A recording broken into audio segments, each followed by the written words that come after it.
take the win.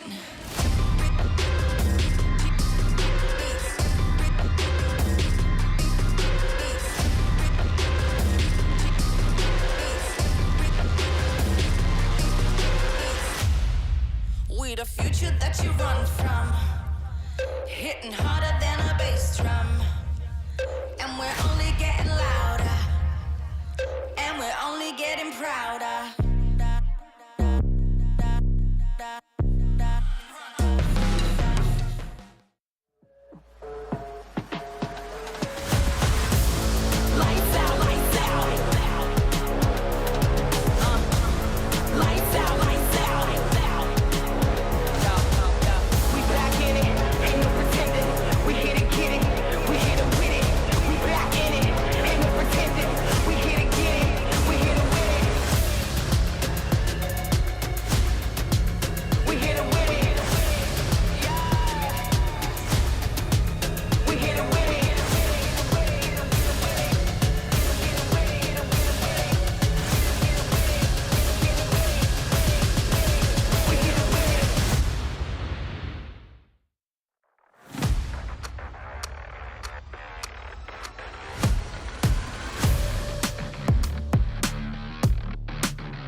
Up, take them to the way beyond. All endeavors never settle when the play is on.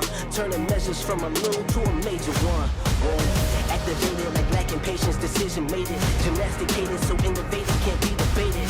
Flow aquatic, don't know a challenge, it been amazing. Fact of the matter, got the pattern to be the greatest.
We the future that you run from, and we're only getting louder, hitting harder than a bass drum. Now we're only getting louder. She is powerful, she got everything she needs. See her flick her hair, see her be her own queen. Never underestimate the strength you have within. You can take the win, you can take the win.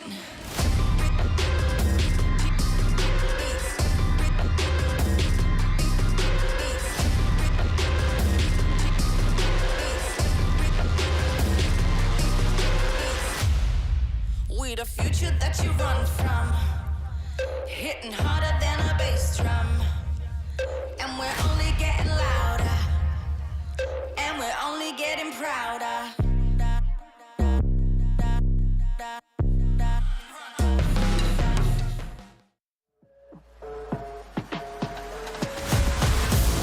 Lights out, lights out. Lights out, lights out. We back in it, ain't no pretending. We hit it, get it, we hit it with it. We back in it, ain't no pretending. We hit it, get it, we hit it with it. We hit it with it. We hit it with it.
Bodybuilders gotta raise the bar, push the levels up, take them to the way beyond. All endeavors never settle when the play is on. Turning measures from a little to a major one.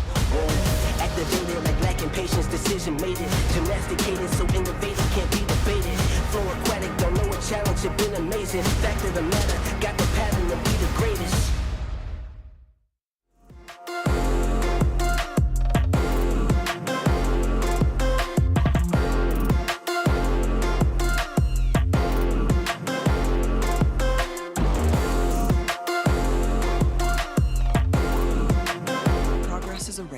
That has no end. After every finish line, another challenge awaits. How can we continue to push innovation in a sport at the forefront of technology? This is how.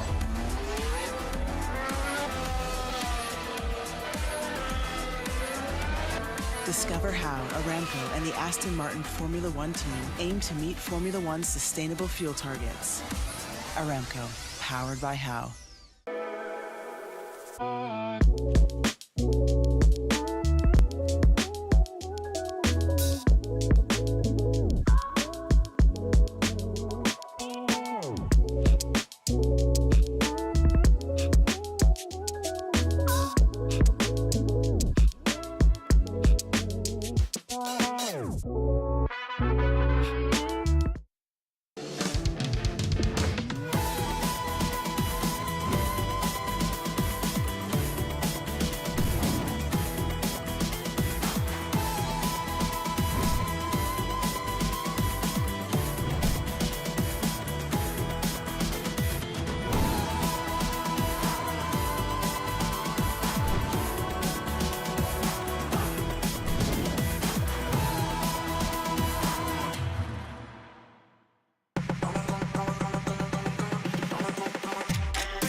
عايز تترجم راب؟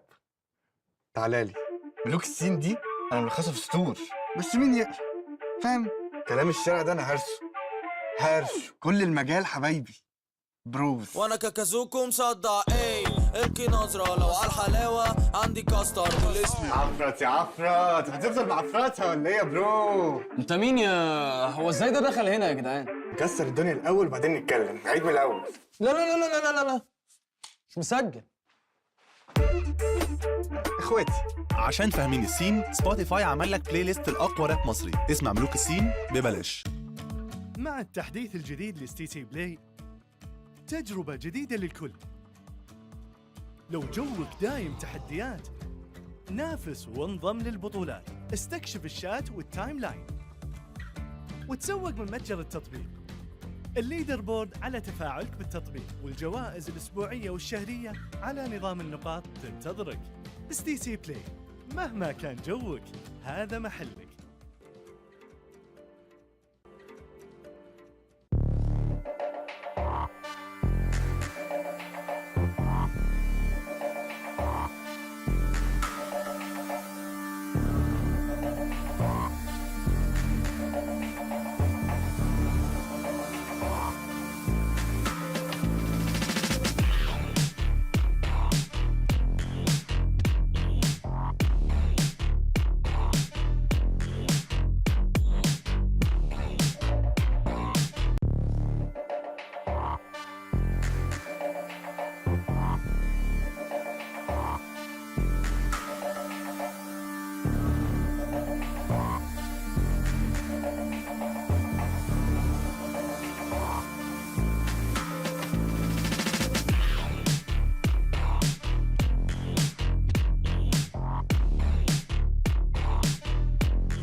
Hello and welcome to Gamers8 and welcome to week 2 of the PUBG Mobile World Invitational. This week, we begin the Afterparty Showdown. My name is Banks and I am your host and I'm joined on the main stage by my co-host, Fancy. حياكم الله من جديد أعزائنا المشاهدين والحضور في بطولة الببجي موبايل وورلد انفيتيشنال في الأسبوع الثاني راح نشهد فيها البطولة الاستعراضية بطولة الببجي موبايل افتر بارتي شو داون راح نشهد أشياء مختلفة في هالبطولة ودنا نتكلم عنها على طول خلونا نبدأ فيها.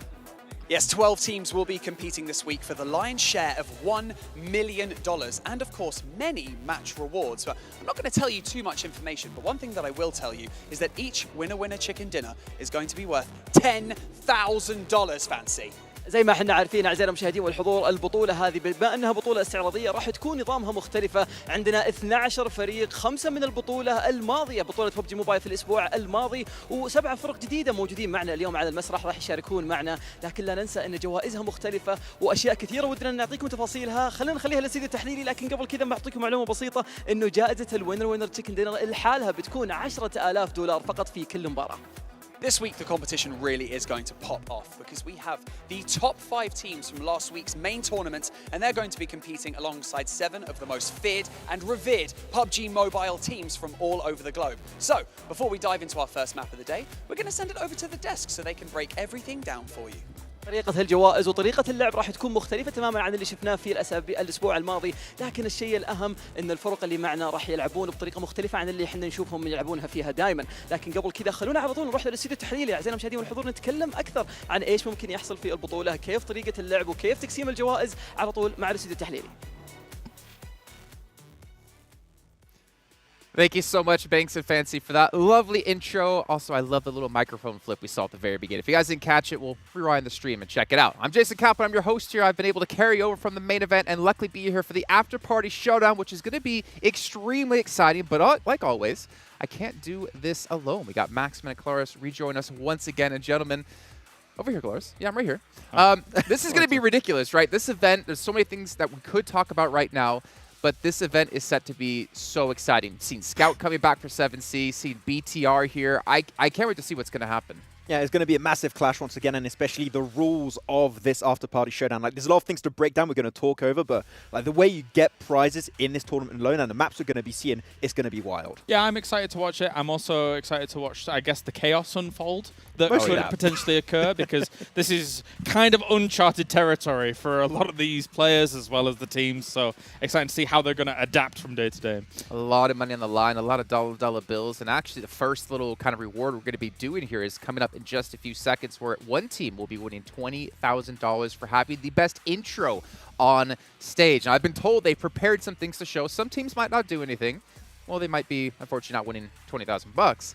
But we got to see a little bit of a hint at what went down in rehearsals yesterday, and there's some exciting stuff coming. Yeah, I mean, even Nigma Galaxy, they got a new haircut done just for this. Apparently. They're looking clean and crispy, so they're putting the effort into it. I'm not sure like the haircut's going to help too much, but it's something. No, I guess. I don't know. Yeah, the thing you instantly noticed was their haircut out of everything. Okay, all right, well, here we go. It is time for the team intro. Make sure you guys are paying attention, as one team will be winning $20,000, and Team Falcons going to be coming up first. Yes! I've got high hopes for them here coming into this one. Very high hopes. The crowd goes wild for the Falcons. Right. What are they going to do? What are they going to do? What was that? What was that? It's crazy. It's funky. Maybe I'm too old. I don't know what it is. John's doing it next to us. I don't know what you know what? They went out of the box, okay? They did something that no one has ever done those moves before. So that's true. Originality. Here comes Riyadh. Okay. Oh, like a okay. Yes. Oh, this one was good. I like this one. So far, this one wins. Whoa. Sorry, Falcons. Even though you're the best, I don't think you'll beat that so far. Not coming out. Deadeyes Guys. It's Deadeyes Guys. Now they do the dead pause. Everyone just laying on the ground. Everyone's done. Oh, for some reason, I thought they were going to do a backflip there. All together. All right. Oh, yeah. Okay. They got the sunglasses. They got props and everything. Okay. There's been some real setup for that. Don't hate it. Bigetron. Well, we got the twins, right? So they should be in sync, I would imagine. Big fan favorites. They need to do something about that. Could fake like a mirror or something, yeah. Oh. What are they going to do?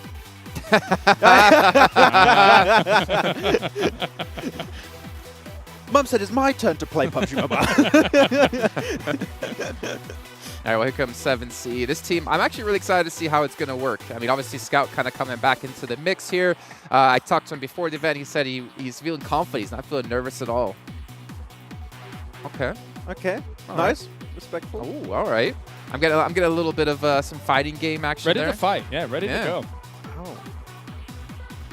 Still waiting for an anime reference at some point. I think it's gonna... I'm sure you're going to get one at some point. I'm going to get one.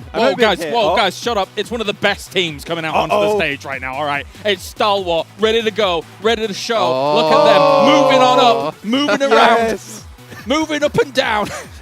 It's Stalwart. You know what? Even if they don't win the event, I think they just won the intro so far. That's pretty good. That's good. Yeah, that's not bad. The best in-game, the best on the stage. What can you say? Consider you see the IGLing there, really paying off. The team synergy on point.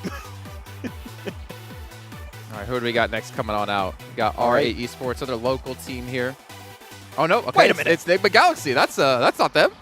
Sporting their 2022 winter collection. Wait, no. What if they unreveal? They actually are, Rad. Oh!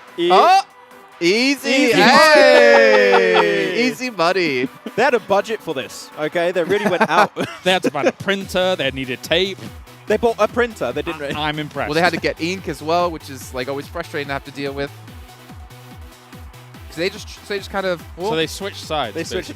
There we go. What's the plan here? Oh. They're fishing. They're reeling him in. You know what? If only we could have Max out there. He does the best fish impression They've you've caught ever a big seen. one. I think they should have asked me to join up on that one. Hey, there was a story there. You know what? There was a story. There was an end. There was a good closure. Yeah, sure. yeah. It was a saga. That was. Yeah, that was. Yes. All right. Well, Vampire Esports coming out on stage. Obviously, the winners when it came to the main event that happened last week, winning $500,000 for first place, and of course, Mike making it rain. Oh, they actually. Wait, where'd they get the money? Is that USD? I didn't see what currency that was. We asked what were they going to do with the $500,000, right? At least we know now. Yeah, just a little, yeah, exactly. All for this. The actual best team. I think that was a bit less than 500K. Yeah. Oh. Wait, something's happening. There's a setup going on here. Alpha 7. They're ready to go. I see. Oh, it's Are we reviving him? It's the res. Oh. They used the pickup feature. Wow. That's great. I love that. Okay, they got like a team-chat there. I like it. Oh, they're serious. I'm spooked. Yeah. I like the jacket at least. Looks really nice. That was some psychological warfare tactics coming in. S2G. There comes the team Max is pitted as being the best team here at the Have you, Max? I said they're one of the best, I think. Oh, that was a better reel-in, actually. You know, yeah. That was a better reel-in. There you go. In terms of acting, that's way better. Yeah. I definitely did sense the fish. He channeled his inner fish. Yeah. Being reeled in. I would know. Or was it a mermaid?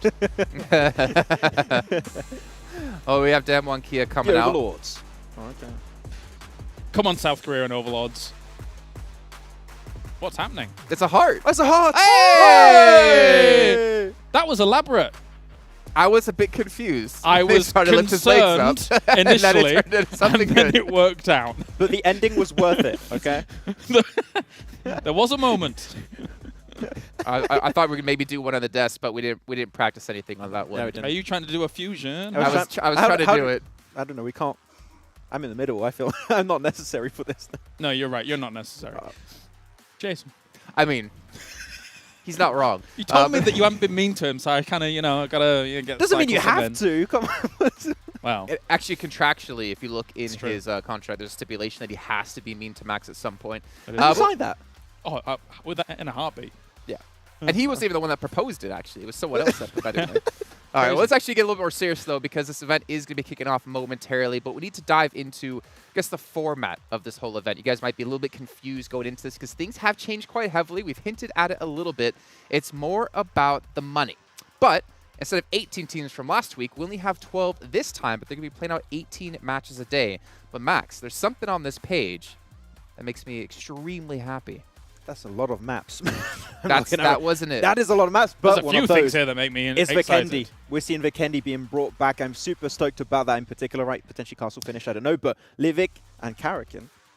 also added to the mix there. Was it Vikendi, Jason, that made you happy? No. What were you focused on? I mean, hey, everyone can be excited for their own things, but obviously 12 teams, right? We have Karakin, we have Livik coming in. But also for y'all at home to keep in mind, we are playing in a little bit of an accelerated state, where zones will be popping quicker and shrinking faster. And this means teams have to play quicker and be aware of the situations. Yeah, as much as it will be 12-team lobbies, there will still kind of be that usual ebb and flow of the games that we're having. Just the fact that constant changing from battleground to battleground to battleground is really going to test these teams in a different way. And especially when we get to the eventual how you get yourself money throughout those games, that's also going to be testing them in a different way as well. Oh, so yeah. It's very open here. Well, you know what, Klaris, you mentioned money. Let's take a look at the prize pool here, because this is the big difference we've seen. Take a look at this. $1 million in total. However, most of that money comes from these match rewards, and we'll dive into that in just a few, but let's take a look at our total earnings. So first place at the end of these 3 days will win themselves $60,000. Second place, $55,000. Yeah. There is a big difference between total and match rewards. Yeah, the match rewards also, what's really cool is that based on how the match rewards you can get them, if you get a lot of match rewards, you're going to be in one of the top positions in the ranking by default, right? And $23,000 per match, that's without the chicken dinner. Chicken dinner is $10,000 per win every single game. That's the most money for a single chicken dinner you could ever get in PUBG Mobile Esports, like, ever, really. So $33K per match, that's absolutely mental. And what's important, Kalaris, is we've talked to some teams and we wondered, like, what are you going to go for? Are you going to go for just being the #1 team at the end of the event? Or are you going to go for earning the money?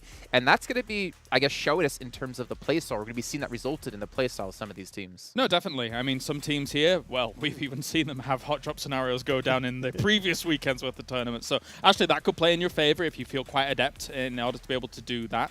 Although, that being said, for some of the later circles, there might be a little bit more extra room to work with. So maybe you can play things out and see how it goes from there. All right, well, let's take a look at these match rewards, right? $414,000 on the line over the course of this event, and this is how you win the money in each match. So as you said before, Max, $10,000 for a chicken dinner, but look at the rest of the money you can win here.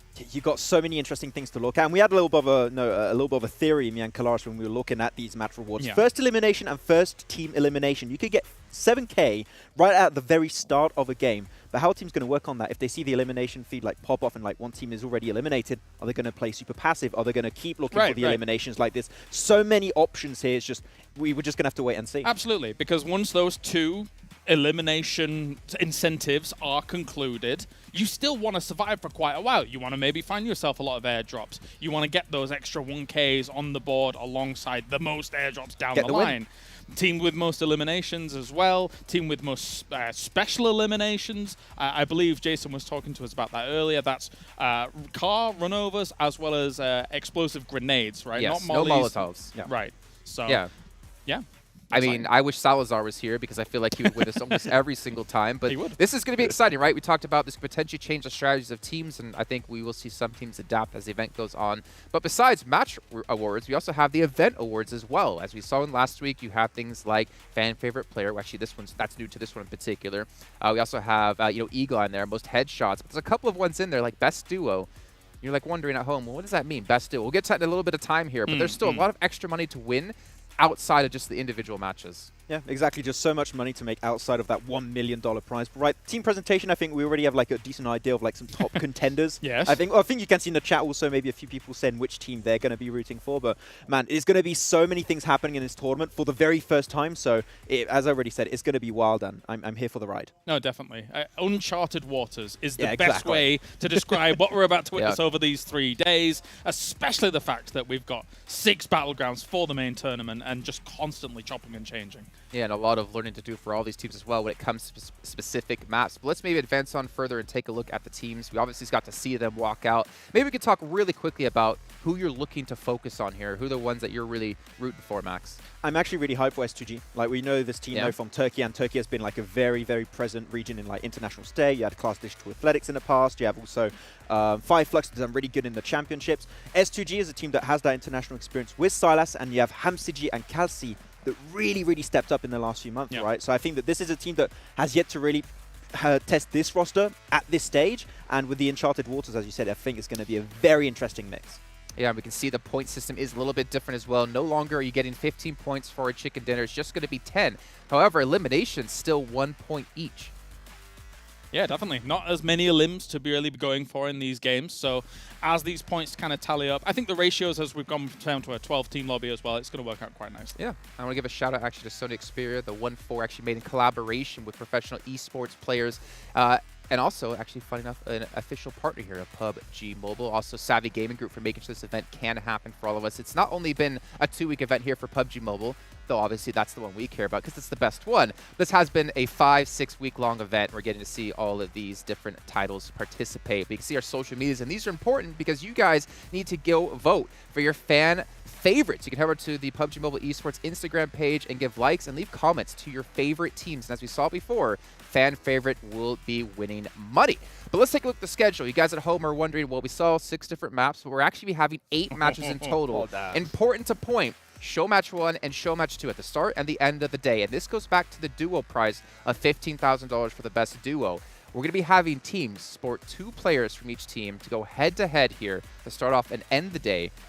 And these players cannot switch. But as we've seen the rosters, there's some spicy things coming.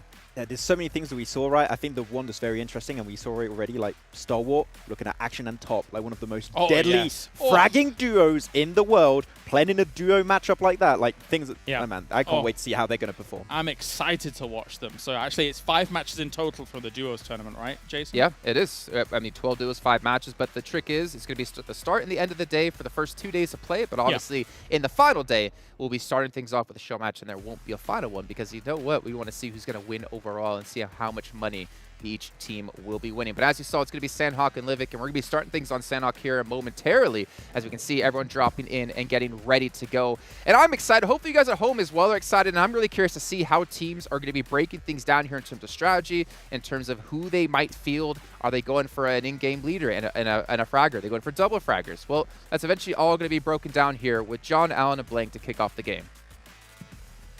Hell yeah, we're getting straight into Sanhok map number 1. We're going to be getting in with 2 players per team. Remember, this is the duos game, so it's a little bit of fun, a little bit of a fun one to kick things off on Sanhok. Blank.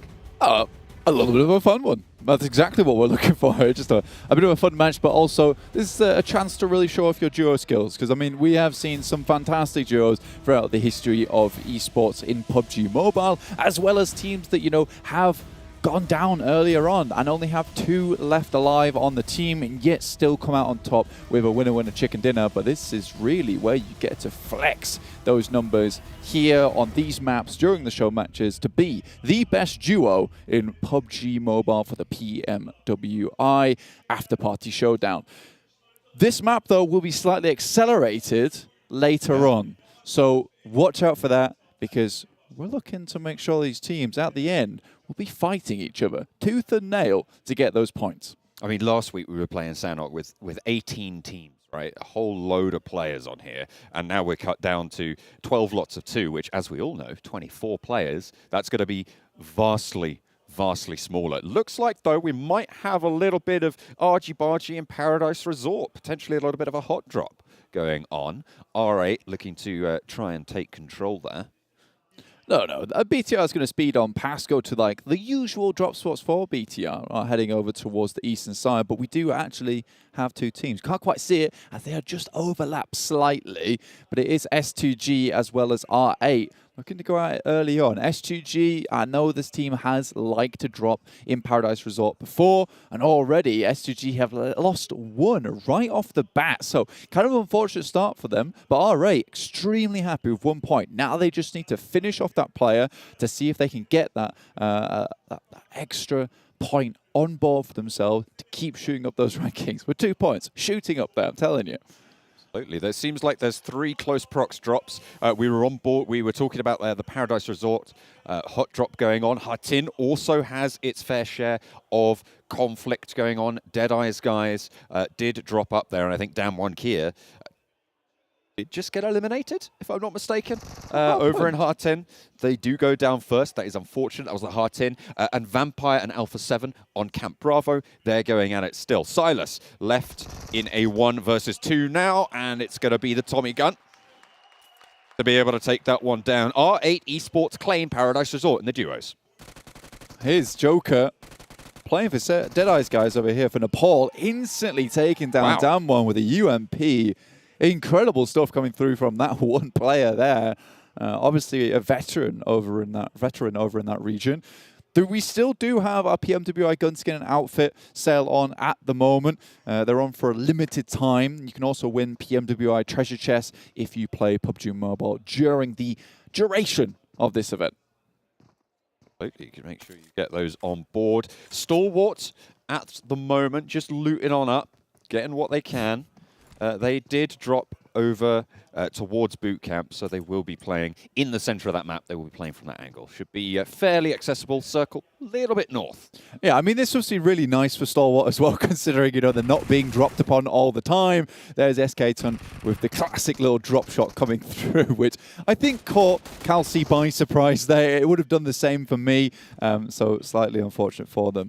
I've seen you play, man. I think you could have hit that. Maybe. You know, I feel like I've been, you know, raising my rank quite a bit recently. 7C though, we got Scout. Everybody loves Scout. I think that is the name of his personal show, at least. But it's really lovely to see this guy playing again, all the way back from, I think it was World League when he was on Orange Esports, you know, taking second place there.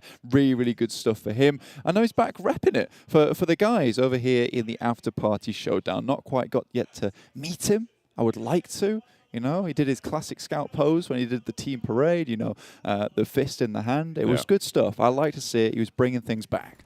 You, we were watching the team parade. Have you got? Were you thinking about who maybe we're going to talk about trying to get our vote cast for? Do we have any influence over it? I mean, probably not. You know, I think no. We've got to go through our current English representative, who is Jason.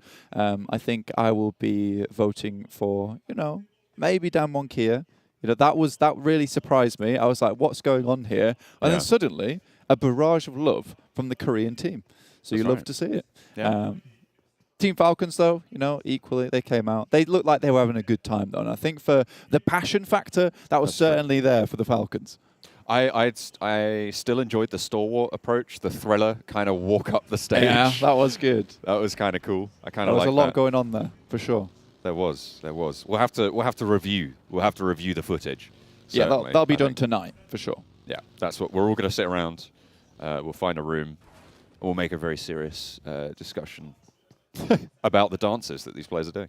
Absolutely. Now, for these games, placement points aren't as heavily, you know, they don't massively change up the top of the leaderboard, considering a second place is 6 points. Obviously, if you're consistently getting first place, though, with that jump up of 4 points to first with 10, you know, you are looking to hit that 10-point marker in these games. A chicken dinner is absolutely fantastic for you, but if you can't get that, it might just be time for those eliminations. That's what you need to be looking out for already. 2 teams going down, 4 players leaving the match. It really does leave us with very little players still left alive. I mean, we're talking about, you know, the points distribution. I mean, in duos, it's even further exacerbated, right? So the ratio of elimination points available to placement points means that there should, in theory, be way more placement points in this pool than we'll see in the 4-player lobbies that we're going to see later on today. Because there's only 22 elimination points, right, that you can actually get as a team, potentially. And the fact that 2 teams now have already got 2 cuts that down to 20 as a maximum. If you're one of those 2 teams, if you're not, then it's 18 elimination points maximum. So getting a chicken dinner at 10 points is going to be huge, because you're never going to get all 18 of those. Yeah, and also, just another little bit of a thing that's going on around here is that with only 5 show matches, because we've got 2 today, 2 tomorrow, and 1 on the last day, with your duos, you don't have a lot of games. You've got less than a usual full day for PUBG Mobile to make yourself towards the top of the standings. Luxy, though, going for it versus Alpha 7. They drop out the vehicle. Good damage done already, but Liquid on a beautiful off angle. Goodness me. Has the building on lock. Liquid from down the hill strikes. Revo low, bleeding out Carrillo over the hill. Looks like survival's on the mind of Alpha 7. Could be a reposition, though. Looking for an off angle. Feel like Liquid's known. Luxy might be able to shut this down if the reposition is good. As Liquid takes to the hillside.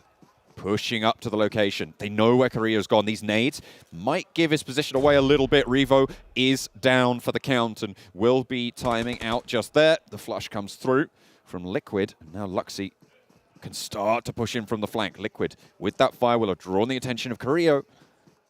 But it looks like they're not going for the push just yet, Blank.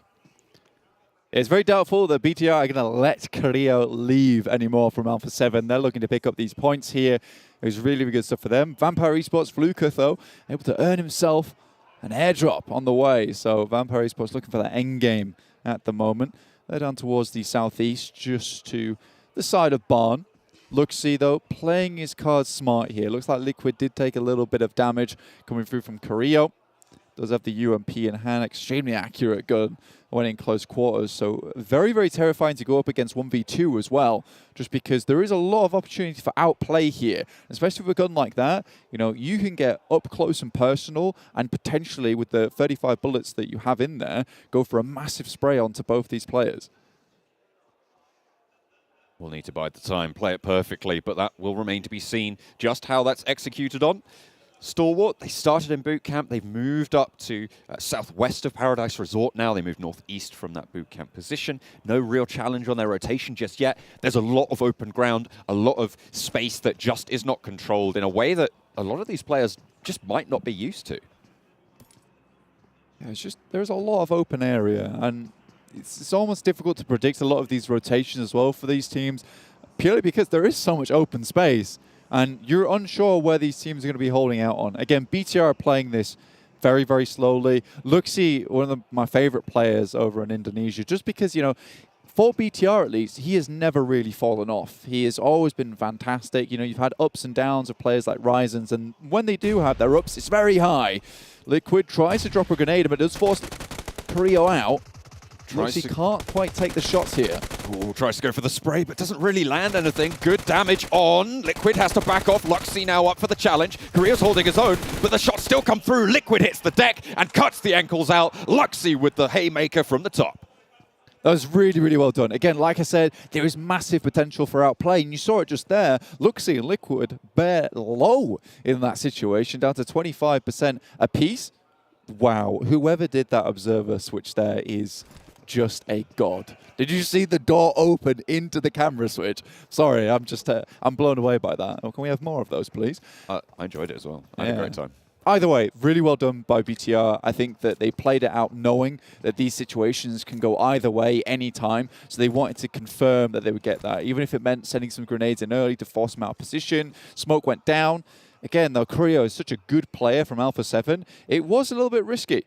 Yeah, still cannot be too worried about that. Some adjustments of the settings on the fly there coming in on the cam. I don't know if you spotted that, but it's important. Making sure that you're always on lock.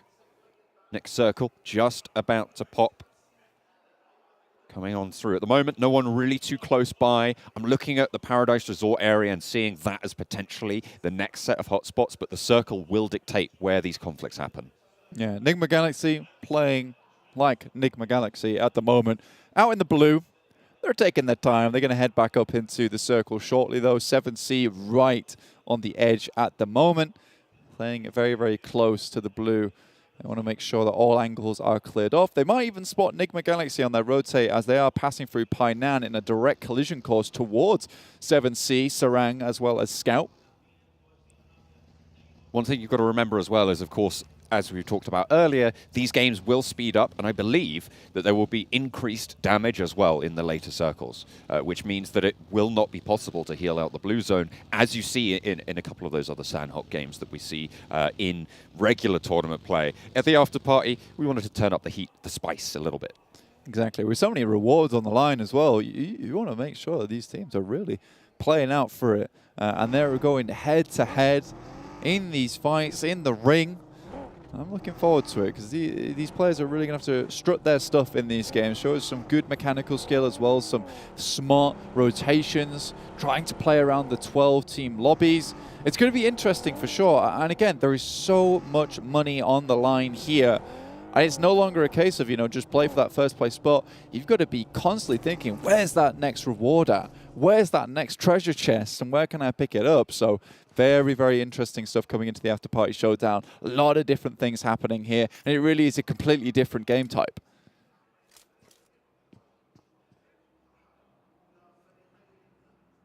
R8 currently just biding their time right in the center in a couple of those buildings between Riyadh and Vampire right now.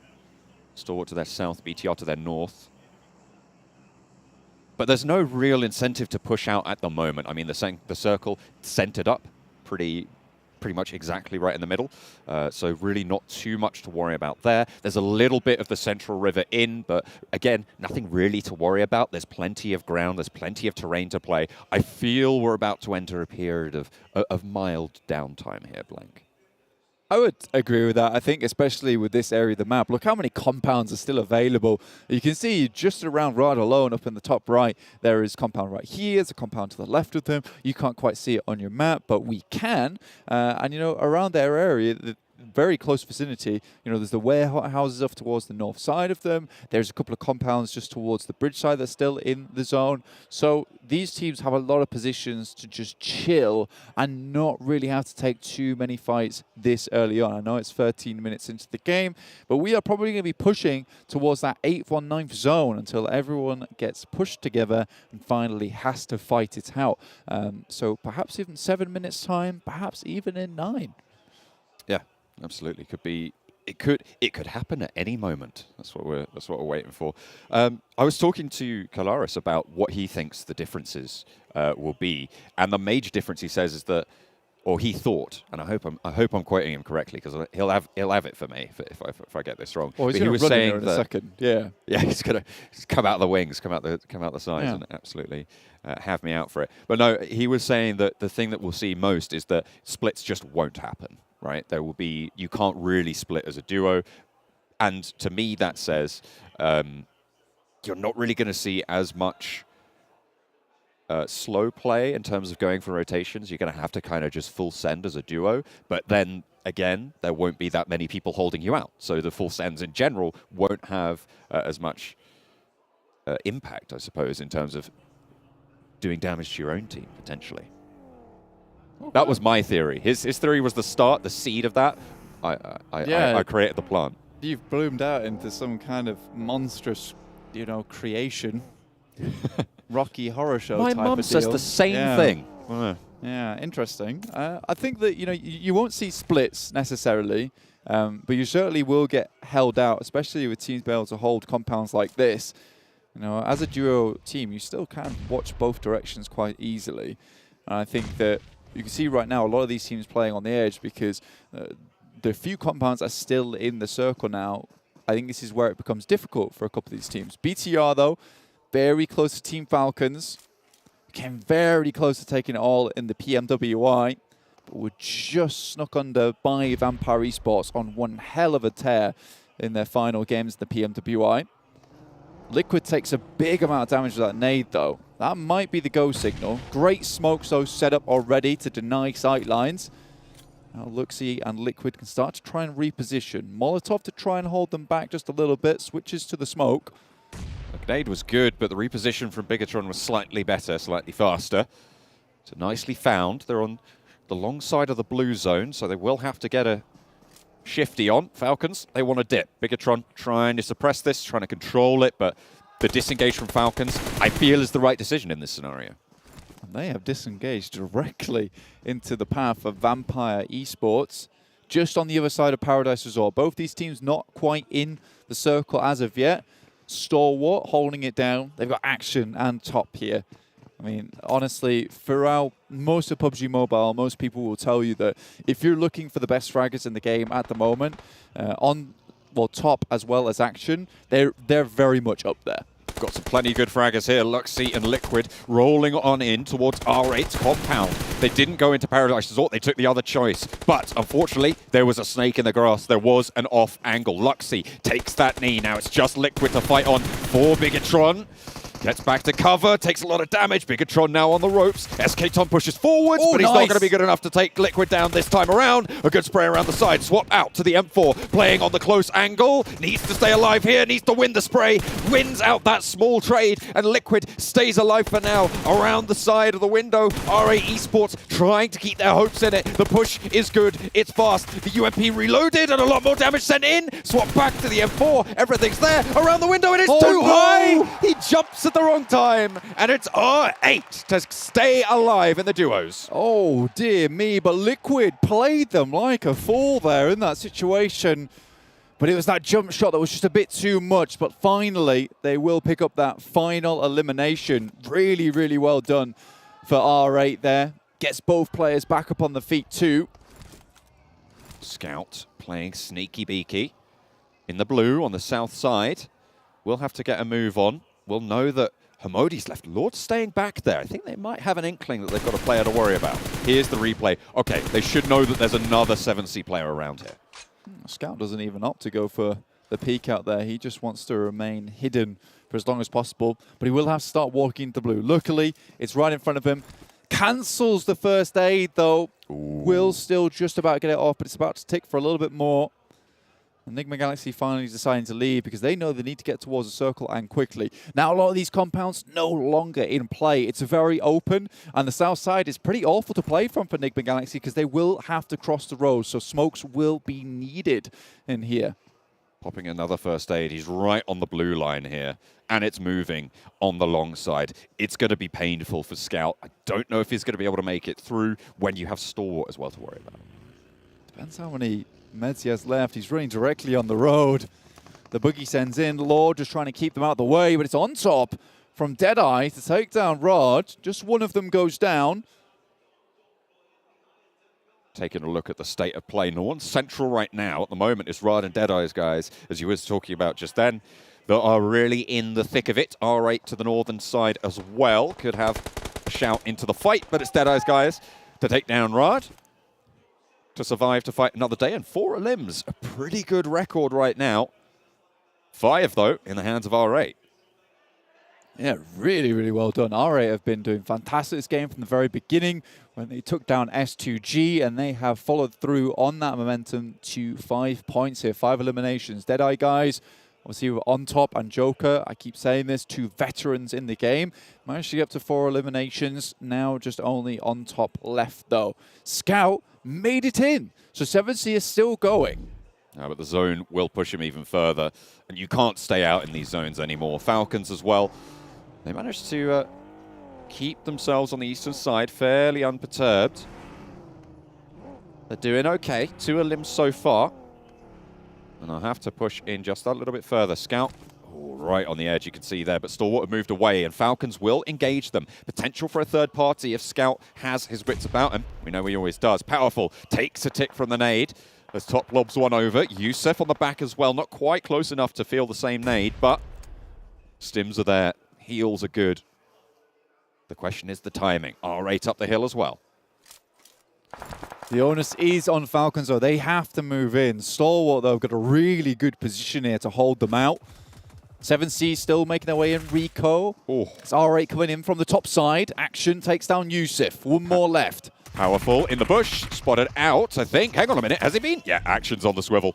Able to do that dirty, and SK-Ton taken out as well. R8 under pressure now from Stalwart. Late bloomers into this game, but they are on the warpath now. They want to dominate this northeastern edge. Nice nade out, cooked, was it? No, just too far. And there's the DBS around the side. Not going to be able to do the work. It's top to take down R8. Look at the synergy between these 2 players. They've been playing at each other's side for such a long time. The way they even just take their splits coming in, it feels like a T-Rex is stomping towards you. I'd be terrified. Scout, though, still in. They didn't spot him as well. They were running directly at him, right in their field of view. He was shimmying and all. But Scout staying alive, playing slow. 4 teams remain. You want to outlast this one. Only 2 players from top. From Stalwart, sorry. You've got the broadside, but the circle is not in your favor. Another team goes down. 7C ladder up yet again from the south side. The crawl is good. He knows so much information here, but they're going to have to turn their info that way soon. Top doesn't see it again. G36C as well, 40 bullets in the mag. That's enough for a double elimination here. When does he pull the trigger? Right now. Just goes for it. Action goes down. 2. Oh, Top with a sliver of HP is out in the blue. Has to push. They want this res, but it's fast and loose. Top needs to pop this heal. First aid in the bag. Needs to interrupt it, and he does. It's Scout to take it down. 7C able to eliminate Stalwart in the closing moments. What a way to kick the tournament off for 7C. Goodness me, Scout coming back into the international scene right now. Already 12-pointer in the bag. All is lonesome.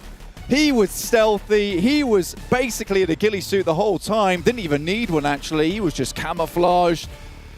Dear, dear me. What a way to finish that match out on Sanhok here for our duos match, show match, right at the beginning of the after party. And what a splash 7C have made. And that Stalwart just didn't see him. How could they not see him? He was shimmying. They were running right at him. Oh, man, you got to feel for the guys. Like, Stalwart, they played that very well, except for just not seeing Scout there. I know. Very, very difficult ending. I've got the guys from the analyst desk over there talking to me, just saying, what a weird ending that was for them. We are going to head over to the match standings right now, presented to you by STC. But what a crazy game. Crazy game indeed, and what a way for Scout to show himself in this event. People might be saying, yeah, it's duos, but for him to pull off the 1v2 clutch in that situation against a team like Stalwart Esports is not easy. And I have to say it here, gentlemen. I was saying it in the room, Scout's going to he can clutch this. And I had Kalaris say, oh, Jason thinking Scout's going to clutch this. I'm Kalaris. He did it, boys. I remember he said it exactly like that. He did. Too. Yeah. He went like a little bit of American there. Yeah. It's Sanhok. You got to say it's Sanhok at the end of the day, right? Those snakes, they're going to be present. Yeah.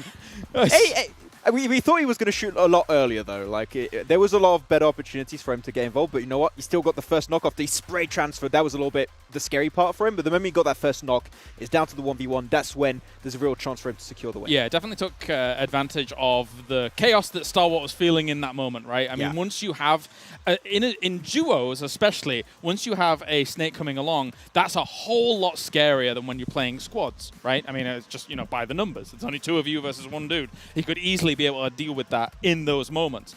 So for Scout, brilliant overall to be able to clutch that out. He was able to get him down, second opponent down to basically 1 HP. The push, so important for him to make that work. That damage, absolutely. I mean, they were snaking their way in from the south. Where's the sound, Kalaris? I thought we'd get a sound. I mean, normally it's 1,000, but we have over 100. For over 100? Yeah. For duos, it's 100. Don't worry. We'll be seeing more of that from other teams. I imagine Stalwart Esports did a lot more than 175 in this game. Yeah, I mean, Stalwart did get 6 eliminations, right? We did talk about Top and Action and how they were going to pop off eventually. But you know what? The winner chicken dinner does go the way of 7C Esports. But because you get less for chicken dinner, those eliminations will definitely help Stalwart in these show matches to take home first place. An excellent clutch, though, overall at the very end. Sanhok is all about the kind of snake players, especially in this scenario. So for him to be able to pull that off, great stuff. Well, hopefully we get to see some sweet highlights, potentially ending with Scout's great clutch at the very end of things. But we did see, unfortunately, some teams having a hard time. I mean, Maxman, he talked about S2G, and, well, S2G didn't do too well. But at least they didn't go out as early as Damn One Kia. Yeah, they lost a player very early on. But you know what? Yeah, actually, no. I don't talk about them. I give up. Yeah, early on, it was a lot of action very early, and the way the circle goes, there was a lot of relaxing times and teams trying to go for their open position, to get some information. And as you already speculated, right, I think John brought it up during the cast, no splits, teams really sticking close to one another to try and just make sure that duo works out. I mean, it's difficult in Sanhok anyway, but the fact that, I mean, if you look at Stalwart's movement from boot camp to taking one of the most important compounds actually in those circles, southwest of the Paradise Resort, that compound, the only major threat to that compound is actually from Paradise Resort, but nobody really wanted to come out of Paradise Resort for a long time, so they had great room to be able to work with for a while, and that almost gained them the win. Almost getting them the win, but you know what? At least for the likes of maybe Stalwart or maybe for 7C, like, that is a really good warm-up. That's a really good way to get your mind focused and ready to go. Stalwart picking up some really good frags, obviously. Scout for 7C, that's got to get them hyped up. I mean, I'm really curious to see if they can use that momentum potentially into this next match. Yeah, how long has it been since Scout played internationally like this? Has it been PMWI? World League? Has it been World League? I Yeah, have the it was impression a it is while. World League. So They the got fact an that interview with him, I think. yeah, I think the fact that he starts off like this really hot, gets 1v2 versus top and action, you know, that's pretty impressive. So they're definitely going to be a little bit heated up in that first game. Let's be real. We're never going to hear the end of this. No, for sure. I actually am, right after we're done the desk, I'm going to go over on my Instagram That's right. at Jay Kaplan with a 1-7L and actually post about him as being the greatest player in the world. Takes like a big hiatus and comes back and beats some of the best teams in the Shameless. world. So Scott, if you're watching, give me a repost. Yeah, that's going to work. Nice try, Jason. And there you go. You can see it right down there. The person who owns at Jay Kaplan, unfortunately, is an inactive account and haven't been able to grab it. Maybe one of you out there who works for Instagram. No. Anyways, moving on past this, right, guys? This like we isn't have to think your about. It could be. We could make this my show. I could fill for 3 minutes myself. But this is going to be interesting, though, when we go into these actual matches, right? We still have Erangel to be the first match of the day. Yeah. I think this is where we get a real indicator of how teams are adapting their style. Again, what teams are focusing on. What kind of aspect do they want to go for first place overall and win the $60,000? They want to focus on the match rewards and get as much money as they possibly can in those. I think it's going to be really interesting to see which teams go for what strategy, but more importantly, if teams might change their strategy if they're not faring too well when it comes into maybe day 2 or day 3 where they know they won't be able to get first place. And I think it's going to be very obvious to see what strategies teams are going to be taking over, right? With 12 teams going into a map as big as Erangel, hot drop should not be happening, right? If a hot drop does happen, 100% that is intentional. They are aiming for that first blood, aiming for the first squad wipe, and that's going to be their aim for all of these matches, hopefully. Yeah, in theory. I mean, as is always, there are cities and towns here in Erangel that can have 2 teams co-inhabit them, right? Like, and still even move away. We saw it in the main tournament here in PMWI with Yasnaya, of course, I guess most famously, but there is still that incentive to be aggressive at those very first moments, so maybe that coexisting probably doesn't go too passive throughout that. Yeah. I mean, I just want to get the games underway, to be honest, especially when we get to the later stage. I mean, Vikendi, unfortunately, I'm actually not casting. Could we have a castle finish later in the day? I know you've always wanted a castle finish. I'm angry. I'll get it one day. I'll get him one day, but I want to go back to those Vikendi. I want it to be added back in the competitive circuit. I want it back in PMPL. Well, you know what? Because you want it, Max, okay, we're doing it. It's done. It's going back to competitive map pool. You heard it right here from Maxman. He's making a thing. Really quickly, though, before we do head into the next match, big shout out here to Aramco. We have so many sponsors here to make this event possible, so a big shout out to them for this one, as well as Saudia as well, because without their support, this event would never happen. But gentlemen, we're about, what, minute 50 left to go until we're into this match. I want to hear some predictions out of you, too. Now, Max, you got to be careful. You talked about S2G at the start of the day. And then they lost one. And then they lost. Straight away. Okay. I think I'm going to pull an Imperium. I think all the teams are going to win today. Okay, No, you can't do that. Can't do that? Okay, not allowed to. Right. No, Stalwart, I think, looked really good in that first game. I'd like to see if they can continue. So, yeah, Stalwart. Let's go. That's right. The best team are going to do well. Stalwart. They should have Such done, a bold prediction. They should have done well in that previous game, even in the duos. However, something happened. But yeah, I think Stalwart, of course, I think they're excellent coming in. But you can never forget Team Falcons. You can never forget Team Falcons. We saw how well they did when it came to last week, and they placed exceptionally high in the main tournament, surprising a lot of people out there. And to be fair to the 5 teams that are returning from the main event, they have been able to warm up. They have been able to learn how their competitors have been playing, and they are ready to go. But so are we. Less than a minute to go until we hop into Erangel. I'm going to throw it on over to none other than John Allen and Blake. Who would have thought that it'd be us again? Goodness me. It's us all day, every day. Until it's not. Then it's 7 and Avenger. That's true. That's true. But we are absolutely thrilled to be here for another installment of Erangel. We're going in with 12 teams this time around. Of course, all of those prizes on the line as well. It's going to be super exciting to see what these teams have in store for us because, of course, we're much more used to playing this game with 16 and even in the last week's games, 18 teams in the lobby. A little bit sparser. We talked about it a little bit more back in Sanhok with the duos, but of course we're over on Erangel this time around with the full 4 squads. Just before we jump over into the map flight, let me quickly remind you of what kind of prizes are on the line here. So there's $10,000 here for the chicken dinner, which is an absolutely huge amount for a win in the matches. Most teams eliminated at $5,000, and a team elimination counts if you are the team to eliminate the final member of a singular team in this lobby. So it doesn't matter if you eliminate 3 beforehand, it's only if you eliminate that final member First airdrop is $1,000. First elimination, $2,000. First special elimination, including car rundowns and HE grenades, that's $2,000. Most airdrops, another $1,000 on there. First team elimination, this is where it gets spicy. Who's going to be hot dropping on who here? That's $5,000. Most special eliminations, once again, let's remind you, that is cars as well as HE grenades. And overall, it's the team with the most eliminations, which will take home $5,000 each match. And for the prizes that have a most caveat, so for instance, most special eliminations, most airdrops, most teams eliminated, that is going to be the first team or player to reach that threshold, will hold that position until someone else supersedes that. So if you, for instance, have 2 team eliminations to your team's name, that's great, fantastic. If someone else reaches 2, you still have that title for the game until someone gets 3. At which point they take that one, and you have to get 4 to be able to take it away from them. It's a little bit complicated, but we'll keep you going. It's King of the Hill rules for these most caveat prizes. Indeed, so let's head right over towards this playing path as all these teams are starting to make their way down onto the map. Nigma Galaxy, as per usual, heading towards Pachinki, and Circle does pop down towards that southwest. So BTR on that eastern side, a little put out about this one, but it's 7C all the way in Lipovka, so they'll have to make their way across. Luckily, with less teams than 18, we're heading down to 12, not 16. You know, these rotational paths will definitely be a little bit easier. You can see all the way down towards Mill to Power, Mill to Farm. That is all free real estate at the moment, so sending it through in the vehicles, nice and easy. Doesn't appear to be any super hard hot drops at the moment, though. Down one Kia, scarily close to the Nepal team of Deadeyes Guys. Moment though, everyone keeping it very chilled out. Vampire Esports playing from their winning position over in PMWI down towards the Ferry Pier Primorsk split.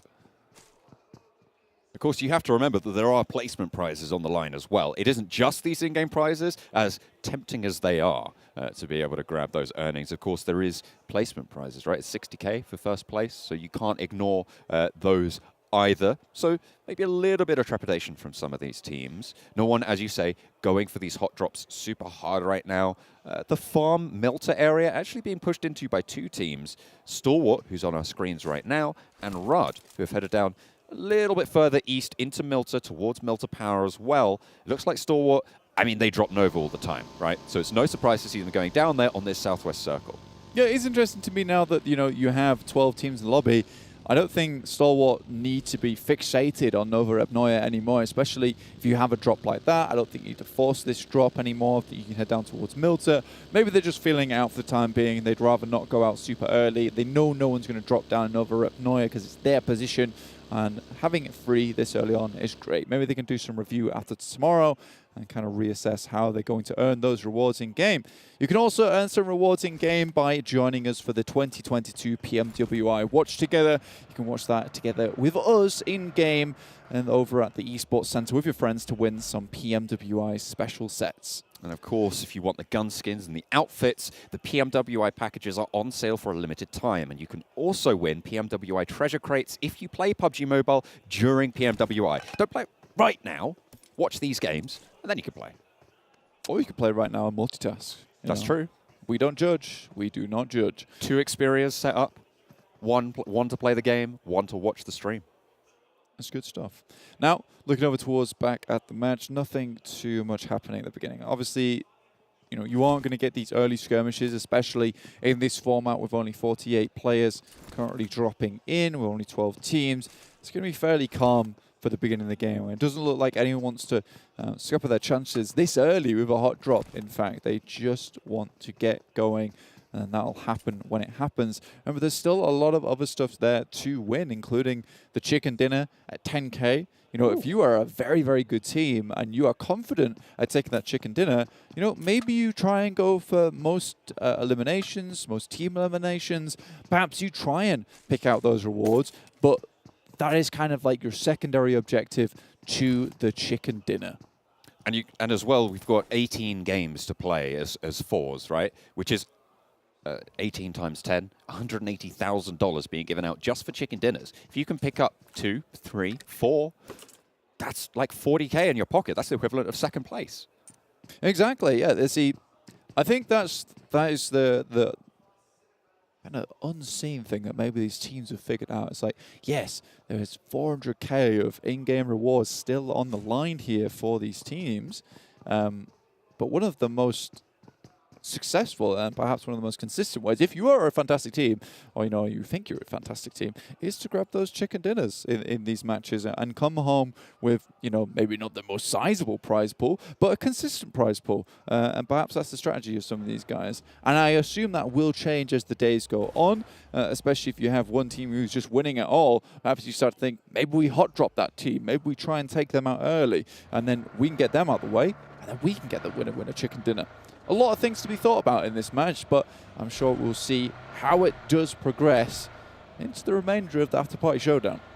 And you need to make sure that as a team, you've got your eyes clapped on the sky, because it's first airdrop with a bounty. $1,000 for getting to the first airdrop. Potential to see a little bit of conflict around those areas if it comes to that. So teams from the northeast, though, looking pretty close together right now. Falcons on our screen, close to Damwon Kia, close to 7C, with BTR at their back.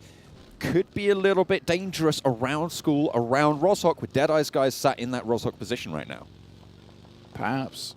Damwon Kia, though, playing apartments. It's a pretty standard position for them. They like to send it fairly central. Junie's gone down to scout towards Pachinki, but playing in the PMWI, Damwon Kia should know that Nigma Galaxy will be playing this position. Usually they do leave quite early from Pachinki to start scouting out down towards the south, but they've remained in this position. I think they're quite confident in holding on to it. The rest of the team is now starting to catch up, with Favian being the final member left behind, but it's 7C who is rotating dangerously close towards Damwon Kia and Falcons, split here between 2-2. 7C actually managed to get ahead of Falcons on the rotation on the north side of Potato Hill. That is a big shift, Blank. South all the way to the military island, looking like it could be a military finish as well. I didn't expect this to actually. I think with these changes in the game, we are going to get those faster circles, but I think this one has really thrown everyone for a loop at the moment, down towards Sosnovka military base, and this is quite difficult to assume where it's going to head to. I think that a lot of teams might think that this could still go down to Sosnovka military base, but equally it could be another hard shift up towards the northwest.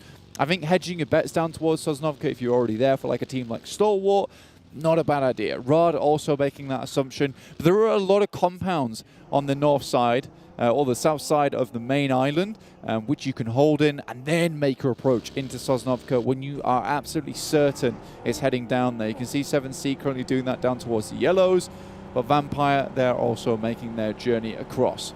If Riyadh have done their research on Stalwart, they'll know that Novo potentially is held, and therefore that eastern bridge potentially dangerous. And it's exactly what they're running into right now. The buggy managed to wend its way past the hail of bullets from Scry, but it's out in the blue zone. Luckily, it's early doors. But there are still more Stalwart players waiting over the hill to be worried about, and the rest of Riyadh are going to be slowed down on this push. Spray's looking good, maybe looking to try and go away, get away, disengage from this fight. With Falcons at their back, though, that door is closing. Where do you go at the moment? It's just either side is rough. Powerful, though, tries to make something happen, and it is Kaito that does get knocked here. Not eliminated yet. And now he goes down. So Stalwart will take that first elimination of the match for themselves. So perfect stuff. You saw it just briefly on the side of your screen before he disappeared. That's $2,000 right there, earned in the pocket already for Stalwart. Great to see. And the Falcons are going to pressure them at the back. Potential here for the first team elimination, but let's get on board with the Falcons versus Bigetron. An early knock goes through, and then second one as well going in. Getting that flush up, Zuxi not really having the foothold to take this fight. Bigetron want to get out of there, but Zuxi not so lucky, never alone, cuts him down across the way. And Team Falcons doing work from the northern shore. Unfortunately for Zuxi, never alone, has got the eyes of a Falcon. He'll see you from across the map. I mean, he had that Miramar with 4 consecutive headshots coming through from the sniper, which was just unbelievable to watch. Zuxi going down, Luxi, Masiri now moving out off into the distance. But Stalwart, I mean, these guys really should have done their homework. Everyone knows that Stalwart has never in the PMWI rotated over the Western Bridge. And when it has headed down here, they just hold onto this eastern side of the map, which is why we have this ridiculous pile-up over towards Farm and towards the south of Milter. It's very unlikely that these teams are going to find themselves safely into the circle, at least with all their team members still alive. But it's Vampire Esports. Kalara's called them clairvoyant, and it certainly looks that way. One player left now for Bigetron Red Aliens, for BTR. So potentially on the cards as the first team to go down, giving over that $5,000 bounty. Alpha 7 now up to bat against the Falcons. They've rebuffed some pretty strong teams so far. Can Alpha 7 get the best of them? Yusuf pops that node over the top. Mythic pushes all the way up to the wall now to back them off their position. Carrillo tries to careen over the hillside, but has to swerve back into cover as Demar has an off angle. Out in the blue, Damwon Kia takes this opportunity to sail straight on past. This eastern bridge is brutal. People are still going for it. 7C, though, I think got the right idea. They hear all the commotion over towards the eastern side and decide to stay true to their namesake and head right into the water. They're going to swim it across, try and find their way to the beachhead. But now Stalwart trying to move into the circle, get a nice area down towards that eastern side of Sosnovka. I think this is a good position to play from. Very good scouting capabilities. I know it's time to leave, but that one... Oh. Goodness me, never alone, pulls out both the weapons and is equally efficient with both.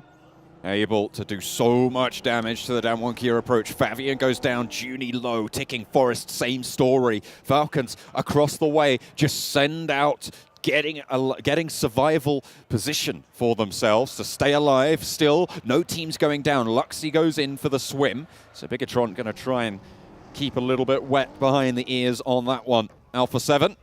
Behind the Falcons push for the backup player. Junie wants the fight, but Demar gives him the slip, gives him the old dose. Oh, is it good enough? Happy Feet not quite there. And Junie gets some retribution as Alpha 7 chime into the fight. Certainly a timer on that fight with Alpha 7 coming in on the edge. They took a while to get here, but it's worked out for them. Most of the teams have already rotated through, but they're ticking inside the blue at the moment. Revo doesn't want to move too far up, seeing that there's two teams already here. I think it's fair to assume there might be some more players, but it's Nigma Galaxy coming from the back. Freak already finds Mythic. Oh. The fresh blood to the team already taken down. Rio being out of the mix right now, leaves Alpha 7 on 2, pops the smoke at the back, suppresses that left-hand lane, but there's a nade in hand for Mafioso, wants to pop it over towards Freak. Mythic giving that info over, the nade could be good, and it's right on target, on the money. Freak able to get knocked there, Hamodi gets that flush, stops that info being gathered. Look at Revo, sending for that bridge, establishing a position for Alpha 7, and if they can get back up, but Lord does not want to give them that opportunity. The res went through, but the heals need to come after. These nades could prove to be brutal, but Lord eats one as well. Mafioso with a spray around the headland. That nade is brilliant! It sends right in behind, and Lord takes down the aggressive push. A lovely flush there as well, and the first nade is popped. Ralph sending across the bridge for Nigma Galaxy, wants to give them a foothold. Freak is knocked in the meantime. I don't think they're getting this res, but Carrillo goes up for the fight, and again, it is Nigma Galaxy who come out on top. With Ralph knocked on the bridge, Revo wants revenge. Could be the first team to go down, but no, Bigetron went down earlier. First team elimination, that went over to 7C. They're going to earn $5,000, and that's going to mean that Nigma Galaxy cannot claim this against Alpha 7, even if the spray down's good, which it is from Lord. So unfortunate. The bounty, it was on a timer. Now the circle moves heavy up towards the northwest. Goodness me, Vampire Esports still looking into the crystal ball here, and they see how the game will unfold. They're looking for that 10K on the chicken dinner. They're holding out on the western bridge. SK-Ton just has to send for a crazy jump off from the side. Stuntman in action. And the Nepali team are having none of it. Trying to take Rico Infinity team down. SK-Ton off in the distance alongside his teammates. Prestige, who had a pretty decent match there on Sanhok. But again, so rough for a lot of these teams. And now Deadeye Guys, they're going to have to start thinking about moving across the water. With the added side stanchions on the bridge, right? You've got those extra pathways to move around, but it's going to be really hard to move with the purview that S2G have right now. They have a lot of control. Beg your pardon? A lot of control down those sight lines. Could potentially prove to be troublesome. But Deadeyes Guys have that chance, have that opportunity to play around that area. Let's see. Stalwart, they see 7C. on the beach. Top actually has to drop down, but Sarang from a distance will clip him. And Action tries to push him just a little bit out of the way. I mean, that was helpful, useful. Not typically how I'd want to be picked up. Sarang, though, does get taken down by Pika, the IGL, looking out towards the distance. And at the moment, remember as well, not only did 7C get the first team elimination, they are currently at the top for most team eliminations, with one currently the other team to have gotten those team eliminations, as we saw on that Eastern fight, Nigma Galaxy. So I have to wait and see who's going to be able to step up and challenge that. Even if Stalwart take down 7C, 7C still will be in the lead. Action moves up to a small ridgeline where he can start to look down towards the coastal side, but it is just covered in blooming fog. 7C bring the mist in with the waves.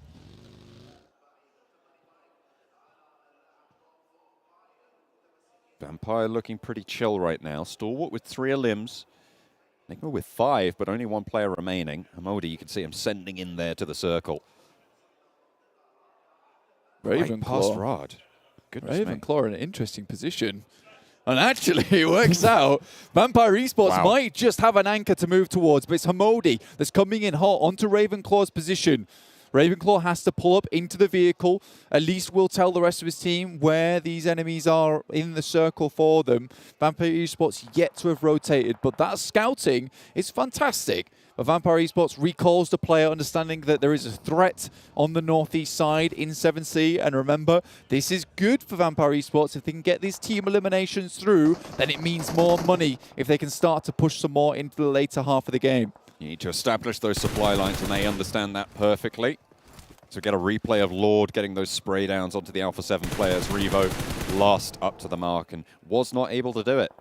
Unfortunately for Nigma Galaxy, though, they had the pressure of the blue zone coming in. And remember, it's faster and it hits harder in this game. With only 12 teams, the circle settings were changed just that little bit. So more pressure is found. 7C really struggling right now to get out of the water. It is a brutal crossing if you're going for that swim. You do not expect to be making this. It's going to be super hard, but Vampire the ones to look to try and take them down here. Let's see who gets the team elimination. Stalwart, they want it. They want it pretty bad. Dear me. That was crazy, looking at the bullets coming down from Stalwart, and just like that, 7C is out. But who actually was able to eliminate them here? That's the real question. Didn't quite see it in my elimination feed on the side, but it's S2G still holding strong, taking down the players who are making their way into the circle from that western bridge. Deadeyes Guys looks out. We'll see if we can find another elimination there. Good stuff. Chari will pick up another point for the team. Now Stalwart taking out players from Riyadh. Vampire Esports as well, looking to try and control S2G as they potentially overextend just that little bit into the bridge position. Although they were under pressure from the mainland as well. I say the mainland, from the island as well. So potentially the only choice that they really had with 3 players remaining. 3 teams down right now. And I think I caught that it was Vampire Esports getting that team elimination onto 7C. Remember, they've already earned a lot of money from this game. Yeah, they absolutely have. So now looking for some more. That's Chari taking out a player from S2G, but it's sent straight back their way. Knock onto Hamzy. Schwepp cuts Rays down in his prime. Tries to cross the bridge. There's only one way that goes. Silas, last player for the squad as Schwepp takes a look under, but the job's already done by the time he turns his attention over towards Silas. Ravenclaw able to find the last shot. And that's the second team eliminated, meaning that I believe at the moment they're currently they're the most teams eliminated. This is great stuff for Vampire Esports. Not only on track for a chicken dinner with the most players in the game right now, but also still the most eliminations are really pulling through with that momentum from PMWI. Oh. Action makes it look easy. Clips him with the wheel. What do you do? What can you do? Goodness me. Super, and a special elimination as well. Maybe trying to rack up those points there. The first special elimination, 2K. I believe that's already come through. Deadeyes Guys. That was instant. Shut down. Ravenclaw, again, on the swivel, beautifully. Most special eliminations as well. Another 2K, so racking those up. Potential for a money earner. Deadeyes Guys try and cross the way. Will get cut down yet again. Oh, okay, on top with a big gun. It's me. I mean, the caliber much higher than AWM, and it hits hard. I think I would prefer to have an AWM in hand though, but you can see it pumps and it's loud. Scary to deal with. His action. Poor Hamodi left spinning on the right wheel as he heads up the hill. At the moment, Vampire Esports, they lost a player to Stalwart up the hill. Vampire Esports seemingly with the inside track on the zone, but a knock, over onto Fluketh. Pushes them into the fight. Another nade from Mornir. As he gets spotted out. Top deals with Riyadh at the back. Stalwart starting to rack up team eliminations of their own. I've lost track at this point, but 8 eliminations. What a Vampire knocked. Nades pouring downhill as Fluketh gets claimed. 2 players left now for Vampire Esports. Stalwart, they're angry that they weren't able to take the top spot in last week's games. Looks like they want some revenge. Absolutely, and they'll be able to rack up some cash if they keep playing like this, and the second runner-up might just get some more money than Vampire Esports at this rate. We'll have to wait and see till the end of the Afterparty Showdown. Stalwart, yeah, they're on a warpath right now. And they're making it look easy as well. They're hitting all the right targets. Next circle pops in to the map. Vampire Esports looking to make their way down into it. Are in zone 6 already, but it's Schweppes immediately. It's top there with it, but Forest able to provide some support. One of the 2 remaining players from Damwon Kia spots top on the ridgeline. And there's a Falcon as well down in the valley. Stalwart down to 2. Vampire maybe looking to get this res if possible. They certainly will want to. And at the moment, the forward player is the one that's knocked, so potential to regroup for Stoned. Good spray. Will get the flush over onto top. Nade is there, but Schwepp in a resable position potentially if Stalwart don't turn their attention this way. Scry look at a peek out, but action turns his attention over to Forest. It's 4 ways on the fight as Falcons strike from the back to take down the Vampires. Now there's 1 player from Falcons remaining. Looking to crawl his way up. Powerful has been extremely good throughout the PMWI. Now looking to bring up some of that back into the Afterparty Showdown, but with Stalwart playing how they currently have, even in that game on Sanhok, now making it to the top 3 with 9 eliminations in this match. Forest, though, crawling around the side. This is not good for Scry, and Forest peeks up. Ooh, Sung doesn't really have an angle for the backup action, trying to jump forwards. Forest, can he find this shot? Can he get one of these opening frags? Sung drawing attention, sucking the life out of it, but Forest is going to stand up, is going to take down Scry, and Action now wants to put a nade over in the position. It's good, but it's not quite good enough to get the knock. Forest still alive. Maybe look at a heal here. We'll be able to get it off, but another nade. Doesn't quite find it. And Falcon still have their player. Sung takes it in his stride and will spot Action. It's 1 versus 2 now as Sung gets that heal off. Nade for Powerful up towards the position for Sung. Will be on the money, taken down to half HP. Falcons with a chance. Powerful, just lobbing grenades over the top. It's all explosions at the end of this game. Forest now tries to move round. He has been the evader of HEs this game. Just barely being able to live out through it all, but they have a general idea of the position of Powerful. Certainly is general, though. Sung right on the edge of the blue zone there. Will be pushed in 40 seconds. So a little bit of time to play with, a little bit of time to pop these nades in, try and get some information. 1 versus 2. I think at the moment, Stalwart are going to hold the most eliminations barrier. Even if Falcons get both of these limbs, 9 was reached first by Stalwart. Forest is very close. Does he know what danger he's in? Do they both know what danger they're in? Just waiting for these 2 players to crest the ridge. Oh. Potential for an extra 1K in the pocket. But you highly doubt the Damwon are going to go for that. Maybe it's worth it, but is it worth it to snub the 10K of that chicken dinner that Damwon Kia is looking for at the moment? No one wants to make a move. Damwon Kia really stretching out the final moments of this game as we head into the 24th minute mark. Powerful might be able to leverage that crate as cover from Sung's position. You can see that line of sight could potentially be blocked. If you can isolate the 1v1 with Forest, that could be the play. It's just closing. It's just closing now. This is the time to go. You don't have much time left. I think Damwon Kia want to get a little bit further into the circle and wait for the initiative to have to be placed on Powerful to make a move.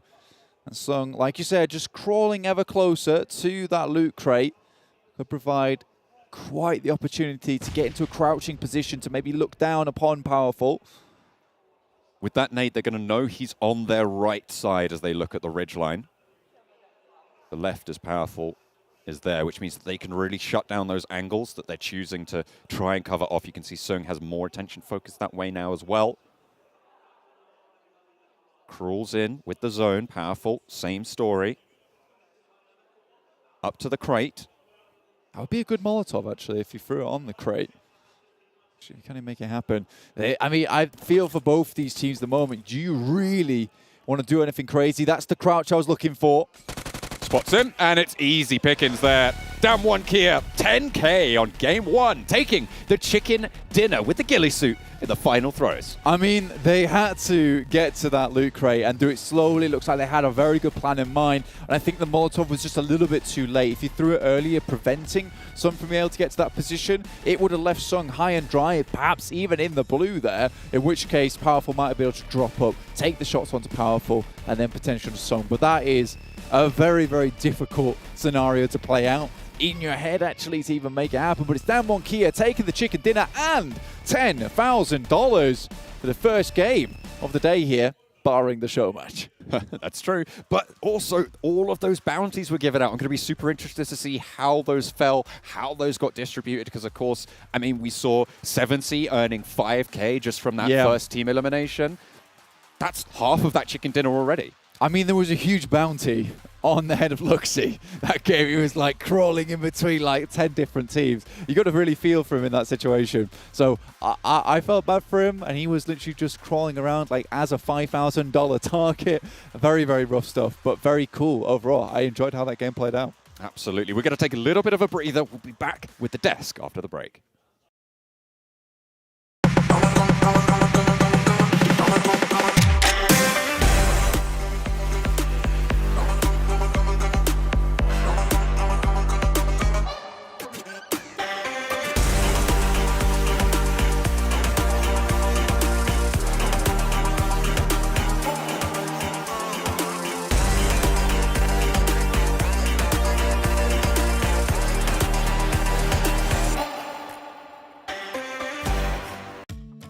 مع التحديث الجديد لستي سي بلاي تجربة جديدة للكل.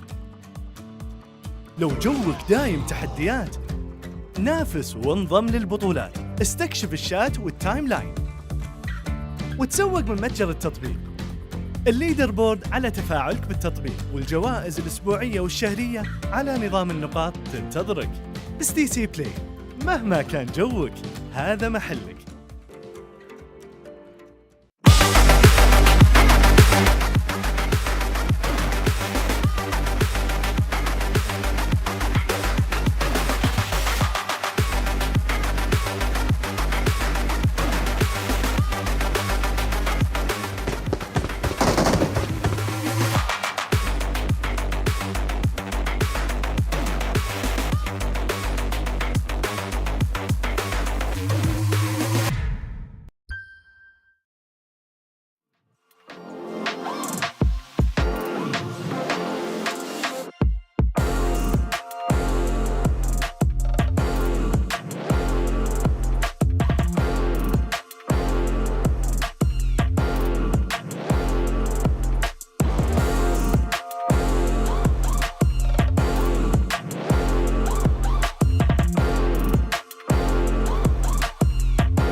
Welcome back, everyone, to PMWI 2022, the Afterparty Showdown. We're going to break down that first match, as we did get to see Damwon Kia picking up $10,000 for themselves.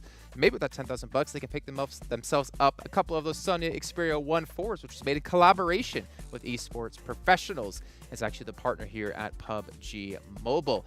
Gentlemen, that standoff at the end was a $10,000 standoff. We were watching, we're like, they're probably playing really slow considering, you're like 1 elimination or 2, depending on what side you're on, from earning yourself 10K. Yeah, I think this would have really worked out way differently if it was like your main tournament, right? But the fact you got $10,000 on the line, teams are like, okay, any mistake could cost us like a decent amount of money, so you want to be very careful about what steps you make and make sure those are the right decisions. No, definitely. And for Damwon getting the first victory here, as much as we were like, oh, yes, we think Stalwart's going to do really well, because we kind of always think that this format could be potentially very good for Damwon. We've already spoken about it in PMWI, that this is a team that is very good when it comes to placement, and when they get chicken dinners, they're not very high in terms of eliminations, but they sure know how to get from spot to spot to spot to get those chicken dinners. So, 10,000 every time, that's going to rack up.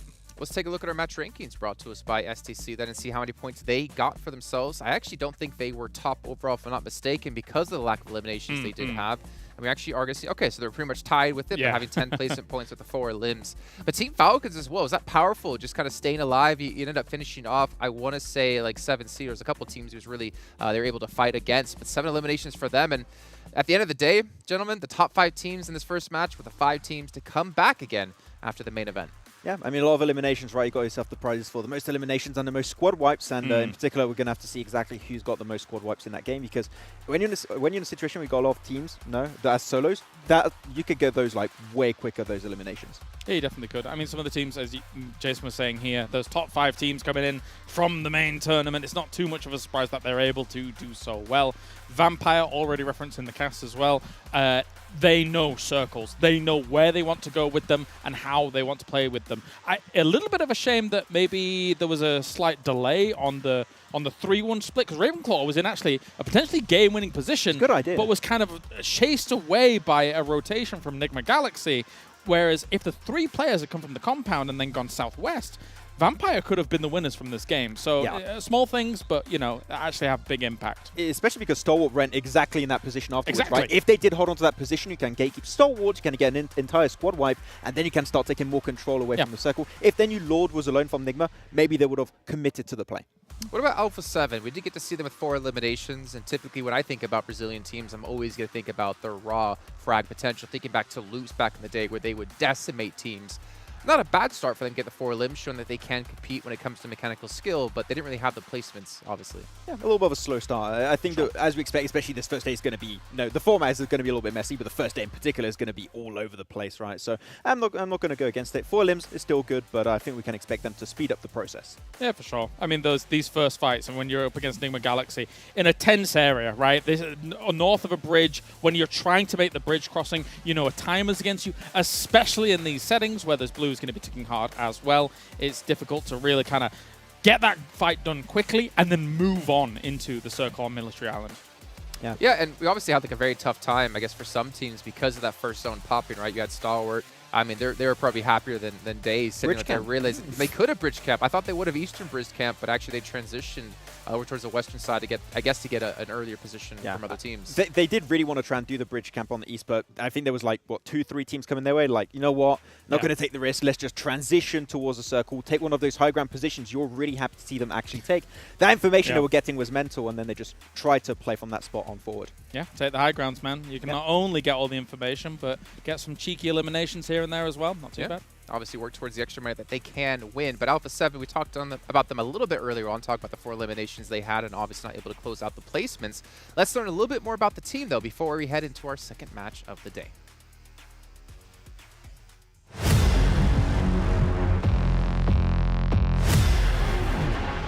É uma grande honra participar e vestir essa camisa da Alpha 7, que é a atual campeã da PMWI.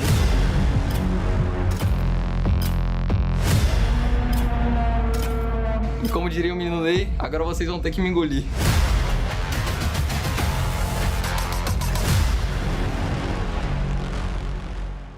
Bom, quando eu entro aqui na GH, o sentimento que me vem é um sentimento de muita responsabilidade, obviamente, por ser o nosso local de trabalho. Tem que ser assim, porque se não for assim, acho que o time não anda pra frente, sabe? Porque a partir que eu tô na Game House, eu acho que eu deixo de ser o Matheus e sou mais o Mythic. Sempre sonhei em defender um time grande. O ambiente, pra falar a verdade, me lembra um pouco mais da minha responsabilidade, que eu tenho que defender meus fãs, todo mundo que torce por mim, minha família.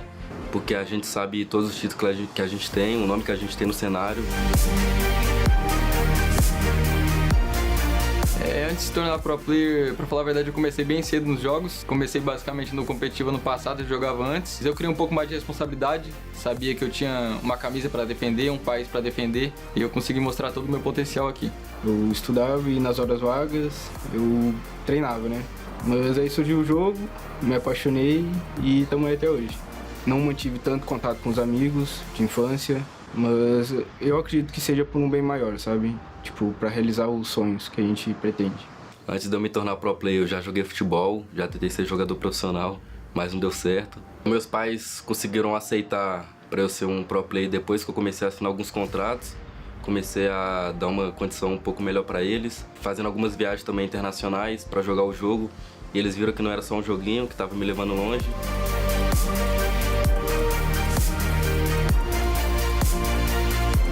Quando eu abro o Instagram e vejo o direct, tem muito fã mandando mensagem, pedindo sense, HUD, os códigos. Às vezes você não acredita, tipo, que você é reconhecido por eles, porque até a ficha cair é meio difícil assim no começo. O reconhecimento é muito bom, porque eles acabam te dando um gás, sabe? Sempre te apoiando e eu agradeço muito por isso. Tem uma torcida que apoia realmente o time. Eu acho que isso faz muita diferença nos campeonatos. Sem eles, não seria a mesma coisa, entende? Seria mais difícil.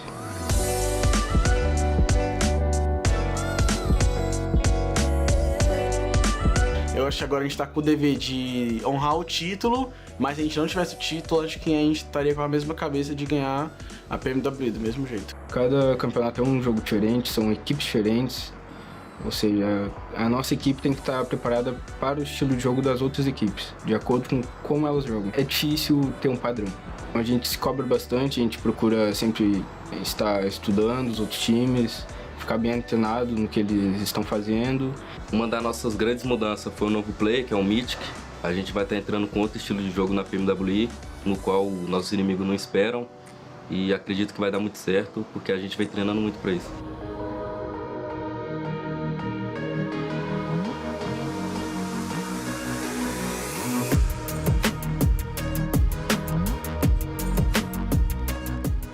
Nosso momento de distração, a gente vai sempre em algum restaurante para comer alguma coisa, dar uma caminhada, jogar um futebol na quadra, e treinar o tempo todo, minha cabeça não fica cheia. E quando eu vou ali, saio com os meninos, me distraio um pouco, na próxima partida ou no próximo campeonato eu entro bem mais confiante e aliviado. Porque às vezes é bom dar uma distraída dentro do jogo pra relaxar a mente, não ficar com muito nervosismo. E é basicamente isso que a gente fica fazendo pra não ficar tão tenso. É bom você sempre estar feliz pra entrar na play animado e conseguir dar o melhor de si.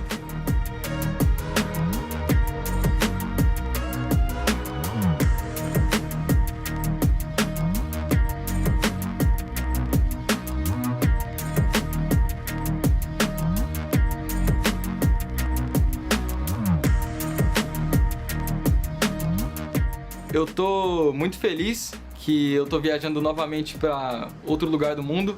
Isso é muito gratificante e a gente vai dar o nosso melhor, pode ter certeza. Nessa viagem eu tô mais tranquilo, tô mais de boa. Não tô, tipo assim, pensando muito que a gente vai para outro país. Eu só quero chegar lá na Arábia Saudita e fazer um ótimo campeonato com o meu time. Porque a gente vem treinando demais para trazer um bom resultado, ser campeão da PMWI. Eu diria só para se preparar, porque a gente tá vindo com tudo. E a gente entra em todo o campeonato com muita vontade de ganhar, muita vontade de representar o Brasil, e a gente vai dar o nosso melhor nesse campeonato.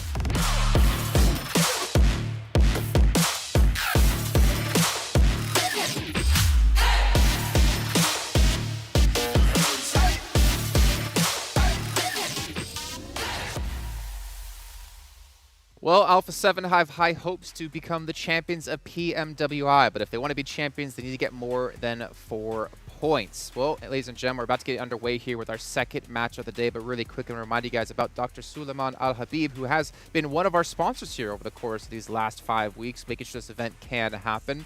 But not even just them. We have also STC, another group here to make this possible.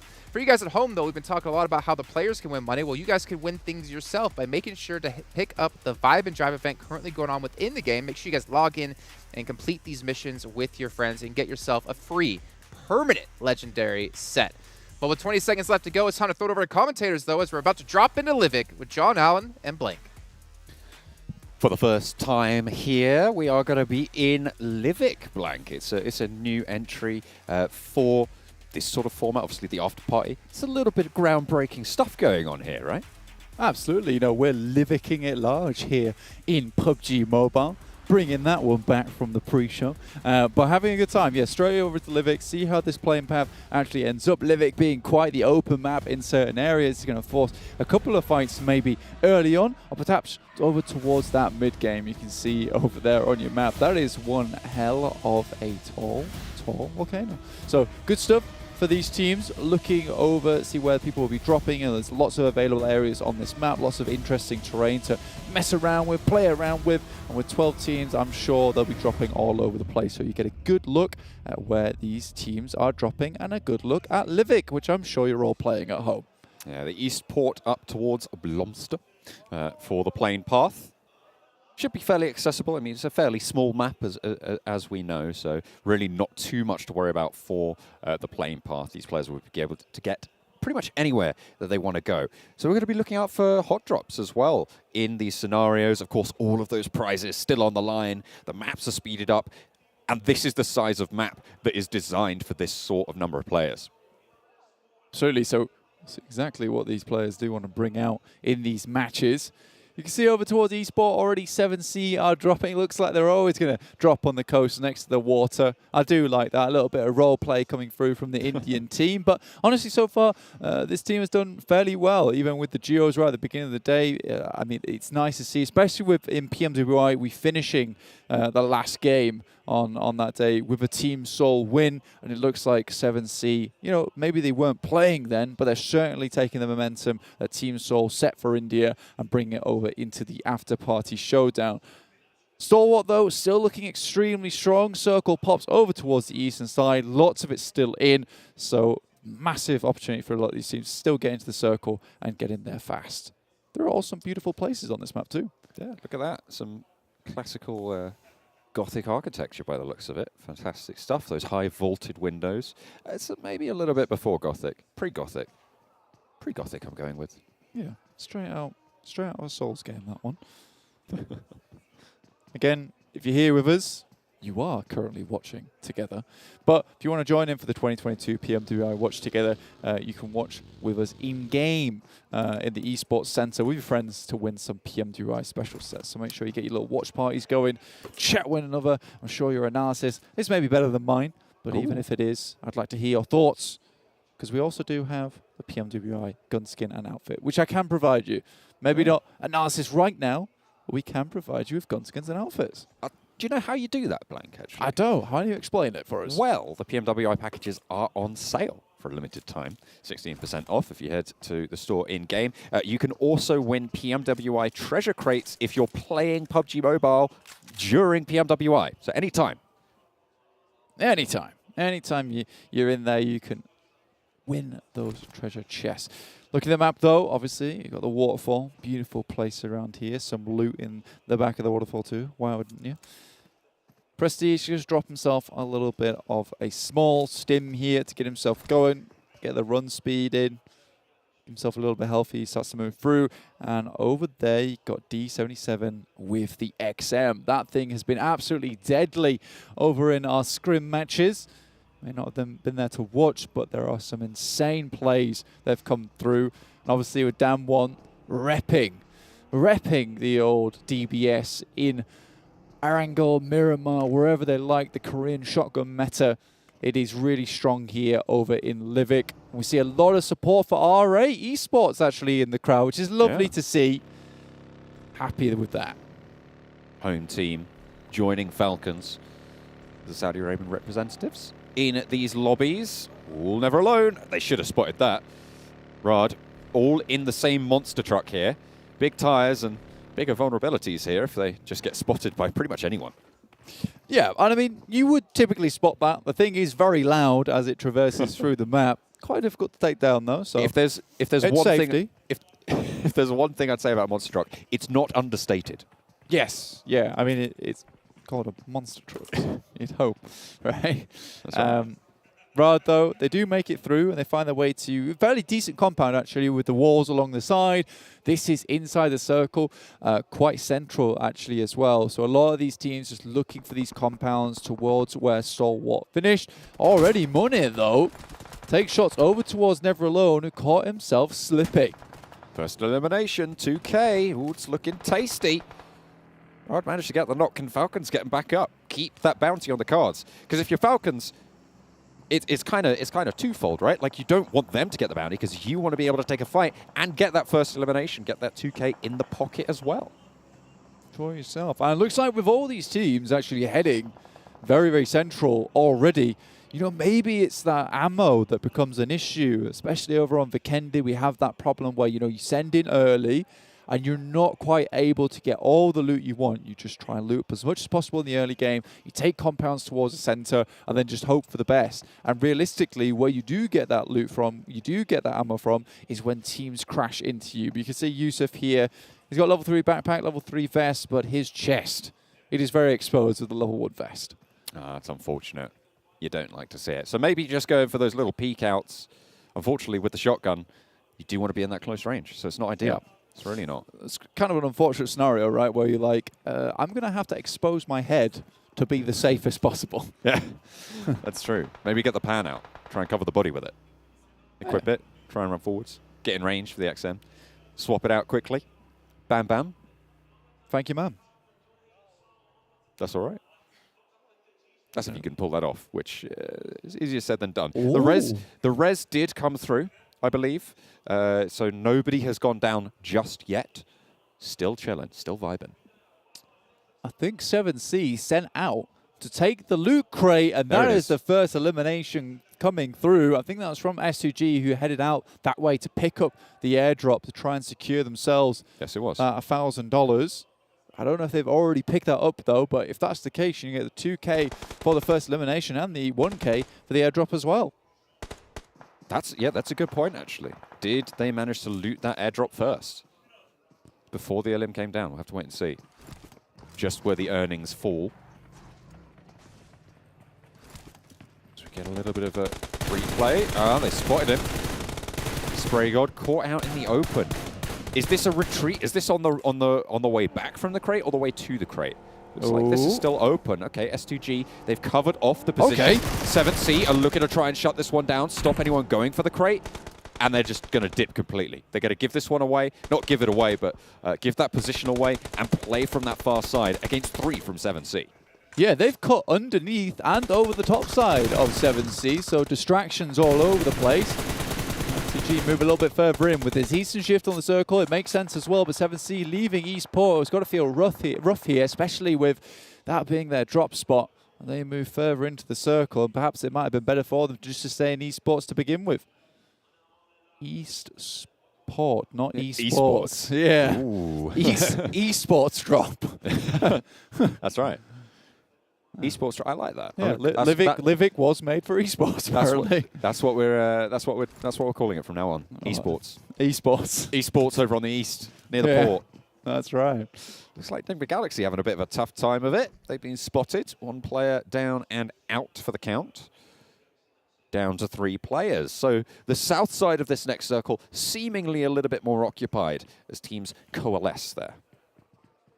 Bigetron keeping it chill here. You can see, though, already, just in Livik, the amount of open ground that is available to so many of these teams. Just the roadsides, just completely barren. And there's a few boulders, you know, a few little places where you can start to play around. And these are just open compounds. The windows are all open, fairly large. So you have to be very, very careful when rotating and moving into areas to begin with. Deadeye Guys, they're up towards that northwest. They're moving up towards Falcons' position, who still haven't quite recovered from that initial knock. And like you said, there is a nice special elimination coming through, and that will be the first one of the game. Shifu will be taking that one. Cheeky. 2K. Is that 2K? That's 2K, yeah. For the first special event. Very nice. Add that to the tally. Bigetron engaged with the forward guard of R8. She, across the bridge, has potentially got some sightlines. Zuxi Wants to pop the nade. SK-Ton out the window. So position known, but pushed in through the window. Will dodge the damage. That's a dangerous hop. SK-Ton goes down. And back around the sidelines. Needs to be careful. There are off angles from R8 to be worried about. BTR need to back Zuxi's position up now. Uses the Uzi. And it's Rico Infinity that take the doozy. Zuxi with the Molotov. Tries to prevent them from pushing too far into them. Now it's Prestige with one of his own. Zuxi will have to go for the bandage, for the heal. Once the rest of the team start to regroup around him. Genfos here, alongside with Luxi along the way.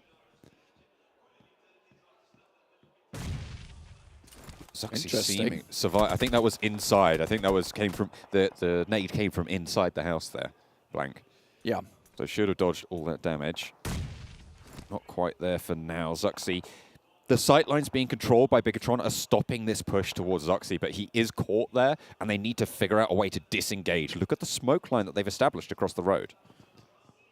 I think that's one thing that BTR has been doing very exceptionally well so far, is just using utility to their advantage, Molotovs to cut off pushes, smokes to prevent these areas of ingress. Falcons, powerful, takes a tumble to Chari from Deadeyes Guys. These guys have been outside of the zone for a long, long time, and took Team Falcons by surprise here. We'll have attention sent their way, though, and from Team Falcons, that is some deadly sightlines.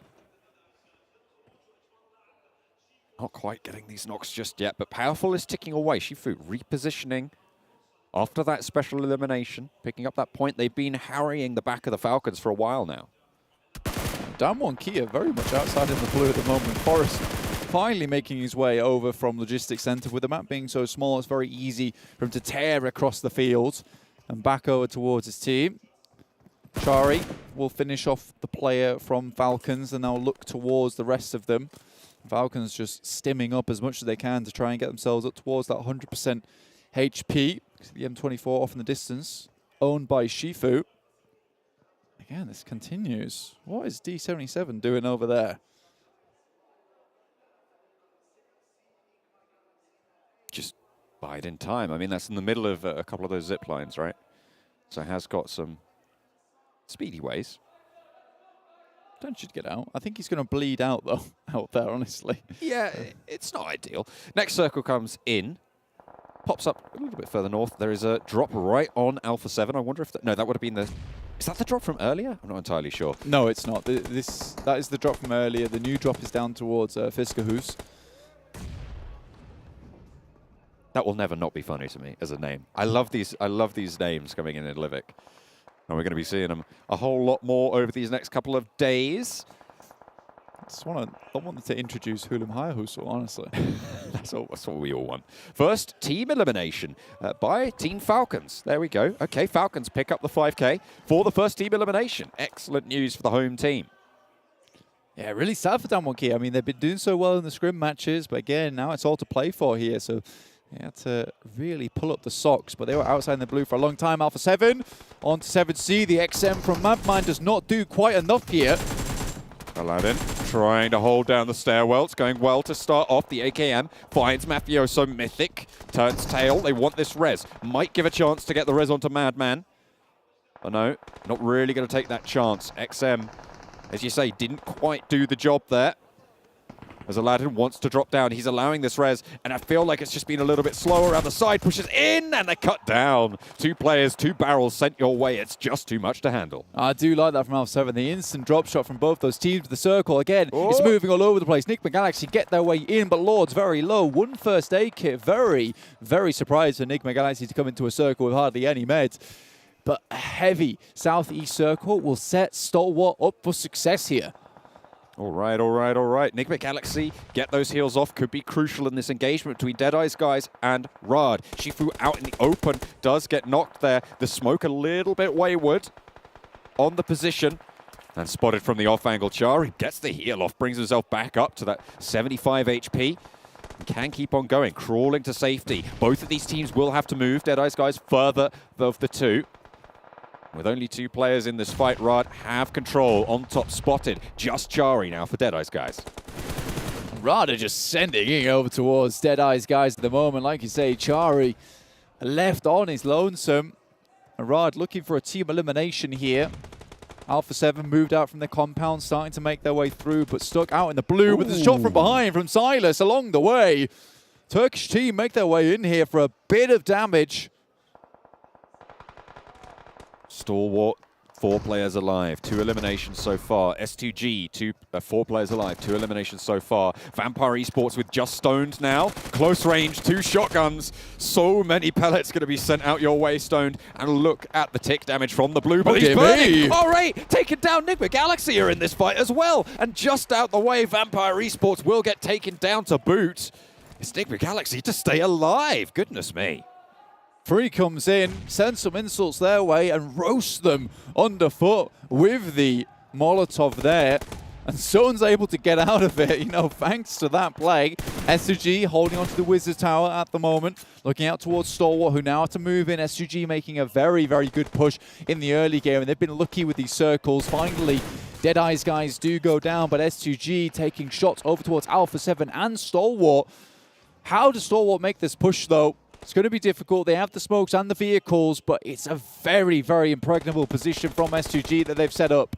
2 bounties as well on the heads of these team eliminations. Alpha 7, Nigma Galaxy, allowing them to ladder up in terms of placement points if they're able to take them out. 1 player left for Nigma Galaxy, Alpha 7 with 2. Here's the replay. Stone to try to control that sidelines. This is where the Molotov came in. I don't know who threw it. It was Freak who managed to just burn R8 down. Excellently placed third party there from Nigma Galaxy. Yeah. Stalwart, action. Takes a knee here. It's Mafioso inside the blue, just sending bullets down. Surely S2G seeing this push. Riyadh with 0 eliminations. Very quiet this game, but Moon here sends a shout into it. Nade sent back and a lot of damage pouring out to everyone. Stalwart bear the brunt of it, and they will fall to S2G. Riyadh, 3 players down, looking for these reses. They are crucial. Nades in hand, starting to move out towards the hillside, and it's good, and it interrupts the res. It puts very, very low the health bars of Riyadh, and now Mafioso can try and get more done, and there's the nade from S2G, leaving them in a 4v1 against Mafioso. It is impossible to try and challenge S2G from this position. There's open ground everywhere. It's impossible to approach this building in the first place. S2G secured it as soon as they got in here with 4 players. But they have absolutely crushed the competition here with the amount of eliminations. Now dropping out of the fortress. And it will be Mafioso. S2G take home the 2nd game and the first of our Liviks of this tournament at the Afterparty Showdown so far. A blitz of a game at the end there for them, and they'll have picked up a load of eliminations. A lot of money going in their pocket, 10K for that chicken dinner. S2G playing that game fast and loose, going north and south side of 7C, finding that compound. S2G take the winner with a chicken dinner. We've got the Turkish talent next to us going absolutely wild over this win, and why not? They have really repped their team here. Coach on the left side has definitely been doing some analysis on this map. Absolutely. The Turkish team, S2G, really, really solid stuff coming through from that Wizard Tower, operating beautifully with those nades. Yeah, I mean, again, it's very, very difficult to push up to that position. Like, where do you go around it? There is a tree and a rock, and then over that, you're just crawling through the grass. And the worst part about that is that they have a high ground position to play from, so it means they can see down even if you're snaking. So I think S2G kind of punched their ticket as soon as they found that compound. Yeah, absolutely. S2G take it home. Excellent stuff from the Turkish team.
عايز تترجم راب؟ تعالى لي. ملوك السين دي انا ملخصها في سطور، بس مين يقرا؟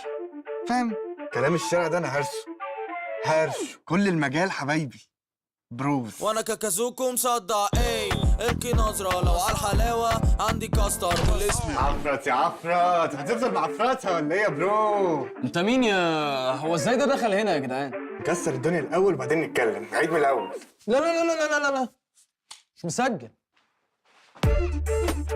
اخواتي عشان فاهمين السين، سبوتيفاي عمل لك بلاي ليست الاقوى راب مصري، اسمع ملوك السين ببلاش.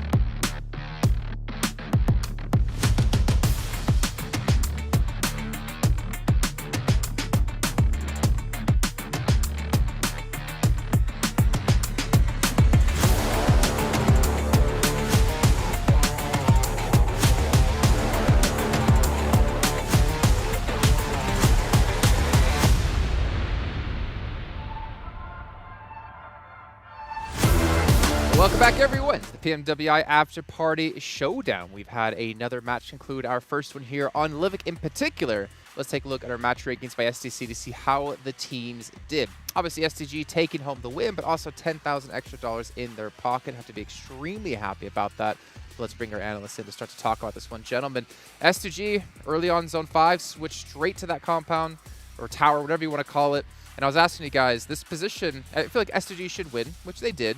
But you guys had a little caveat to like ways they could lose actually in that spot. Yeah. The only way you can deal with that kind of position with a Harry Potter tower is if you get in range, do a nade on the top side and the bottom side to like move them out of the building. Yeah, yeah. And even with all the smokes you were saying there, James, even with all of the smokes used by all the teams, it was almost impossible to move them out of it, and they just took the win off the back of that. Yeah. Technically, what you're saying is, yes, this as a tower is vulnerable if you're able to get to it, but it's getting to it that's the problem. Exactly. There is so much open area around it. Blank was saying in the cast as well, looking down from that high angle on everybody that's kind of trying to approach, it is an absolute gauntlet to run and try and get up to where S2G was to get into nade range in the first place.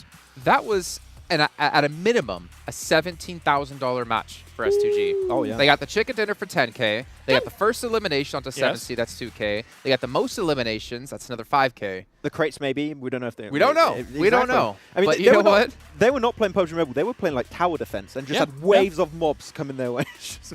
Yeah, they were. And Livik works like that. I mean, there's a lot of these open area fields where if you do get something like this little Harry Potter tower, you're going to be able to see for quite a way. There's a lot of hills that, I mean, we've played quite a bit as well here, Max, where you find a hillside and you can see into full render distance. You can be able to see all the way around you and be able to just blast whatever you want. Yeah, exactly. And you can just chuck those nades behind like rocks and trees, which are the only good hiding spots in those kind of locations. And you're pretty much done. So yeah, S2G had the best position and played it really well. So can't argue with that.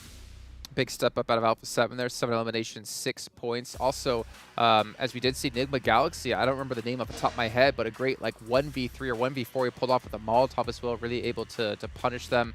Fantastic job by them. Let's take a look at our highlights. We'll probably see it in there as well, so we can get the names to mention. But there it is, the first elimination out of Silas.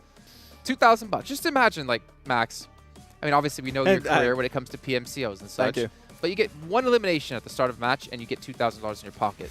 Do bots That's count? like 10 times your day rate. Do bots count? Do bots count? Because I get a lot of those. you would know, James. I mean, yeah, I guess so. It'll be great. But yeah, like a lot of frags coming out like this was it. That you take that position and you can see there's just rocks and trees around. If they have nades, Max, they Max, did. look at the screen, Max. Oh, Max. It's snowy. Whoa! Calm down. Okay, calm down a little bit, Max. Quite bad. Okay. Where are you dropping, Max?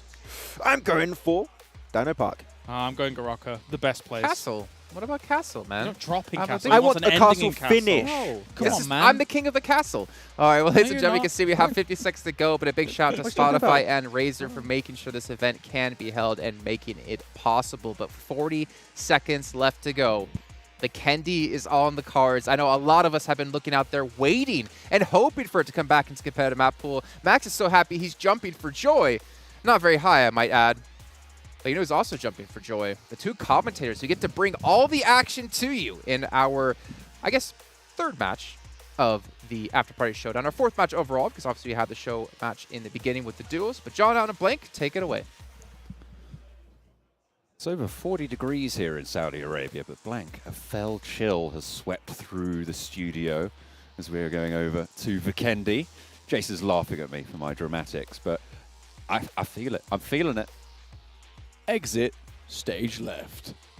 Excellent. Okay, yes, indeed. But that was for you. Please leave my commentary desk now, sir. It is time for Vikendi, and I wish to commentate Vikendi and not play out an entire play. That's fair. That's fair. But it doesn't mean we can't script it. We could do. You know? We do it in iambic pentameter, rhyming couplets. That's right. The only problem is, though, is that with Vikendi, we can't predict what's going to happen here, so we can't script anything. That's fair. That's fair. I am with, I'm kind of with Max in that Dino Park is one of my favorite areas of this map, but I'm kind of against him because I wanted to finish in Dino Park. That's what I'm always looked out for in every single time I cast Vikendi. Dino Park finishes. I'm not dropping in Dino Park. Look, it's difficult. You know, you're rolling around, you're going to the ticket booths. Those dinosaurs are scary. There could be anyone there. Yeah, absolutely. And I'm getting absolutely terrified of the dinosaurs whilst I'm playing. You know, I'll grab an M4, I look up, it's dinosaur, I look down, it's an angled foregrip. I'm like, oh, okay, this is not so bad. I look back at the dinosaur, and then I have to find a compound. So all in all, very awful time. You know Chris Pratt. Let's put it that way. Exactly. That's Max's job, right? Right, that's Max's job. He's got blue on lock, right? He's got the Raptors along his side, but none of us can quite play PUBG Mobile the way that Max does. That's true. That is true. I don't know, Seven might give him a run for his money. Actually, yeah, he does carry us in most I'm not games. sure. But if you're interested in just how these teams are going to deal with Dino Park and the rest of Vikendi, then you should be watching together with us. Watch PMWI together in the in-game esports center with your friends to win PMWI special sets.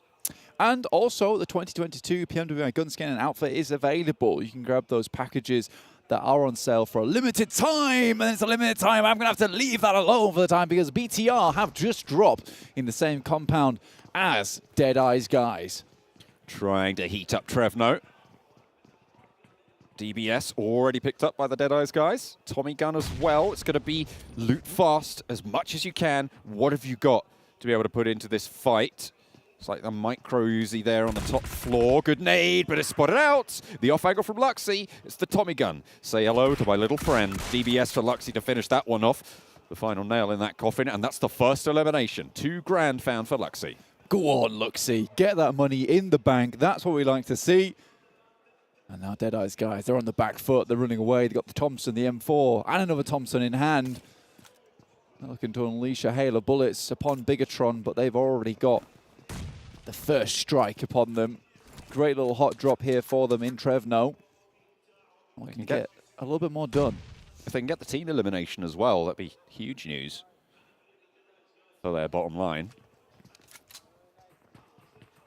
They're biding their time. They're not going super aggressive, and in these urban environments, when you know that they're going to be playing with shotguns, with SMGs, you can't be taking those risks. You can't be overextending. So taking it slow and cautious, probably good. Absolutely. Chari, though, as I was snaking last game here on Livik, looking to get something done here, but BTR moving up as a team, as a line, from compound to compound, shooting off the DBS to frighten the opposition. Oh, it's the double DBS action coming through from two players from BTR. But they're on the top floor. I feel like, I mean, it has got a fairly decent range, I suppose. Yeah, you've heard of the Siberian Husky, but have you heard of the Indonesian Husky? This one's coming to grab you. Falcons are just moving across the map at the moment. Damar, the UMP, said how deadly this weapon can be, but open roads, looking for a vehicle. Most of these teams, that is the idea at the moment. You can see in your bottom right, already the snowmobile is in effect as most teams start to move across. 7C. Maybe wanted to regroup, but powerful spotted. Sarang gets a lick of damage in, but it is traded off. Never alone with that DBS. We've seen it be so brutal. It seems like everyone's wanting to pick it up this time around. And Erangel doesn't want anything to do with it. Here's the bad news as the ka-chunk sends his legs a quiver. Runs away for the hills, powerful again, pushing in. Mike Cruzy in hand, straight down the stairs, turns the corner, gets the damage in, and is followed up with the DBS as well. But backup is in for 7C as they swell around the ground floor. And now the pressure is on for Falcons to take the top. In goes Spray God and lives up to the name. First knock goes through. Aladdin wants to pursue this one. Around the corner, it's never alone. Sat alone in the bathroom, has the DBS. Has he got enough rounds? No, he does not. 7C back up their team up the top beautifully, and Falcons lose 2. And 7C come crashing down on the enemy team here. Falcons here in Dobro Mesto. And they're really struggling. 2 eliminations, though, already found for them. Falcons are sent running, sent packing here. Away as fast as possible. And 7C can now comfortably loot the rest of this compound over towards the western side of the map. Falcons have nothing else to do but just send it running. 2 players left alive. Keep yourself alive, get some points on board. First place worth $60,000, remember, here at the Afterparty Showdown. And every point matters. Falcons know that all too well. Vampire Esports up towards the north side of the map in Zabava. Another team also here, S2G, so they took the northern approach on this game. Stoned. Looking for more race to shut the door. No, you can't see me now.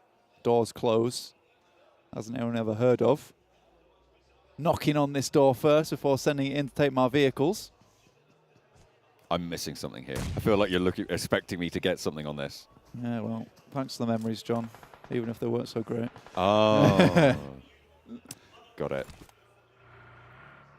It's good. S2G. The line's good, but, you know. No, it's all right. That's fair. That's fair. Well, no, it's definitely great. Even if they weren't so good. No, great. Is it great? Oh, no. No, don't look this up. Stop. No, no, stop it. It's fine. No, we can do it. No, we do it after the game. No, it's a fine. mid-game Google. No, don't do the lyric. Look, you just need to be dropping some lyrical mayhem on this match right now, because S2G extremely close to Vampire Esports. This way it could really go down. That is fair. At the moment, S2G not really taking a close quarters fight just yet. Vampire Esports on the verge, on the precipice of getting it done. Not really. And I was right, wasn't I? Oh no. I was correct. Anyway, don't ever question me on my Fallout Boy lore ever again. Vampire Esports moving through. Grenade. S2G still Razy. Closed that door earlier on, but Schweppes has a good idea. Nades over, and it's clean, but Razy's able to just shield himself, fend off the shrapnel somehow with a pan in hand, just blast it back. Seemingly an unstoppable force. Curtailed.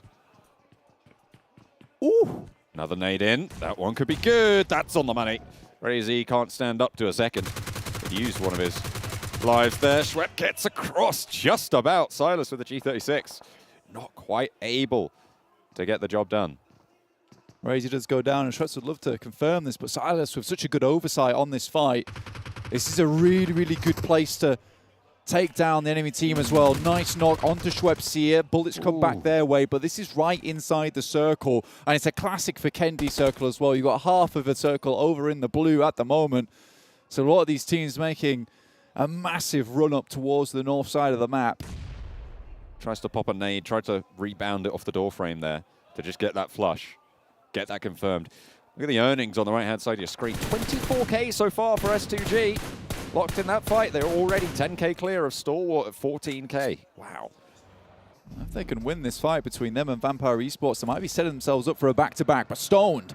Nade goes through, will finish off Razy and take home the first special elimination there, $2,000.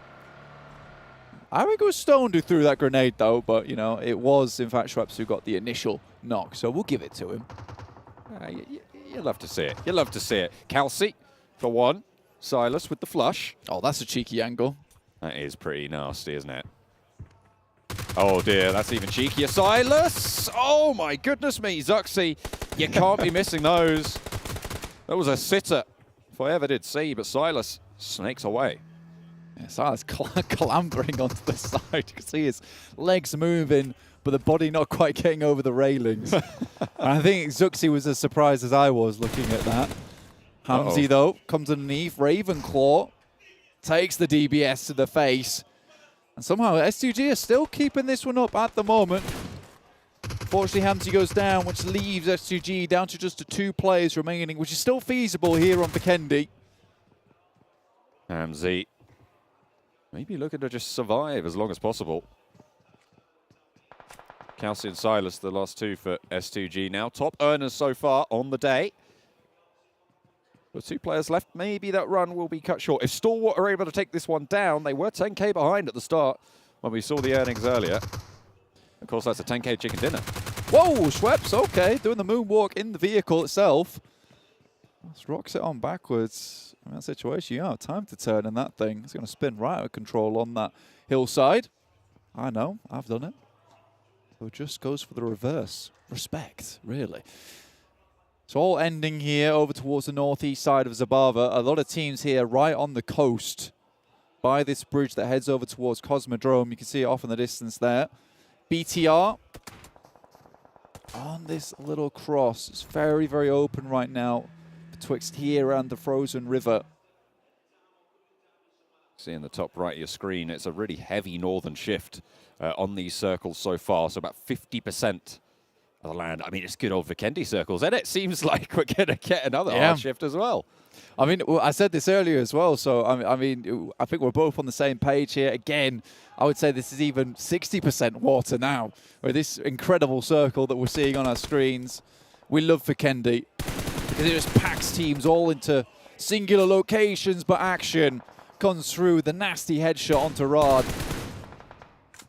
First team elimination seems to be just around the corner. 3 teams on 2 players. Riyadh with one of them down, leaving them with 2 there. Damwon Gaming trying to push Damwon here, pushing up onto BTR's position. Find out all about the Titans from the east. Bigetron Red Aliens hold 1. Fabian goes down, gets flushed. So gets back into the shack, but it's Vampire Esports trying to make their way through, and a player goes down. It stops there, and he's stopped in his tracks by Damwon Kia. Schweppes isolated as well from Stoned here in this position. Really not able to get back to it. Damwon Kia have oversight. S2G, they lost 2 of their players early. Nigma Galaxy, similarly unfortunate that you'd seem so in this position. Ralph now and Hamodi trying to hold off against Alpha 7. Ralph under pressure from nades, potentially an off angle from the back there for the backup from Hamodi. That nade needs to be good, but it's a little bit long. Only gets a little bit of damage onto Revo. Spray's looking quite good, though. Ralph stays up, stays standing. Caught, and Hamodi pushes in. Ralph is knocked. It's a 1 versus 3. Spray is good for 1. Hamodi! More, but no, Carrillo takes him down at the right time there to save the squad. All 4 of them still alive, and that is a squad elimination. Dear me there, Hamodi almost brought it home. When this guy was just absolutely tearing it up over in the PMPLs. And he has really been one of the rocks for Nigma Galaxy, and they're starting to add more and more fantastic players, but he was one of the real ones. Okay. That's all I'll say. He's a real one. Big up to the real ones out there. Yeah. Mainly Hamodi. Just Hamodi, actually. Yeah. Nobody else. I will say that Zuxi and Luxi, as Zuxi does go down, I'll say that BTR should really be having a good time here on Vikendi because, you know, being such a long-standing team, I mean, Zuxi and Luxi have played Vikendi competitively in the past. Plenty of times.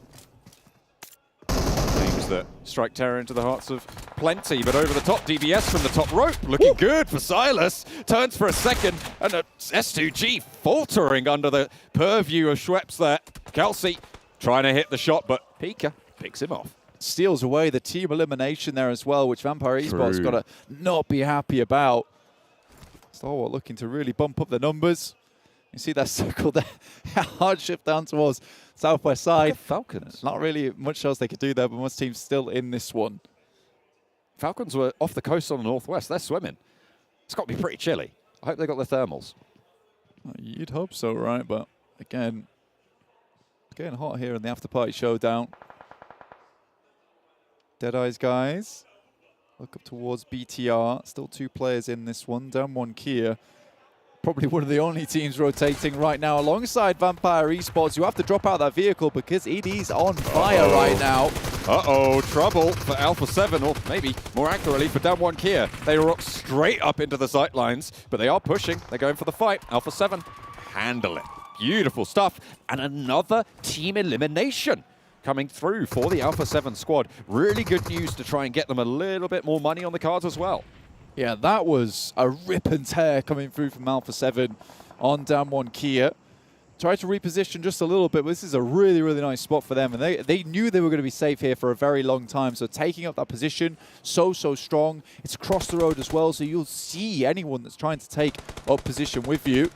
I don't even know who was in that car. It was going so fast. Deadeyes Guys, I think. Yeah, lightning. Bigetron couldn't get the swivel. Only 2 players for Bigetron left standing after their engagements that they've had so far in this game.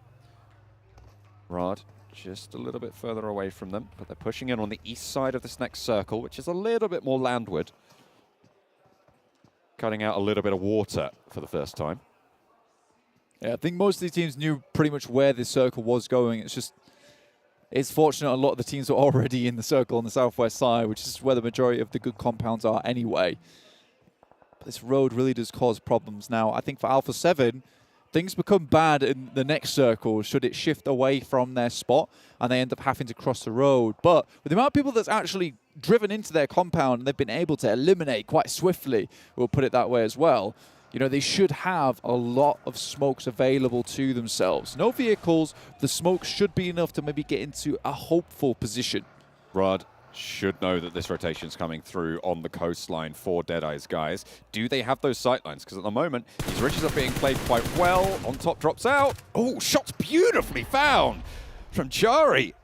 Straight back up to the players from Riyadh. Very nicely covered. And that gives Deadeyes Guys the chance to move on up towards these angles. But where are they getting shot from? It's Alpha 7. They're into the fight from the western side as the circle moves further towards them. And Deadeyes Guys are on the broadside. Alpha 7's just partaking in all the action right here. Afioso, UMP with the 3x on side. He's keeping himself available and watching these locations. Chari back up in action. For a little bit more. Smoke's over there, but honestly, this is just protection. This is survival game for Deadeyes Guys at the moment. Nice nade over towards the Deadeyes Guys to keep on top down. Slow the Deadeyes Guys encroaching push from the northern edge. Of course, Alpha 7 are doing work in that front as well. Just dropping nades and looking for anything. Ooh. Munir seems decent. It Feels is good. Oh. I think it was just before the res on top, which means that he didn't go down. Again, he took it on the red bar instead of on the res health bar. Alpha 7 taking shots over. There is an answer, but it's just not going to be enough. There's no way you get further than that. Alpha 7 pick up another team elimination. They're on track for the 5K. Goodness me, there's another one as well. Call Alpha 7 the usher of the lobby because they are sitting these teams down at the moment. Shots into the vehicle, action. Taking shots from behind. It's BTR also joining into the fray, and that's STE out. Riyadh eliminated by Alpha 7. STE with 2 players left there, Pika and Scry, losing their teammate across the way. That split didn't go well. Alpha 7 on the northern shore. Arbiters right now. Their presence felt by pretty much everyone. You can see 7C still going. A beautiful nade over the top. Comes in from Luxy. That's plenty of specialer limbs. Oh yeah, smokes are plenty for Luxy and GenForce at the moment. Still moving through, but 7C still going strong.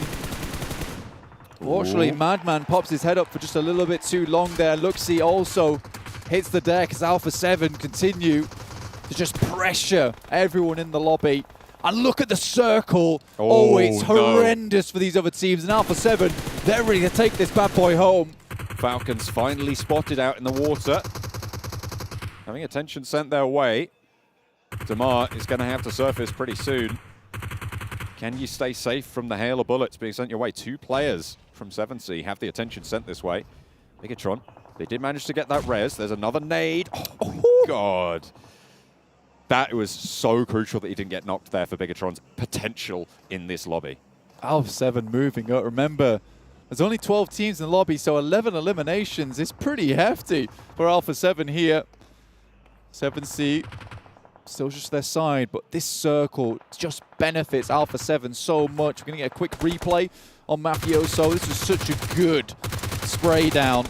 So clean. That G36 doing so much work and taking the vehicle out as well. Rod could not use it to reposition. Could it be another Bigetron nade over towards R8? Is that right? Is it far enough? It's good, but it's not good enough. Was that an immediate re-knock? No, it was taken on the red bar yet again. Luxy has spotted Mafioso, the G36 surgeon from Alpha 7. Resable position, though. Will just slow them down a little bit. Potentially throwing a spanner in their works with their conflicts. Bandar looking to move in, but there's a smoke, I believe, that drops down, but Genforce tries to throw a couple of more nades their way. Bandar stuck outside of the blue, moving up to Alpha 7's position. So many teams.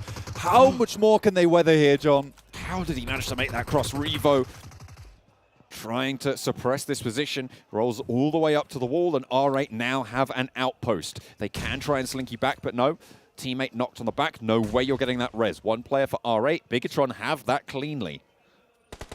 Huge amount of damage their way, but Luxy is still going. Mythic hits the deck, and now 7C, perhaps they even see a chance here for themselves in this game. They're taking a lot of damage. Luxy has to drop down again. Revo, excellent high ground angle. Has to drop back off the side, though.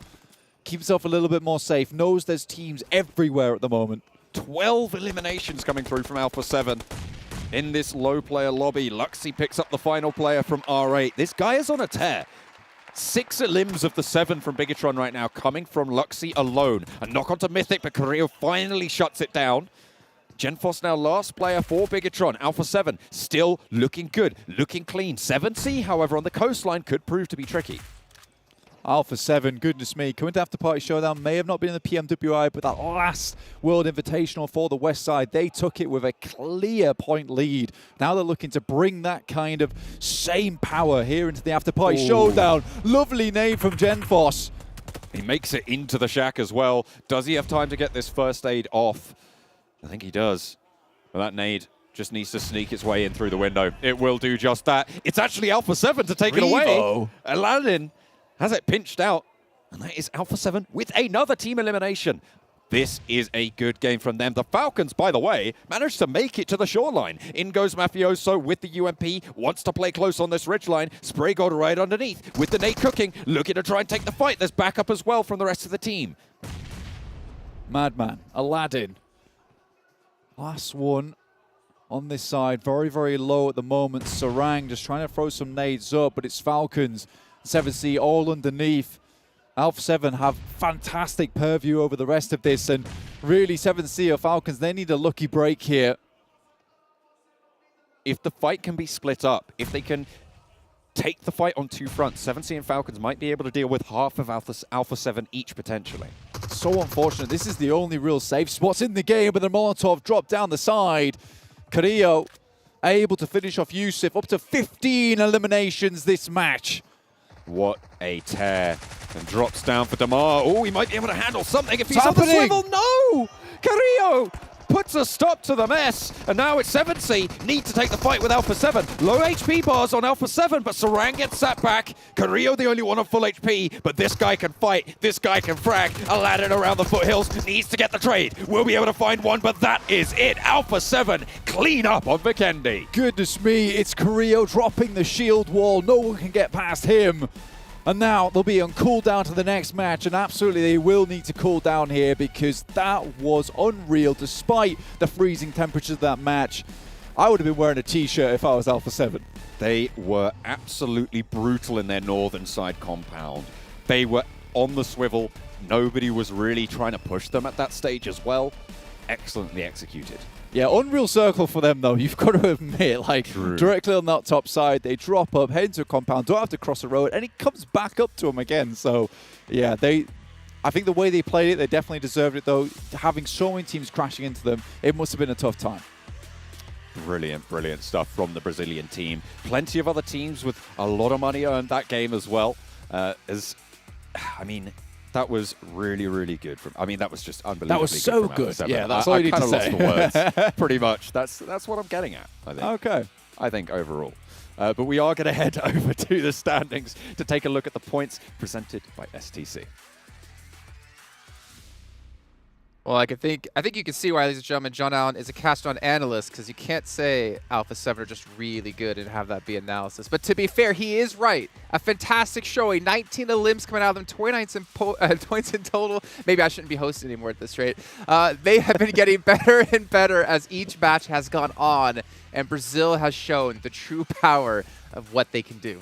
Wow, and what an insane finish from these guys. And we were talking about it, Kalash, right? Before this game, well, they had zero money earned. Zero money earned. So they just had an incredible rise, like 19 elimination from the guys is absolutely insane. And their compound, the fact that they survived 3 breaches in a row and still kept 4 players alive, you don't see that happen every day. No, definitely. They defended it really well. They painted the town orange here when it came to Vikendi. I mean, looking at this, they absolutely blasted out. That compound, we were talking about it just before we came on, it has a natural advantage in terms of the northern barrier. Well, one, because it's near the sea, so it's kind of whatever. But also there's a cliff face there that you don't really have to worry about too many teams moving up against that. So just looking at the other angles as teams are coming in, but their awareness was hyper keen in this game to be able to provide them such a massive victory. And also big respect to Mafioso in particular. He was constantly taking a little bit more vantage point towards the south, making sure he's keeping information clearance of the road. And no teams are going to try and third party. If he's not there, I think with all the breaches happening, a third party could have happened. So there's a lot of micro things that happen for Alpha 7 to get this far and get this many eliminations. Yeah, and the thing is, right, it's not like they fought against 1 or 2 teams and had a good position, but they literally had to fight like turrets, taking every single team down that possible went after them. Getting a little bit lucky sometimes, thinking back to them versus Riyadh, and then that was at Stalwart Esports. They tried to actually steal those eliminations away, but then Bigetron chimed in to actually prevent that. I mean, all in all, and what makes me sad to say this is the fact we haven't seen Brazil be this strong in a very long time. Back to the Loops era, years and years and years ago. I think Blank mentioned during PMWL West a long time ago. And it's fantastic to see that this team has been getting better. They have been improving, because they were definitely a letdown when it came to PMGC this last year. Yeah, it's been a little bit rough, unfortunately. But you know what? You still got these possibilities on these kind of stages to get back into it, so it's good to see. I'm happy to see 7C especially get a few extra points down there. I think the Stalwart team is going to take some time to find relevancy on an international stage. Hey, a few eliminations down there, it's cool. I mean, aside from having a central circle position, given how rough this circle was, some teams' interesting approaches to the circle actually paid dividends for them. Of course, Falcons, they were in the sea for a long time and then came on. Must have been a bit chilly. And then likewise, 7C on the other side. That's right. 7C on the other side managed to kind of have their west kind of covered for the most part, moving on in against this. And then once you get up against that cliff face, it's okay. But yeah, an interesting circle. It didn't really feel like a Vikendi game, if I'm honest, with the way the circle worked out. But it was very, very north, and we kind of didn't expect that. I know Max, I guess, technically happy or sad, because he obviously wants to be able to cast a castle finish at some point. But you know what, gentlemen, let's actually take a look. Let's take a little bit of a look at Alpha 7 and their player stats here in this last match, just to see who really was standing out for their team. And as you mentioned, Mafioso and Revo doing some work. Yeah, and especially Cario being able to get so many of those elimination confirmed when you had 3, 4 crashes in a row. He was getting all those finishing blows on the teams. And then, of course, you had Mafioso that was taking really good control of the the southern edge, should I say, of the compound, making sure no one's going to get involved. But, man, that conversion rate from 7 knocks into 6 eliminations for Mafioso, 7 elims also from Cario. These 2 guys in particular really stepped up to the plate in this game. Do you reckon Mythic did this on purpose? Alpha 7, 777. What do you think, Max? I feel like this could have been a game casted by 7. Quite a lucky game, yeah. Yeah, it's pretty lucky. I mean, lucky game. You know what? Yeah, fair. I was going to make a point, it's not a good point. I'm just move on. That's fine.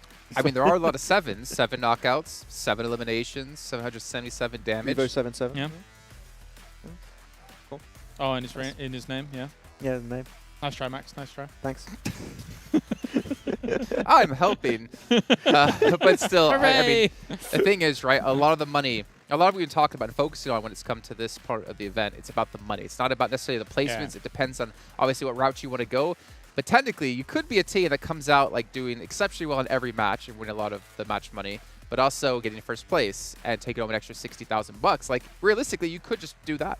Yeah, I mean, one comes with the other. If you are the team that gets the first elimination, the squad wipes every single time, by default, you're going to be placing way high in the ranking. Sure. You can't do one and not get the other. They could just come in a package. And the interesting thing about a game like this is, aside from maybe, you know, drops and stuff like that, the money that you would get from those, Alpha 7 could have potentially got a huge portion of the money from this game, considering they probably had more eliminations, more team eliminations, the first special eliminations because they had nades. They didn't get the airdrop though. That was Genfos from Bigetron. Okay, well, you know, $1,000 gone. I think that's the easiest thing to take away from them there. But everything else, they absolutely dominated this game. Not only in actually getting the win, but also everything else revolving around the prize pool distribution. Yeah, look at that. You just get barely in range of them, and they're just going to instantly spray you down. And this 2-2 split in particular, making sure the two last teams had no way to make it up that little ridgeline position and contest. Like, the control was huge, and it was just impossible to escape Alpha 7 there. Yeah.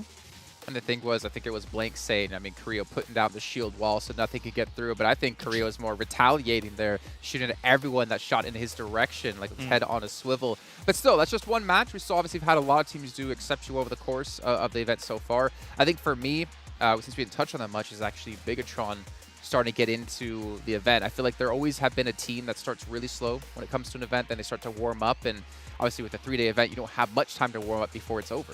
Yeah, they did get the first elimination that game, so that's still something that came their way, right? But there has been some iterations in the roster that, like, it is going to take a lot of time for them to find their groove and find their comfort. So it'll take some time, but as you said, they're going to be a slow burner team. Tomorrow might be the day where they really step up big time. No, definitely. And Luxie almost did 1,000 damage before it was goes down to Alpha 7, fully enough, while all of those fights are going on near that compound. So, yeah, they were definitely gaining speed, momentum. Not the last one. And we actually have, of course, Blank was saying about Luxie. He's one of the guys that kind of stood the test of time in terms of performance. I would argue maybe there was a kind of a little bit of a drop-off for a little while. I think maybe it was based on some you know, kind of teething problems with how the roster was being and things like that, maybe some changes. Yeah. But overall, still able to blast down. Still very clearly an absolute all-star. Okay, well, if you guys at home want to play like the pros, you can pick yourself up a Sony 1.4 Xperia. As we have seen, it's been created in collaboration with professional players. It's also an official partner here of PUBG Mobile. And well, speaking of playing like the pros, maybe you want to learn on how they play in other games. We actually do have a video here with Alpha 7 and how they tried to play some basketball.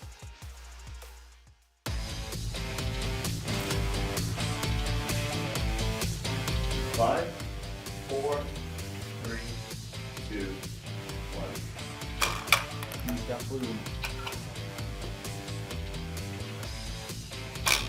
I don't know. Luan, muito difícil. Pode escapar? Vai. Não, vai. Bolinha. Vem, que negócio disso. Não, não. Aqui, ó. Uma. Não, é muito forte. Outra. Outra. Nossa, é muito difícil, velho.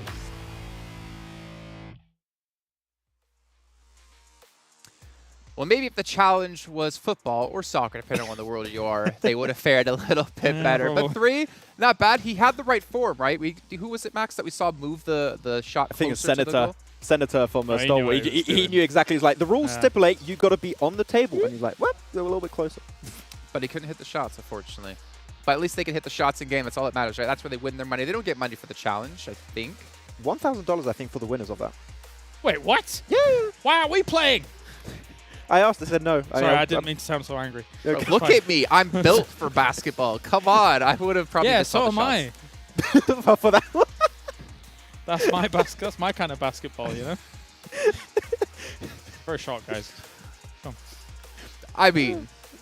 I'm not getting off if you did the basketball challenge, would you have been on a box playing that? I'd have been on a box playing even that one, all right? Just saying. Well, I mean, could you even reach the table to do it? Would you have been like, I'm not that short. Come on now. Steady you're not Seven Worlds Gaming short, but don't worry, we'll be coming up later on to actually show that one. But obviously, we obviously have another map coming up here. I believe it's going to be Karakin, if I'm not mistaken. We talked about seeing Livik for the first time. We're seeing Karakin now. I'm really excited to see how this one's going to go. You guys want to dive into that a little bit? You want me to talk about Karakin? Yeah. You want to talk about the Panzerfaust. Let's stop him before he gets all explosive. I'm going to explode. I'm scared, if I'm honest. There's not many landmarks to drop in on Karakin for 12 teams, to be fair. There is all that kind of tunnel system, which is interesting. You got sticky bombs, you got Panzerfaust. Everything could get very, very crazy very quickly on Karakin. Yeah, and you got the G36C, also part of the weapon pool in this one. We saw some teams actually playing it last map over there on Vikendi, so it could come into play. They're stirring the pot? I don't. What are they doing? They're stirring the... They stirring a coffee? That's their thing. It means easy when they do that. Easy. Yeah, when they do that, that means easy win also. Like, it's just like celebration. Yeah. When I do that, it means I want soup. Yeah. Spaghetti also. Oh, spaghetti, yeah. Yeah. Why are you laughing? Go away. You're not supposed to be here yet. Sorry. I don't... I don't... Maybe when Avenger and Several's Gaming get in, they can tell us what that means for them, but this doesn't...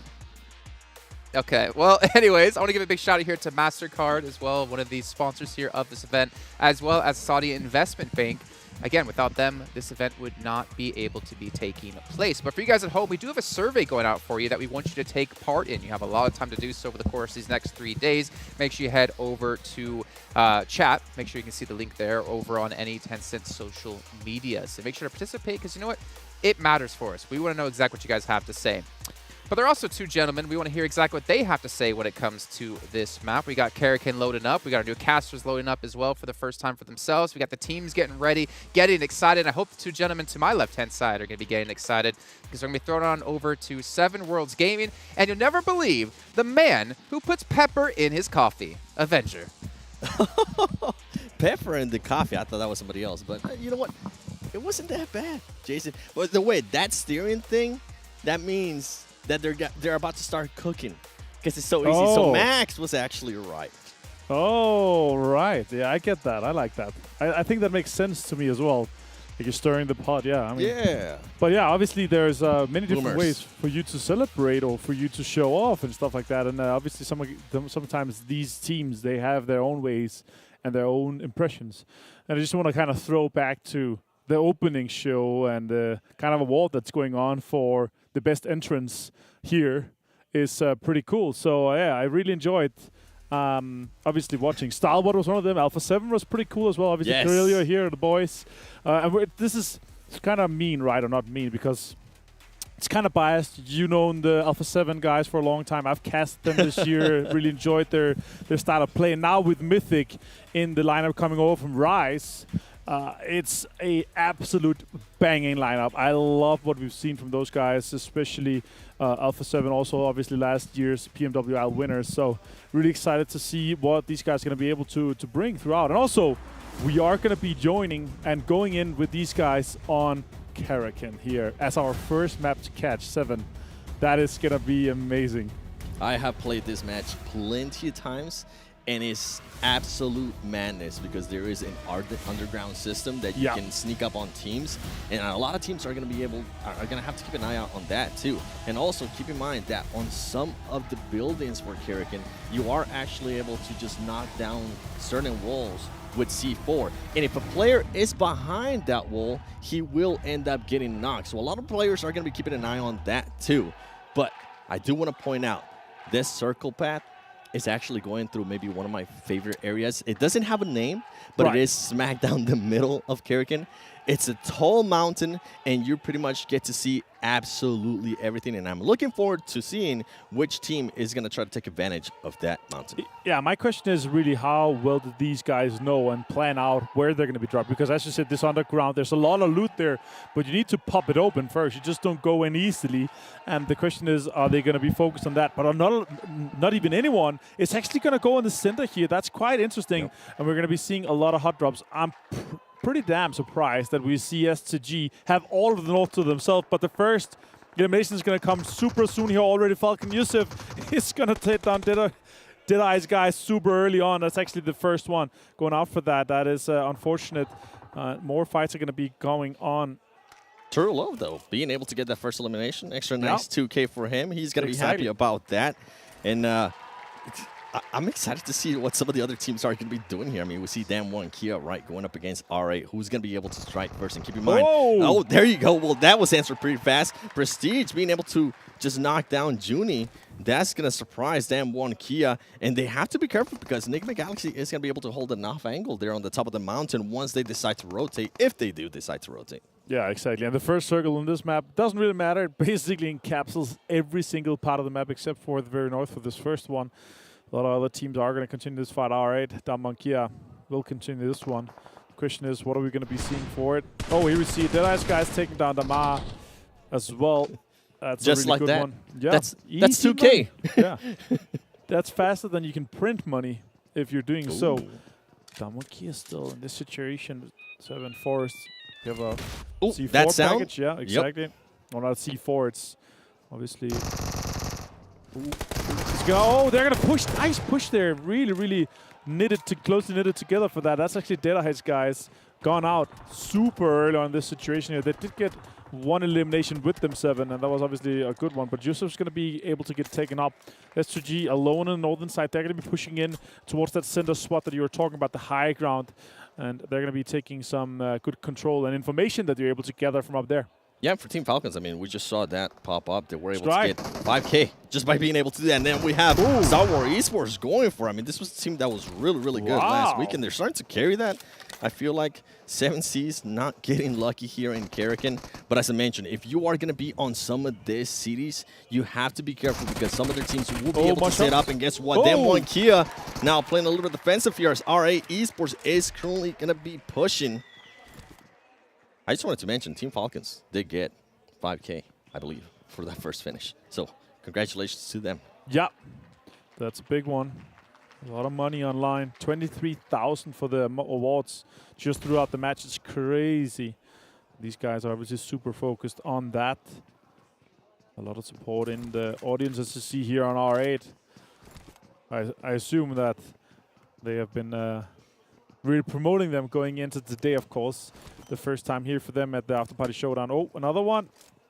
And that's what I was talking in regards to being able to blow up some of the walls there, being able to surprise some of the other team. And now guess what? Instead of them having to go through any of the windows or any of the doors, they get a clear entry through that wall. And they're going to try to make this push here.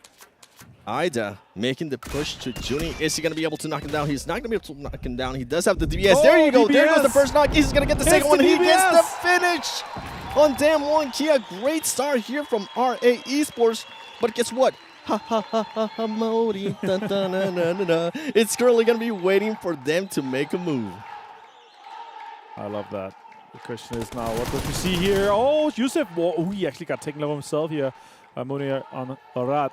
Action finds Soxy from Bigetron. Munir with the AK there in the distance. He repositions. That's actually really well played.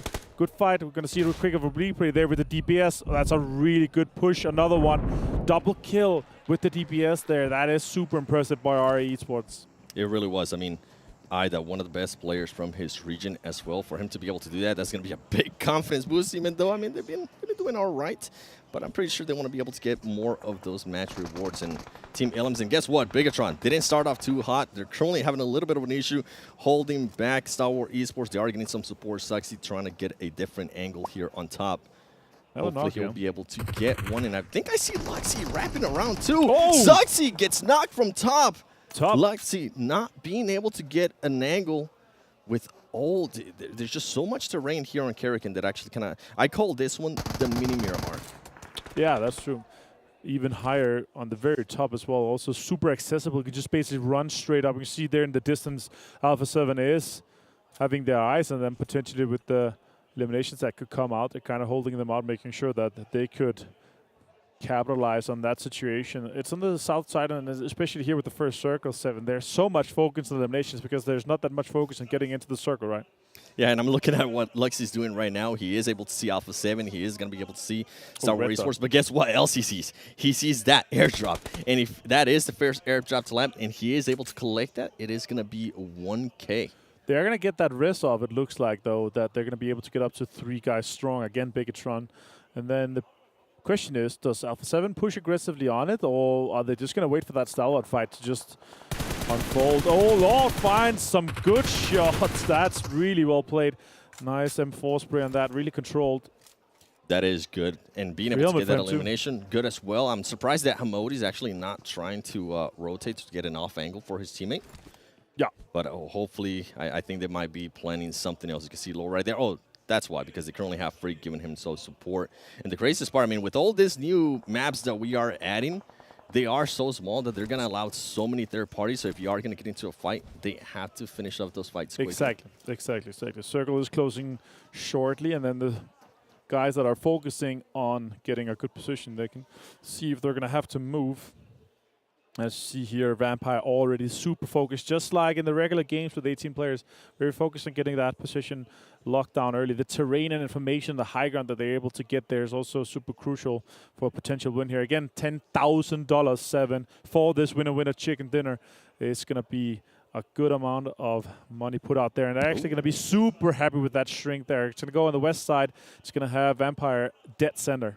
And I'm going to be looking at what else Nigma Galaxy is going to be doing here. Are they going to decide to rotate? Because if they are, they're going to be able to gatekeep R8, especially since they're already setting up 2 players. You can see one of the players from Nigma Galaxy starting to rotate to get an off angle. R8, though, trying to get some knocks, trying to get some finishes as well. And guess what? Luxy is found, and he is going to get eliminated by Stalwart Esports. That's super unfortunate with that.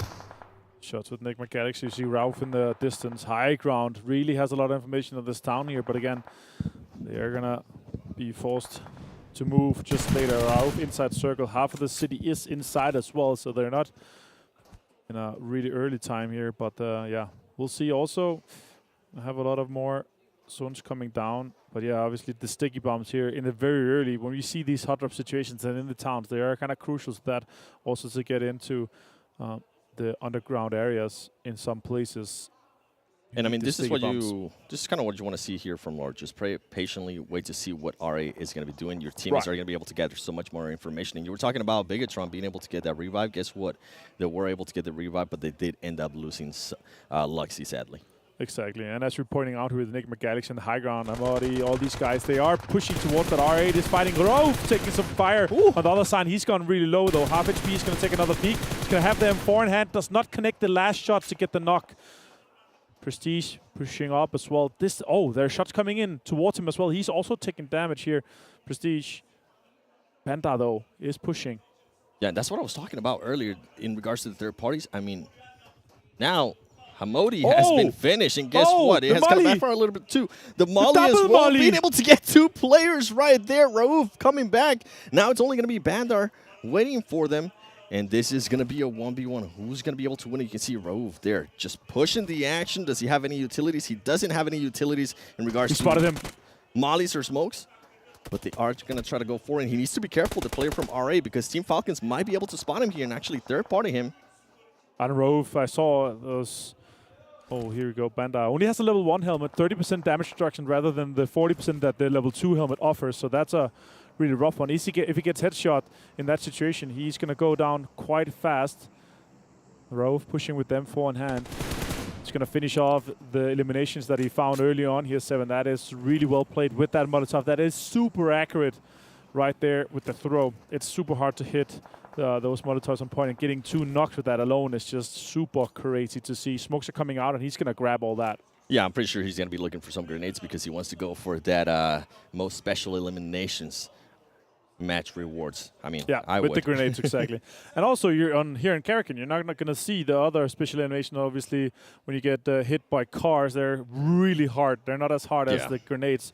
Mythic, one of the guys that had the most grenade eliminations throughout the PMPL Brazil region, and also we saw him really active throughout more as well. But the new circle is closing, and the question is, does Vampire keep this really greedy 4-way split throughout the center on the high ground for as long as they can? And obviously then when they see the next one, are they going to go together and stay as a 4-man here? It's that's a knock. Ravenclaw went down. We were just talking about it. It's greedy, and now Stone has to go towards him and help it.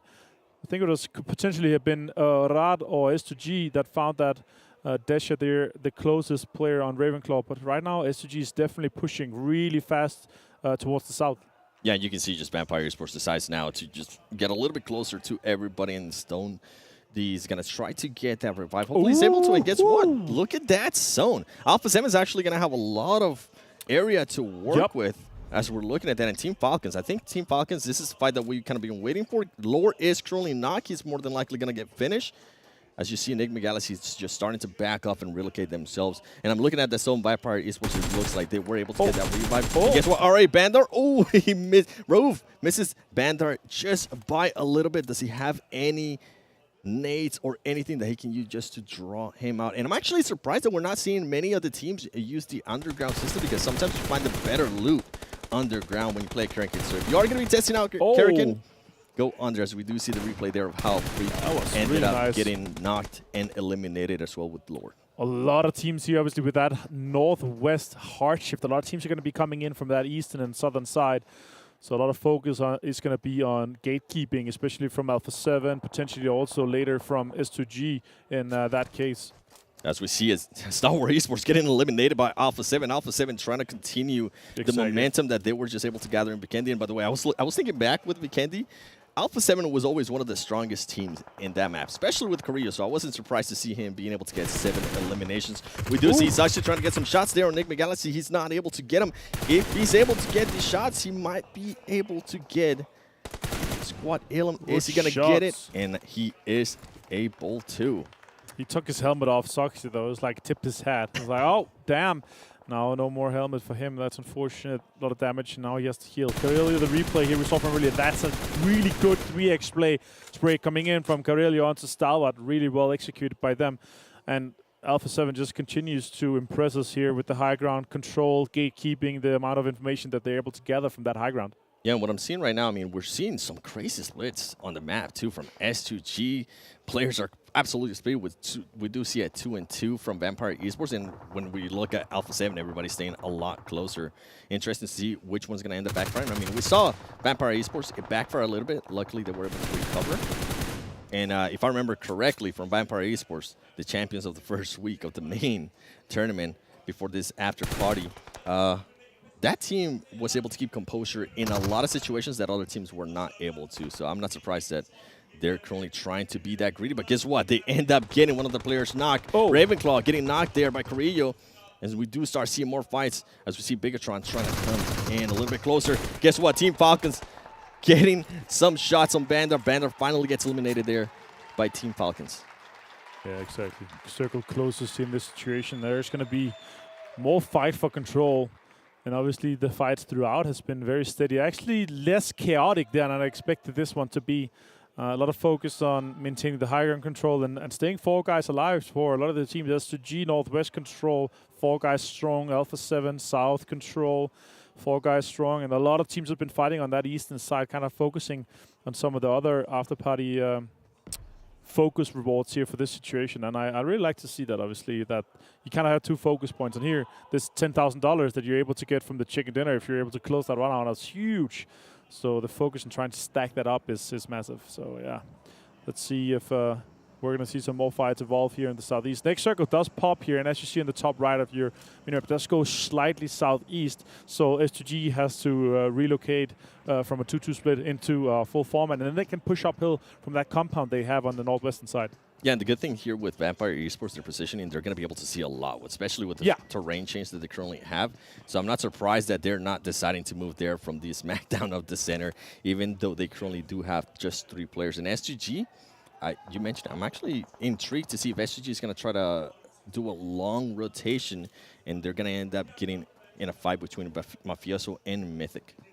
Yeah, that could be a really good question here. They also have the high ground in front of them, could also be a good one. The question is how much information they're able to gather out of this. The shots are coming in, though. Mafioso, as you pointed out, taking down straight there. S2G losing 1 player. That was really rough for them.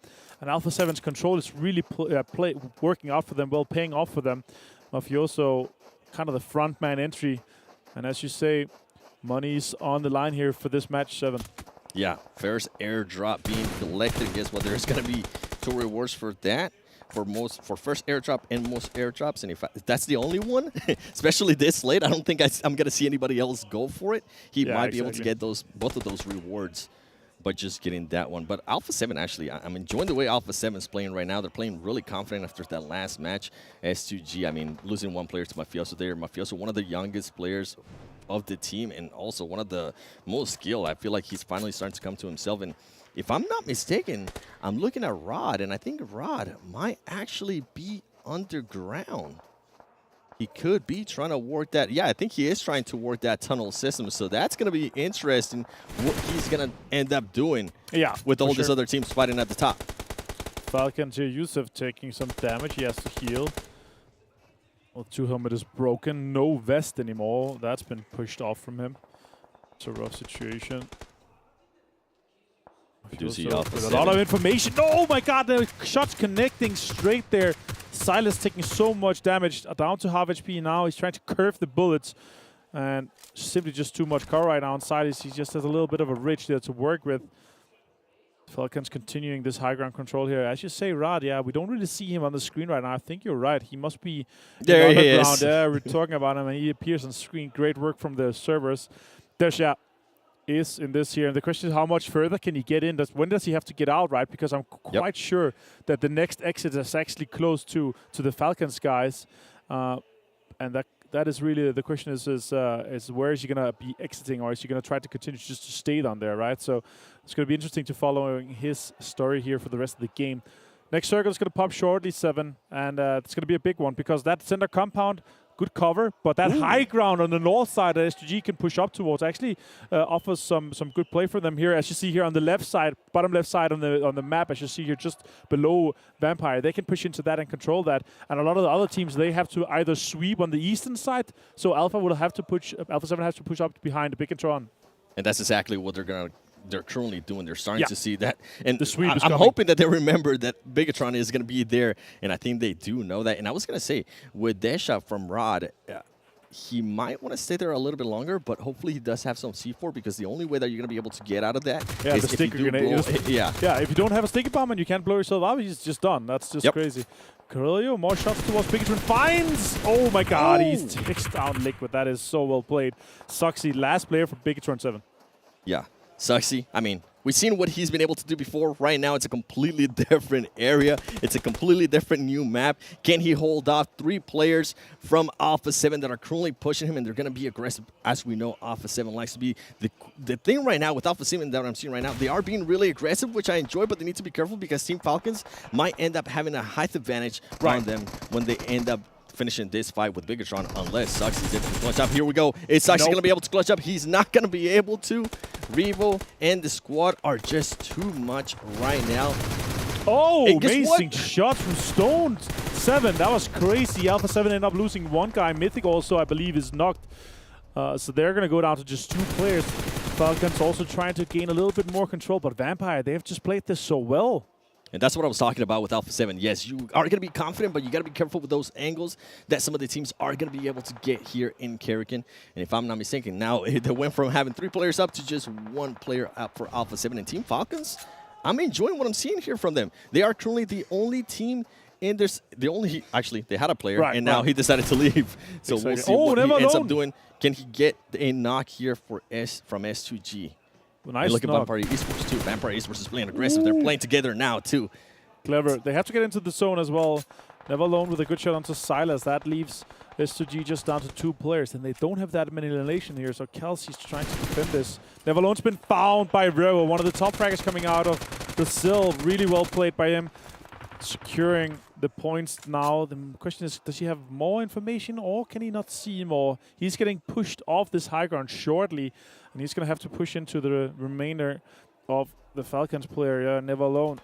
And there he goes with that push. And what you're hearing right now is you're hearing that C4. Somebody's trying to get out of there. And that's exactly what happened. Oh, my God. Remember, I told you, these players need to be careful. He's going to throw a C4. Is he going to be able to clutch up? He does clutch up against Revo. Desha, he was quiet, but he's finally starting to wake up, and he was able to break through that, get an Ilum, wait for it, and get another Ilum. Great plays from that player. That is Desha crazy. 999. That is crazy. Desha, super well played. Smoke's coming out as well. Raze finds Schweppes in that situation, and now could be turned around.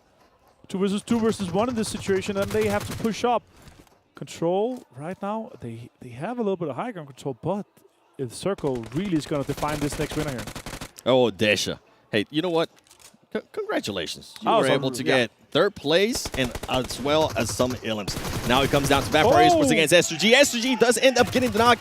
Kasi, is he going to go for the push here? He is able to spot somebody. He's trying to get some shots on him, and he's not going to be able to. But guess what? Racy is going to be able to heal up, and he is going to go for the push here. S2G, can they clutch it up? Vampire Esports going to hold him back, and they're not able to. S2G getting that chicken dinner and those 10K. Oh, I bet they feel really good right now. Yeah, they're really happy about that. That's a fantastic one for that. That's the second one they're able to get today in this situation 7. That is just amazing. Super well played by them. And yeah, again, Karakin just does not defeat anything here. We're just so happy to see this. I would say the lack of chaos actually was really surprising to me, and I was really happy to see that.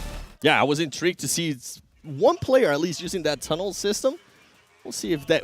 I'm actually intrigued to see what's going to happen tomorrow once the players are able to spot that and see if it's going to actually work their way. But you know what? I'm pretty sure that Des is going to want to break this down right after this break.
Welcome back, everyone. It's the PMWI. We have the Afterparty Showdown, and we're getting actually towards the end of our first day of action here, but it's time to start to look into our rankings, but not before reminding you guys once again that the Savvy Gaming Group, making sure this event is possible for all of us to enjoy, whether you're a talent, a player, or a viewer at home, or in the audience, I guess, technically. So let's take a look at our match ranking, though, brought to you by STC, and see how many points S2G got with their 14 on the board. A chicken dinner earlier on today. I didn't think we'd have a team doing 2 chicken dinners in a day off day 1. Yeah, and I think you can realize it just by how loudly the Turkish talent was screaming over there. I was like, you don't even have to watch it. Like, okay, Turkish team win. They're pretty sure. But like, they were playing the northern side for the longest time, and what's really good in Karakin in particular are those high ground positions, getting the information right, and they just kept pushing in the north. They had all the information, and they only got involved towards the very end. They had the 4-man team. They had all the resources to take the fight, so not surprised in the position they came in from.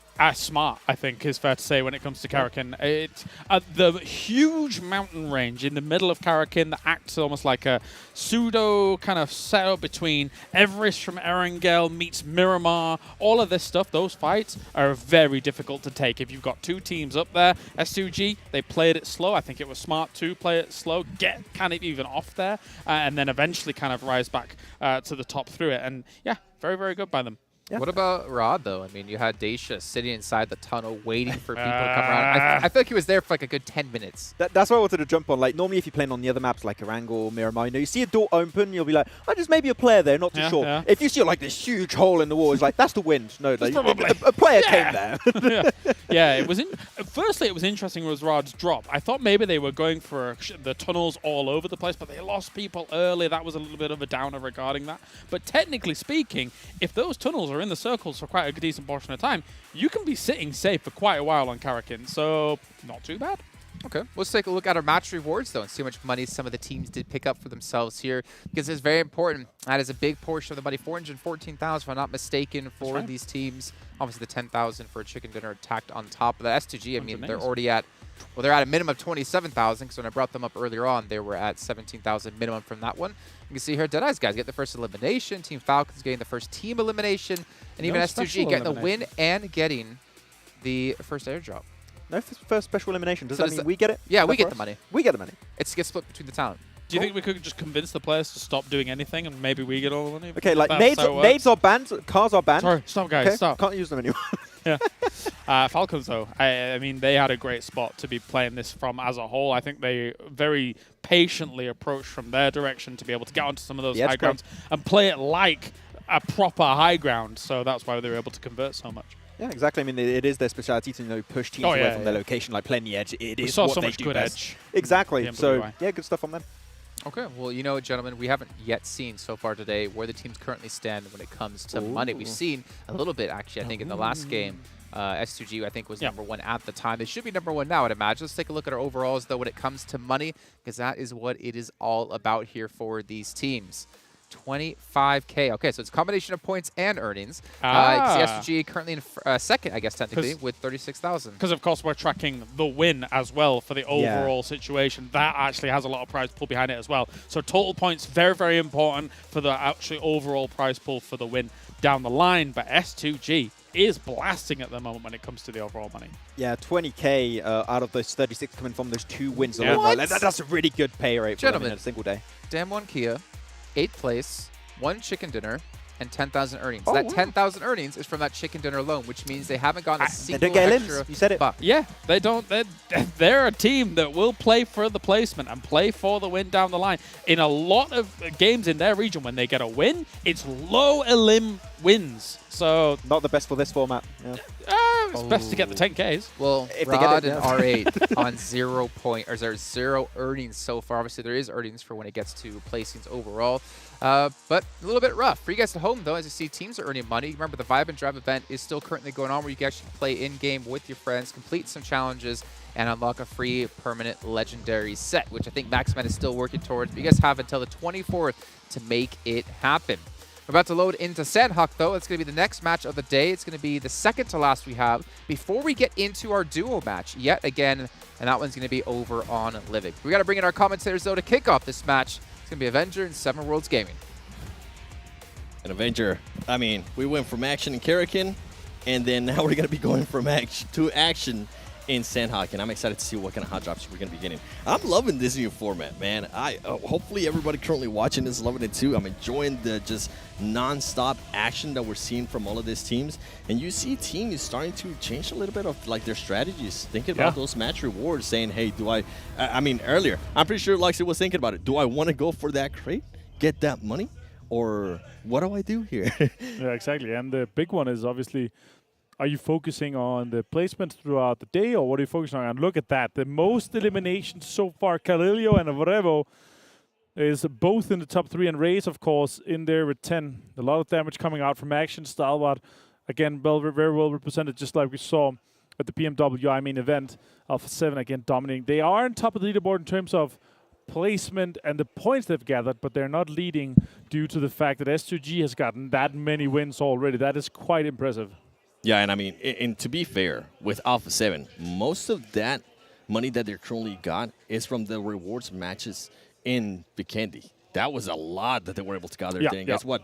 This is going to be an interesting one, too, because Nate Illims is going to count over special eliminations. Yeah. And we did see some players there, longest elimination. You see Ray C there from S2G, 290. Not bad at all.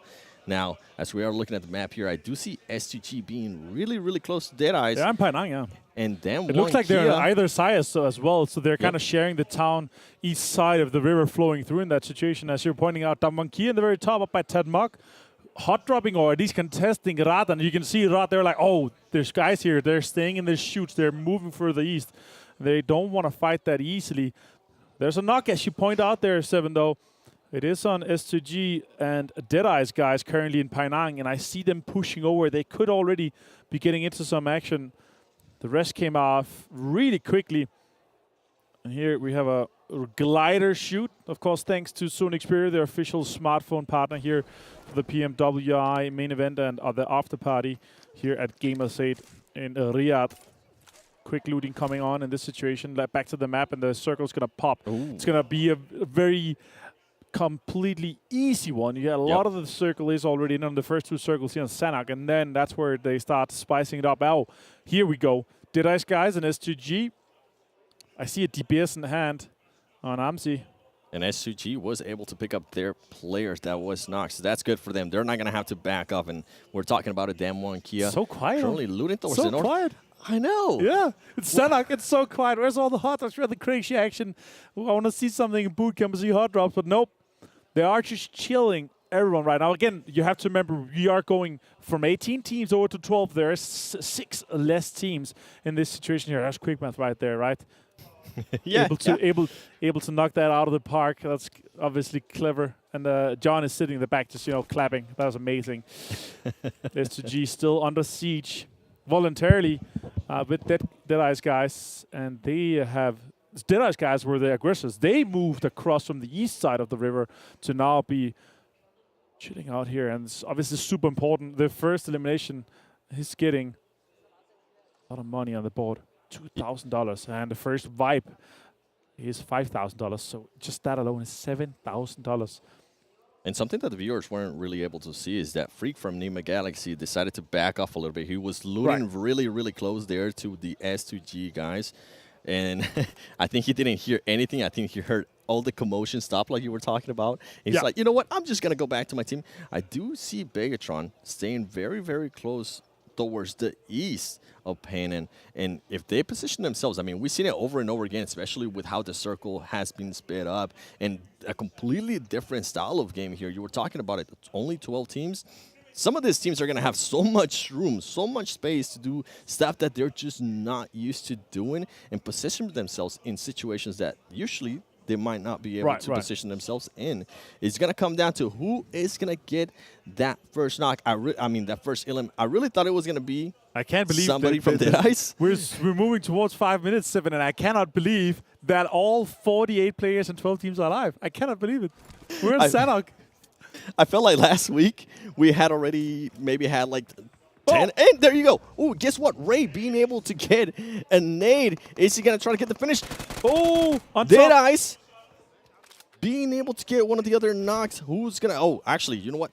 Deadeyes being able to get the first elimination on S2G. That's going to be huge for them. And now, are they going to decide to continue on this fight, or are they going to decide to back off? This is going to be interesting. That's one of the Deadeyes guys is running away. S2G Silas getting spotted from the off angle. And Hamsi getting a knock on Shifu. How is Deadeyes going to be able to recover from this Avenger? The question is, do they just commit to the fight or disengage? I see DPS in hand here of Hamsi. Anyone pushing him right now, it's going to go down. Kalsi with the nade in hand, going for more special eliminations in this case. Oof, that could have been a big one. Popping some energy. No vest here on Turlov. A little one helmet only. These guys are fighting with scraps. They really are. S2G is going to be throwing this. Molly, is this going to end up hitting? That's on point. It is going to end up hitting. He is hurting. Guess what? Silas is going to make the push with the DDS. Can he get the knock? He lays down. He does end up getting the knock there on Deadeyes. Turkish teams are just on a tear right now. I mean, congratulations, S2G. You guys did end up losing a player, and one of the other players is currently down. But right now, you guys are looking hot, and you guys are getting a lot of money and a lot of those match awards. But as I say that, I might be able to curse it, because guess what? Deadeyes, sir, coming back, getting a knock. And as we're seeing this fight go on, Lord does end up getting an airdrop. And as I was talking about Nigma Galaxy, they are going to be pushing this fight. That we're waiting for some commotion to start happening, and this is what happens with the new style. Third parties are going to be a lot easier for some of the other teams. Hamodi. That's it for S2G. How the tables turn right there. Nigma Galaxy just pushing in and just wrapping that up. That is crazy. Rauf pushing in. They're trying to take advantage of this Deadeyes Guys situation where the wrestlers are coming off, but they don't have enough information just yet. Rauf, Hamodi, they're trying to nade, trying to pre-clear some of these corners, but they don't fully know just what is going on right now. And Lord, with the airdrop that he was able to get, he is going to have a Groza at hand, which right now, with the way this fight is looking to set itself up, it's going to be massive for that team. Here we go, Nigma Galaxy. I think they have realized that they're going to be up there. Oh, Saiga! True Love decides to just stop him. He gets 2 knocks. Can he get the 3rd one? Oh, Hamodi. Headshot with M4. Turn the table just a little bit now. And it's a 2 versus 1 in this situation. Freak Hamodi has to push Turlov. Turlov immediately going for the rest onto Chari. Hamodi around the corner. Oh, that's a good molly. That could really be finishing that off. Chari's going to go down again. Turlov on fire. He's going to be burned alive. Really well executed by Nigma Galaxy in this situation. Super well thought of third party.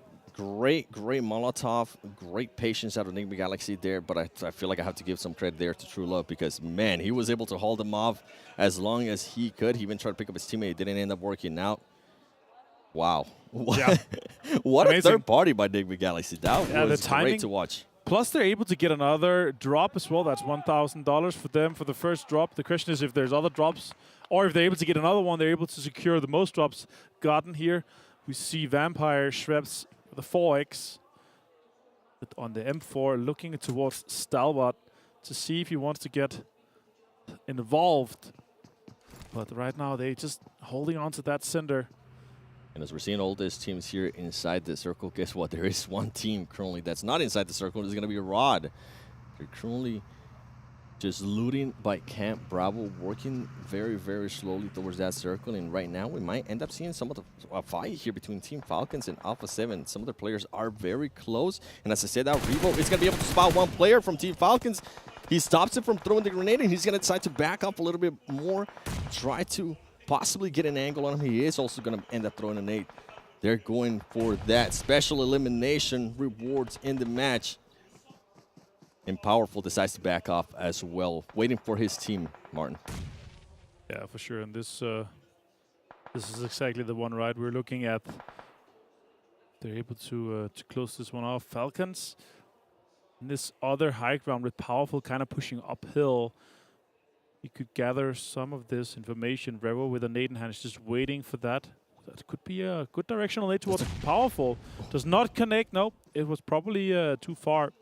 Powerful, 3 helmet, 3 backpack. Did he see Mafioso in that moving on that rock? Mafioso has a super amount of information. Powerful right now. He does. And he is obviously relaying this information to everyone else. Revo crawling up towards this high ground tower. Clearly on the other side, they could have him in a pinched situation. Powerful with some damage towards him. Mafioso connecting a good amount of it. He's going to get knocked as well by Revo. Mafioso playing very aggressive. Didn't end up working out for his team. And guess what? Revo goes back to his sniper tower. And now the Rebel went from being on the defensive to back to the offensive. They do know where Team Falcons is at. Is Alpha 7 gonna be willing to take this fight? Are they gonna decide to push that? Because we know how aggressive they are currently playing. One player that is currently missing there is Carrillo, and Carrillo might actually be able to wrap around Falcon. And guess what? With that knock right there, this is gonna be a full push by Alpha 7. You can see it from this team. And as I say that, Carrillo was getting that angle on the team. And this is looking great right now for Alpha 7, Martin. Yeah, exactly. With that knock right there, that's the go signal. That's where you relocate because you know you're going to have 2 guys down. Damar is trying to defend that push. He's going to take down Mafioso. Super well played by Damar. Revo's close. He's taking some damage, but Never Alone has a DPS in hand. And as they were able to just make that push, they took a little bit too long because Team Falcons was able to pick up their player. And Damar positioning himself perfectly there to just stop that finish. And guess what? Yusuf gets a knock with the grenade on Carrillo. That's going to be a huge knock. And here comes another nade. Can he get another nade? He's not, but he does get some damage on him. Team Falcons starting to go on the offensive. Here comes another nade. He gets some damage as well. Damar knows exactly where Revo is at. They're just waiting for him. They do end up finishing there, Mafioso. And they also knock Mythic. Now it's a numbers game. Falcon is going to go for it. Ooh, I thought he was going to make the jump. Just go for it. Just do it. He is going to do it. Can he get the knock? Can he get the ilum? He misses some shots. Ultimately, though, one of the other teammates, never alone, does end up getting that finish. Yeah. Alpha 7, it looked great for them, and then it absolutely backfired. I think they took a little bit too long. They didn't have any vehicles to actually make that push. And the way one of the players there from Team Falcons set themselves up just to see what was going to be coming over that ledge. It's just the perfect bait, right? Yep. You're sitting there, oh, we get a knock, all right. Get the shotgun sound, Saiga in hand, DPS in hand. They push up, get close. Forever Alone pushes out Damar with the high ground takedown on to Mafioso, which is super well executed. Top push some shots here towards 7C. He's connecting with action as well. Two of the top fraggers. He's really good at connecting those shots in that distance. Top did go down. Vampire Esports actually getting into the action there. Yep. Between Stalwart Esports and 7Cs, being able to get a knock. And now guess what? They're going to be pushing into 7Cs, trying to get that third party, trying to get those team eliminations for the match rewards. As Stalwart Esports is able to recover that player that was knocked down. Vampire Esports playing it slow, waiting to see what 7Cs is going to be doing here. They do have the numbers, but we've seen that that does not mean anything. As earlier, Alpha 7 had the numbers, and Team Falcons eliminated them. Stone pulling out the UMP. There you go. Shoaib being able to get a knock. Now this is the push that they're going to make. Decide to go inside. Spray God just waiting, healing on the corner. Is he going to get spotted? They have not spotted him yet. He's actually being able to get a knock. Is he going to be able to get another knock? He's not able to get a second knock there on Vampire Esports. Vampire Esports being able to finish up that team without losing any players. Yeah, that should be another situation for Stalwart to just push down and take control of that, because they can capitalize on 2 knocks. They're just, I feel like they are thinking we're just a little bit too far away to get close enough to do that, just that. And Vampire now, all 4 guys standing, 4 guys strong. Pika has moved closer. Top still on this rocket. They have a good amount of physical cover that they can work with. They could be holding them out in this situation here. They are the guys closer to the circle. Better high ground control. More shots are coming in. Ravenclaw taking damage from action. The way Stalwart Esports is located right now, look at them. My God, pre-firing that smoke was just crazy. So much damage onto the Vampire guys. Action with the 3 helmet and 3 vest. Stalwart looking so strong from this terrain. Stalwart Esports being able to get all the angles to where they're positioned right now. If I'm not mistaken, one of this players from Stalwart Esports is actually starting to make a bit of a rotation on the other side of Vampire Esports, trying to get just a cheeky angle on this team. And Vampire Esports right now is just in a corner. I don't know how they're going to be able to get out of this. The only hope that they would have is that some other team comes up behind Stalwart Esports and distract them. And I don't think that's currently going to happen with the way that these teams are set up. I think you're right in that situation. Damon, Gia on screen, R8 in the distance. Fabian moving in closer. He's going to be close to R8. Shots are coming out. Stockton is not going to be able to connect just that, but the support from Damon Gia in the distance is good, and he takes some damage. Now circle is closing here, and this is where the action really comes into effect here, because this next circle is going to be a small one, and there's going to be some moves that's going to have to be made. Nigma Galaxy still in Painang.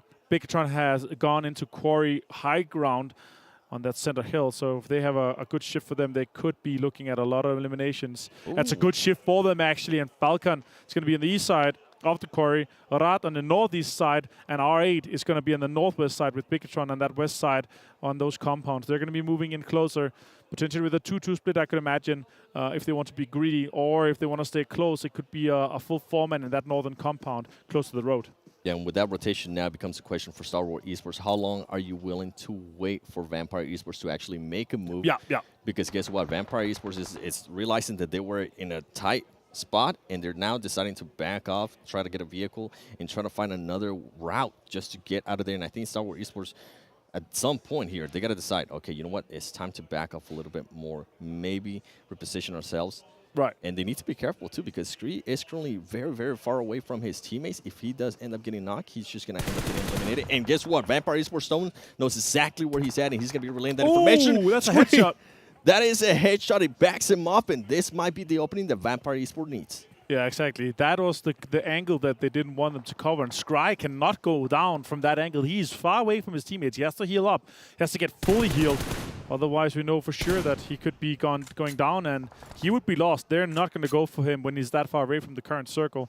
Stalwart looks to be disengaging from this fight here, 7, and focusing and prioritizing on getting some better terrain inside the circle, which I actually like. Focus a little bit more on the placement points for this situation. Only 1 elimination on them so far, but they are 4 guys strong, and they could control that western side, considering Bigetron have the center right now. Obviously, they don't have that information, but there's some pretty good terrain that they could take. There's some compounds available, and Pika is already super out far, getting that information on that T-Road section compound that is quite strong inside the new circle. And ultimately, I mean, Vampire Esports, if for some reason Stalwart Esports was going to end up staying there, Vampire Esports was able to find a way to rotate out of there. You can see them right there on the vehicles, making a long push. But what I'm going to be seeing now is they might end up running into Nigma Galaxy, because they're both of those teams are currently making the exact same rotation. And with Stalwart Esports, I think the main reason why they decided to back off, they were on top of that hill south of boot camp for a very long time. And I think they might have been able to hear some of the shots from the earlier fights that we saw from Nigma Galaxy being able to third party. So they might have that in the back of their head. They might be thinking, you know what, we don't really want to get trapped here. This is a fight that we're willing to just give up to get into the circle. And right now, I think they're starting to realize that was the best choice for them. Yeah, exactly. And with just 8 teams left, still 31 players remaining. In this case, a lot of teams standing 4 guys strong. Everyone except for Falcons has 4 members strong currently. So you can definitely tell the shift of focus is going over to that placement heavy focus, or the chicken dinner focus, with that $10,000 on the line for every single win that you're able to get here. High ground above the cave. We'll get into the cave, and now we're going to be looking at the map. The next circle is going to pop, and it's going to be an important one.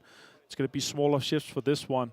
In that case, some teams might have to traverse across a lot of terrain, maybe with potential without any information here, because there is a lot of high ground and a lot of low grounds, plus the compounds currently around Quarry can really facilitate and accommodate a lot of players, especially towards the eastern side. You can see currently right over there, Falcon. It's going to go west. So Bigetron with a huge advantage. They have a big question to ask themselves, what compound do we stay in currently? And I'm expecting it to be the center one. It is kind of hard to hold because you have all these big walls around it, and also it's hard to get a lot of emulations from it. So the question is, do they focus fully on the win here, or do they try to gatekeep some of the teams that are going to be pushing in from the east side or through the quarry? It's kind of hard to hold the quarry because it has a lot of deep divots and kind of canyons that are working in through with a lot of cover. So they could potentially be losing out on the players. But let's see what Damankia and R8 is going to be up to here. They're going to be fighting 2 teams for just 1 position available right now. As RA is currently being able to spot there, damn one key. And I love what you were saying there in regards to Bigetron. And I'm glad that all of the players now decided to get a little bit closer, and they are deciding on which compound they're going to be holding. Guess what? Yusuf from Team Falcons. I can't being able believe to spot that and trying to get some shots on him. Yusuf Look at still that going tap. for it, and he gets Yusuf! the knock too. Trying to go for the longest ill. Can he actually get that? Ooh, that was is so crazy. close. That is far away. We are talking at least 250 meters away there, potentially even further. Could be above the 300 meters that is currently the longest. I don't think he's going to be able to confirm it. Smokes and he's trying to tap with it. Falcons also themselves have to move, but Yusuf have gathered a little bit of information. They could potentially go into the core. Now, Damankia on screen, Rad on screen, and they're going to have to fight for that northern side of that quarry, separated with that high ground road. I'm intrigued what currently Team Falcons is doing there. I feel like they're just waiting a little bit too long. Maybe they're trying to see more commotion happening within the circle. Potentially, yeah. If Yusuf have a lot of information, he could potentially just hold that compound high ground. Then they will move into the quarry. So he's kind of the information gatherer right now. Now, Lord on screen. Here comes the grenade from Laura. Is he going to be able to get that finish? They do end up getting a finish there from Vampire Esports. The Vampire Esports starts backing off. I don't think they want to have this fight right now, as you do see Stony making a push towards the circle, and the Vampire Esports players are going to end up following. Nigma Galaxy does decide to back off as well, and as we're talking about what Team Falcons is going to do, guess what? Never Alone decides just to make a crazy push there into Quarry with the information that Yusuf was able to relay, and Damar is looking to make that exact same push towards that Quarry. Here you go, Never Alone. He's going to be very, very close to Bigetron, and you mentioned earlier which compound is Bigetron going to be able to hold. Not holding anything right now. They're holding that kind of high ground with that rock just outside that compound. And that's kind of interesting because if you have somebody that just does a smash and grab on the compound from the north side with R8 and Damonkia, potentially they have a car, they could do it. But obviously they don't have a lot of information. We're going to see the next circle here. They're trying to survive, and then they're going to make a decision what's going to happen. But I'm definitely seeing an R8 and Damonkia fight revolving. Oh my God, they get a northern hard shift. That's going to be important. That's going to be a fight for terrain here for Damonkia and R87. Yeah, this could be a very, very big fight. Nobody's going to be near them for whoever's team ends up winning that. Is he able to get a knock? He's not able to get the knock. Fabian, he's going to try to go for it again. Can he get the knock? He needs to be careful that he doesn't. Oh, he doesn't. He doesn't end up getting the knock with the car, but guess what? Scon does end up getting knocked. Damonkia soon trying to make that push. They decide to get off the vehicles. They don't want to go for that special Elam, and now they're making a push. This is a great push here for Damonkia. You mentioned it. This is a great position for the team that's going to end up winning, and Damonkia definitely wants this. They already have one chicken dinner today, and I'm pretty sure they're going to be looking to add another one. 10K, Ida being able to get, no, he doesn't get any knocks. He gets backed off there from Fabian, and Fabian is just going to keep on making that push. He's going to end up getting the Illim, that DVS. I love this from Damonkia. It doesn't matter what stage of the map we're on, they still have at least one player with the DVS for some close range. Vampire Esports do have some players now. Prestige currently being able to just sneak himself away from that fight, but ultimately Damonkia controlling that north point and also controlling the high ground for this circle. And staying 4 guys alive in a push towards R8 is just so impressive. I expect them to go down with at least 1 or 2 guys. Soxy finds Freak, Lord goes down to Forever Alone. And now Bigetron are making a little bit of a mess here towards that south side. They are taking to have a lot of control. Look at that. More pushes is coming in. Stalwart under a lot of fire. Nades are coming in as well. Janflaw is being really aggressive here, getting those eliminations, and he's very, very far away from his current team. And guess what? Damonkia is going to be very happy because the circle just shifted, and it shifted to them, and they're currently the only team that's inside the new circle. Oh my God. With that Hagron as well. And now there's 2 northern hot shifts as well. Stalwart Esports. Bigetron sucks. He's going to be able to get the knock. He does get the knock there. Stalwart Esports does end up getting eliminated. Bigetron, the twins, he eliminates Nigma Galaxy as well. Bigetron currently looking good with this eliminations, but they need to hurry up and pick up those players. It's got to be fast in that situation there. Also, otherwise they're going to lose Misery, and they need every single member they can have if they want to control that next circle, at least have a chance. 2 northern shifts in that situation is just so rough, especially with Damonkia 4 guys strong on that high ground. That is going to be a rough push for them. Juni pushing, or at least standing high ground here, putting some shots into Riyadh and Falcons. Guys are still outside the zone. That's a good amount of shots from Juni. Munira is gone down from Riyadh. With the high ground right here, then he's going to be able to get the other knock. He does get the other knock, and he's going to go for the finishes. Juni just putting himself in a position that he's going to be able to acquire a lot of points for his team. Damonkia with the 2-2 split, but right now it's working wonders. And I love that they're going for that 2-2 split. Team Falcons, you might want to make a push to that circle because it's different. We are not back to last week. And guess what? Juni does end up getting the finish on one of the players that he knocked earlier. Bigetron Esports now trying to climb this mountain. Damonkia does continue to have that 2-2 split, and they need to be careful because one of the players, Prestige from RA, is still alive and very, very close to them. Rad has been really quiet. Yeah, super quiet. Oh my God, they're just next to each other. Rad hears him with the UMP, takes him down. That's another elimination for them. But Rad now have given the information to everyone on the high ground. And that next circle has shifted as well, and it's insane. It's gone northwest towards Damonkia once again. Back to back to back high ground, hard shift. It's crazy. They should be able to hold on to this. But they should be able to. Bigetron has 3 guys strong. They could make it the big dream happen here in this case. If they do make a push to the Damonkia guys that are currently by themselves outside of that circle, this could be huge for Bigetron. But I think right now they're just so focused on the guys that are within that circle. Damonkia decides to back off. Judy, Forrest, you can see them right there. They're like, okay, I think it's just one player over here. I think it's just going to be 1 point. And they're going to back off to try to hold off the teams that are going to be coming into that circle, which is going to be Bigetron. Bigetron laying down Luxy, Suxy, and Misiri still alive, trying to get some spot. You can see Rod right there. They've been quiet. He's going to get spotted by Juni. Can Juni get this knock? He is going to be able to get that elimination. 11 for them so far, 7. That is so impressive. The question is, can they hold off the Bigetron guys? We see Soxy jump out. Juni goes down, and Soxy could be pushing onto this rock and take control of that. Fabian trying to defend. Soxy goes around. Fabian also puts a lot of damage. More pushes coming in towards the Misery goes down. This is huge. Soxy putting in more damage. Takes down Fabian. Soxy getting the knock right there. Now it's going to be a 1v2. Can he pull this off? He does have one Molotov. He's going to make the other players push up for it. That's perfect. Does it hit?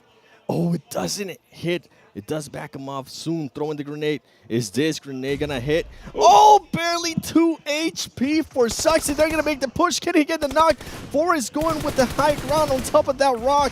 Back it up, but guess what? It's too much. It's too much. That DBS is just too much. And guess what? Who's going to be happy right now? Team Falcons, because Team Falcons actually decided to continue on with that Hail strat, and it worked out for them. 5 more.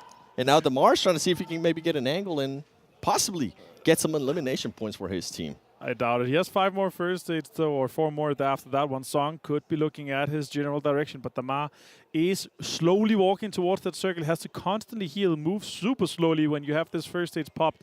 Song does try to molly some of these angles. Damar, he knows that he potentially is second place already, or is quite sure. He has 3 helmet and a 3 vest. Could potentially get 1 down, but there are 3 guys alive. There's absolutely no chance that he survived this one. But it will be 6 points guaranteed for Falcons after this heal strat working up. And now we see a little bit of dance. No more. He's going to deny the points.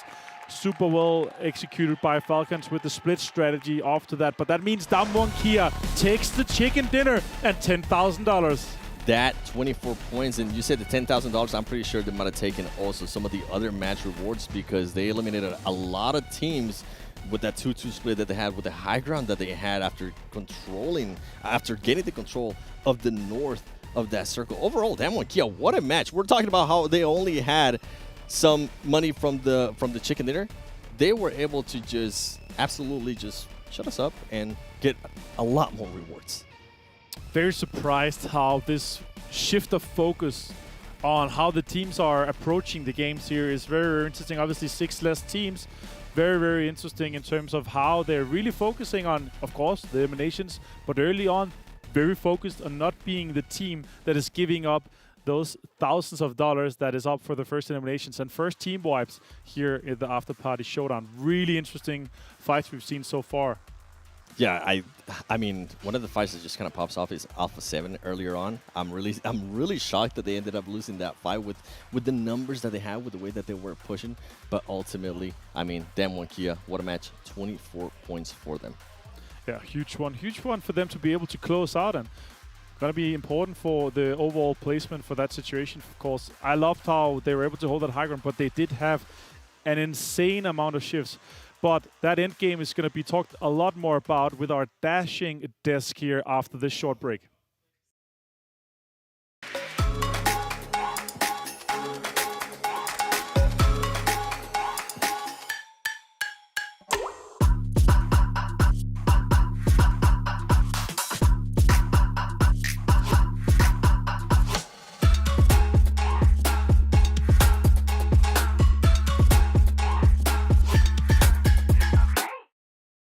Progress is a race that has no end.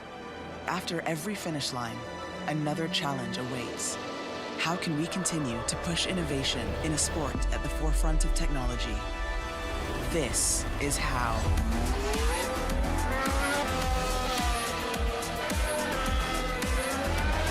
Discover how Aramco and the Aston Martin Formula One team aim to meet Formula One's sustainable fuel targets. Aramco, powered by How.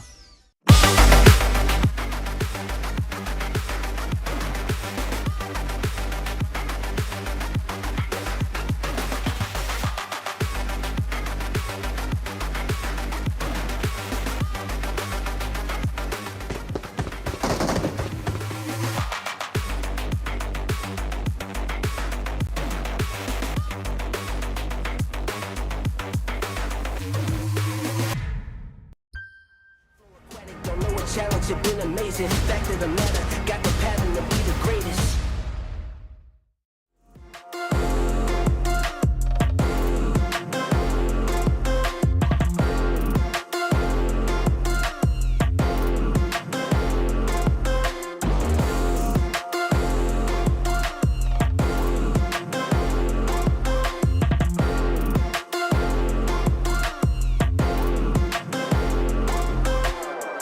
welcome back to PMWI, the Afterparty Showdown, as Damwon Gaming take themselves, Damwon Kia, I should say, take themselves their second chicken dinner of the day, join the likes of S2G, who have been able to get to themselves. Jason Kaplan still joined by Maxman and Kalaris as we're breaking down Sanhok by first taking a look at our match rankings brought to you by STC. What's impressive about Damwon Kia's win there, though, able to get some eliminations. We talked multiple times about how they're a team that can get wins, but can't really seem to pick up a lot of elims. Well, they shut us up. No, definitely. I mean, a lot of hard shifts. North will give them slight favor in that regard for the final moments. But the best bit about all of those hard shifts was they had what was such an overlook on the rest of the lobby once all those circles came their way that they could start getting big elim points. And this is actually not very Sanhok-esque to get 14 elims off the back of a chicken dinner. Yeah, very top-heavy for the first place only this time around, instead of like top 5 teams being all up there. And the fact that they've been constantly rotating from the northern side, they know the north, no one's going to focus there. No one's going to enter from that location, so you only really have 180 degrees of land in front of you have to focus down. You have that cliff, no team is going to be a threat to you. They have to take an uphill battle. Everything's coming your way to get the win, and Damwon, even as you say, they're not like a team that's very focused on elims. Here, it's impossible to not get elims almost. And I feel Bigetron probably felt like they couldn't catch a break in that game. I mean, they had the compound next to Quarry, which, technically speaking, is a difficult circle to play as Quarry, especially if it had shifts down towards some of that low ground. But they had a great position, but the circle just was like, nope. Just unfortunate. Hashtag BTR lose? Is that what the circle was saying? BTR unfortunately for this one. Yeah, BTR prank. I mean, unfortunate, but still nice to see that. I think it was Luxy having like some great turnaround shots, some great picks himself. But good to see them actually be able to get some decent elims and a decent placing overall. But Team Falcons, the team coming in from the World Invitational main event, able to, again, get another decent finish. This team is really proving they can compete against the best in the world. Yeah, I think Damar still wants his soup right now. He still wants it. I mean, it's their strat, right? It works out, and he's still good on Sanhok, and you have less teams, so you can potentially give him more meds. So it's strat that works. You get second place like that, like you can't argue with that. I mean, they're soaring. They're constantly ever present at the top of these lobbies here. And, I mean, if they continue this on, they'll be able to knock Alpha 7 off the pedestal at the very top. That's some bold words, but you know what? I'd like to see. I'd like to see someone challenge the top. And I don't. Does Alpha 7 actually have the #1 spot? Actually, yeah, they did. They were right? 57 points checked, right? Yes. S2G was actually behind them. But we're actually going to be checking the match rewards, see how much money the teams got for themselves, or who, more importantly, took these awards. We're going to have first elimination, Deadeyes Guys. Okay, fantastic. First team elimination, Nigma Galaxy get an extra 5K. Team Falcons, though, first special elimination, meaning by vehicle or by grenade. I think that we saw one team actually trying to roll over. I don't remember who it was. I think they were not going fast enough. Damwon Kia. It was Damwon, yeah. If you don't have enough speed, you're just going to push them out the way. So you need to get that speed, and just going in circles, you're not going to get that fast. I felt like more teams in this game, more than in the other, were really attempting to get some of these, especially the special eliminations coming their way. They're trying the mollies especially a lot. Yeah, which... But it's not We said, doesn't count. I mean, mollies are good on this map because all the buildings are made of wood, right? So... yeah, exactly. And you just want to... It does have a lot of clear position. If only it was like what you're talking about spreading, yeah. Not the whole building, but yeah. Yeah, exactly. What about the other ones? What about like when it came to totals? I know we have the ability to see those. I believe we have the ability to see those. Do we have the ability to see those, Max? I think we saw them earlier. There we go. So. Yeah. Those special eliminations, Falcons. I mean, the upside is, right, you could just get one special elimination or one airdrop, which we had happen in the last match, and get double rewards because you got the first one and you got the most because no one else did. It can happen. This time, though, Rod's actually going to be taking it with the most airdrops picked up. Yeah, they've been losing all over the place, but with eliminations from Damwon, not really too surprised. Most teams eliminated also make surprise. Like 20K for Damwon Kia. 20K from this game alone. And these one singular games, right, will allow you to go even high in the rankings. So they should be able to compete now very closely with your Alpha 7s with the other teams at the top. Yeah, because before this, they only had 16 points, but 10K they were 8th in the bank. Yeah, so this is going to be a significant bump up for them. Probably moving into the top 5, I guess. I would say so. We don't have to wonder. We can actually just see it. I want to take a look actually at the overalls when it comes to points here. 5th. 3rd. You got it. I'm just so... You know, Max, this is why I'm the blesser and you're the cursor. Yeah, I mean, it's not by choice, but... It's true, though. Yeah, yeah, okay, definitely. It's still, I mean, it's still when bad. Kalaris looks at the overalls before we get to see it, yeah, it's a little unfair. I didn't look at the overalls at all.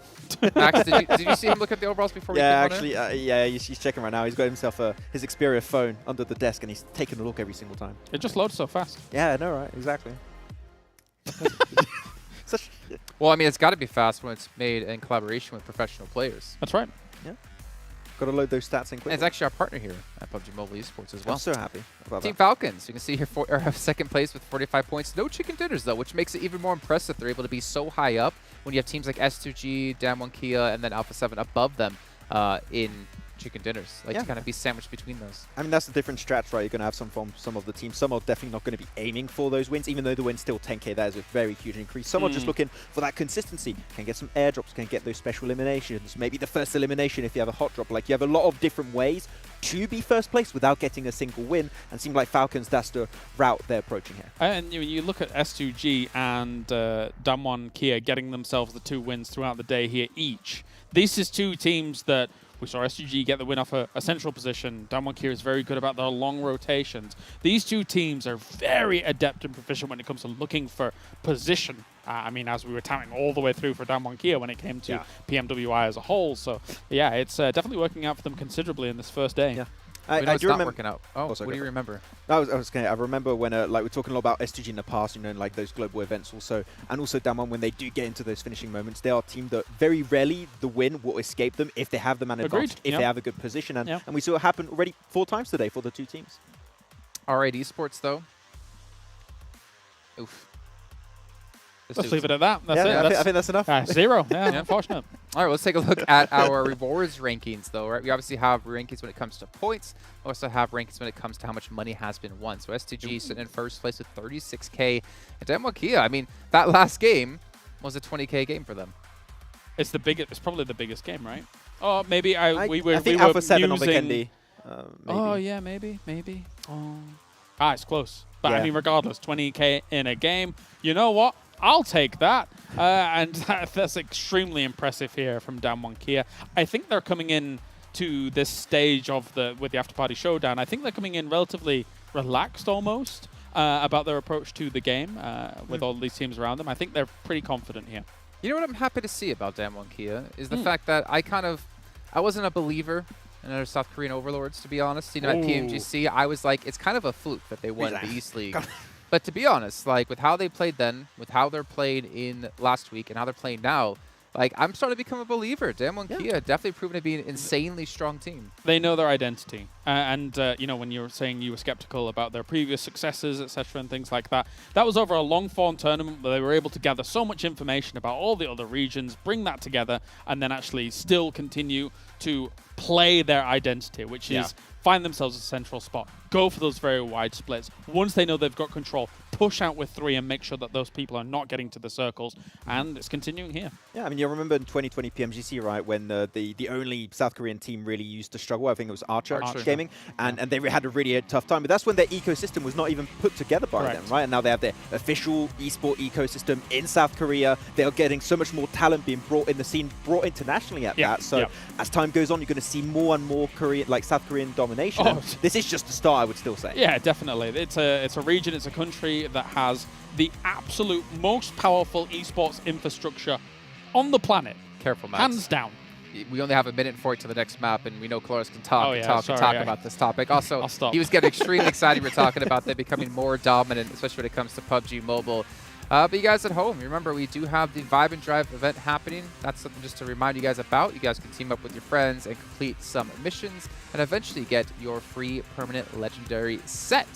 We also have to give a big thank you over to Aramco, Saudia, Dr. Suleiman Halabib, everyone that's been involved here with this event to make sure it is possible. And not to mention there's a viewer survey going for you guys as well. Make sure you guys are paying attention to chat. You guys can see the link there or check out any Tencent social media.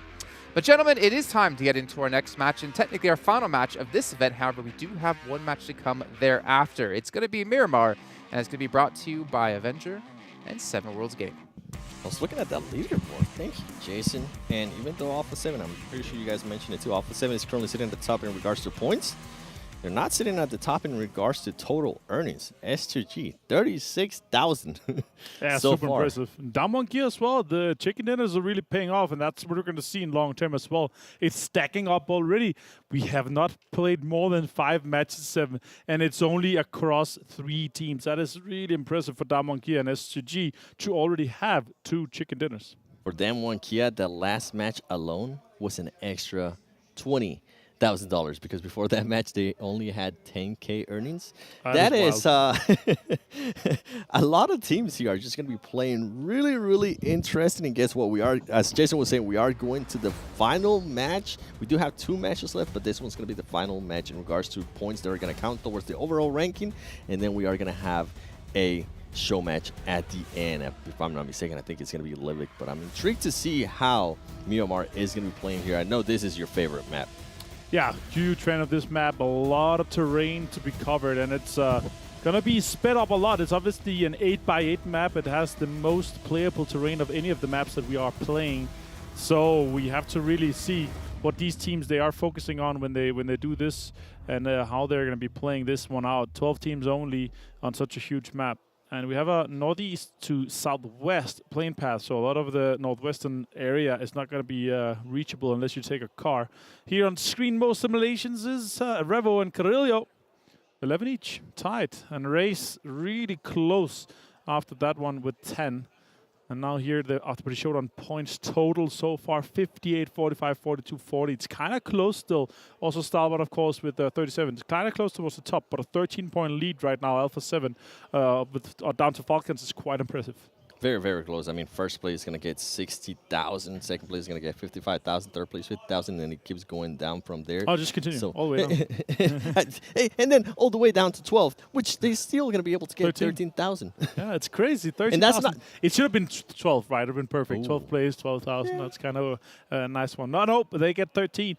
Just an extra grand there. And as you see here on the screen, knockouts as well. Mafioso, Revo, 13 and 10. Alpha 7 really dominating leaderboards in all possible ways. Netherlands, though, Raze has been impressive. Luxy on second place there with 2.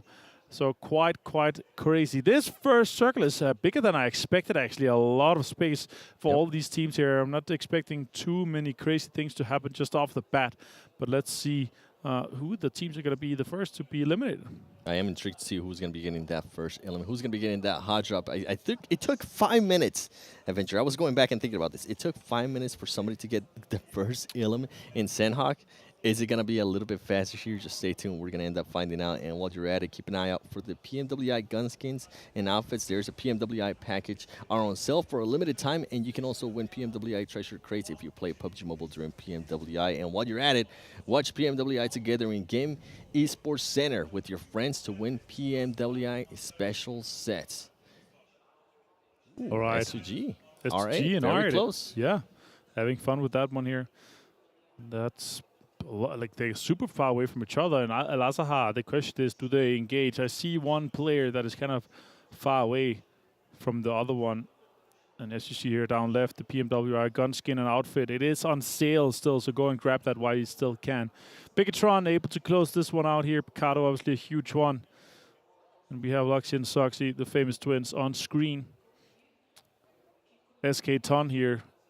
I wish he was called Stockton because that's a great name as well. Silas pushing him. Ooh, Silas did not know that he was here, but has a Vector in hand. He has a 3 helmet and a 1 vest. He kind of wants to be hit in the head, rather. Nature coming out. They're trading. I think Silas pulled it out earlier. He's jumping off that one. He's going to try to pre-nade that corner. Does take some damage here. They're trading nades around the corner. Silas with another nade in hand. And I'm surprised the RA player wasn't able to get that knock. I think both of them were not expecting it. The RA Stan, he was just waiting patiently, laying down, and then Silas was like, "Oh, I'm getting shot. You know what? I'm just gonna head back a little bit more. Wait for my players to just push up." SK Ton has a 3 helmet too. He's pushing with the 2 vest, so technically he does have the upper hand in case they are shooting at the same time. Kalsi is helping from the high ground with this mini. That is quite impressive. He put some damage onto Prestige, who's on the backside of that warehouse. He sees him. Oh, more shots are coming in. I think could be Banda. Some of the other guys helping. Oh, connecting a headshot on him on that little 1 helm. Oh, look at that. Beautiful there from ID7. Silas does end up getting knocked and eliminated. We do have the first elimination here with before 5 minutes. Okay, we got that out of the way. You can see Skyton being able to get the first elim there. $2,000. That's just crazy. It makes me wish that I was a pro player and being able to play. But guess what? Hamsi is going to try to make a push here on one of the RA players. Nope, never mind. He's going to decide to back off a little bit. It's not going to be able to cover him anymore. Remember, he did end up getting shot by Ida. He is going to play a lot slower in S2G. 1 man down. How are they going to be approaching this? They were being very aggressive earlier. Racy, you can see them trying to throw a grenade. Is he going to be able to connect? He is able to connect a little bit.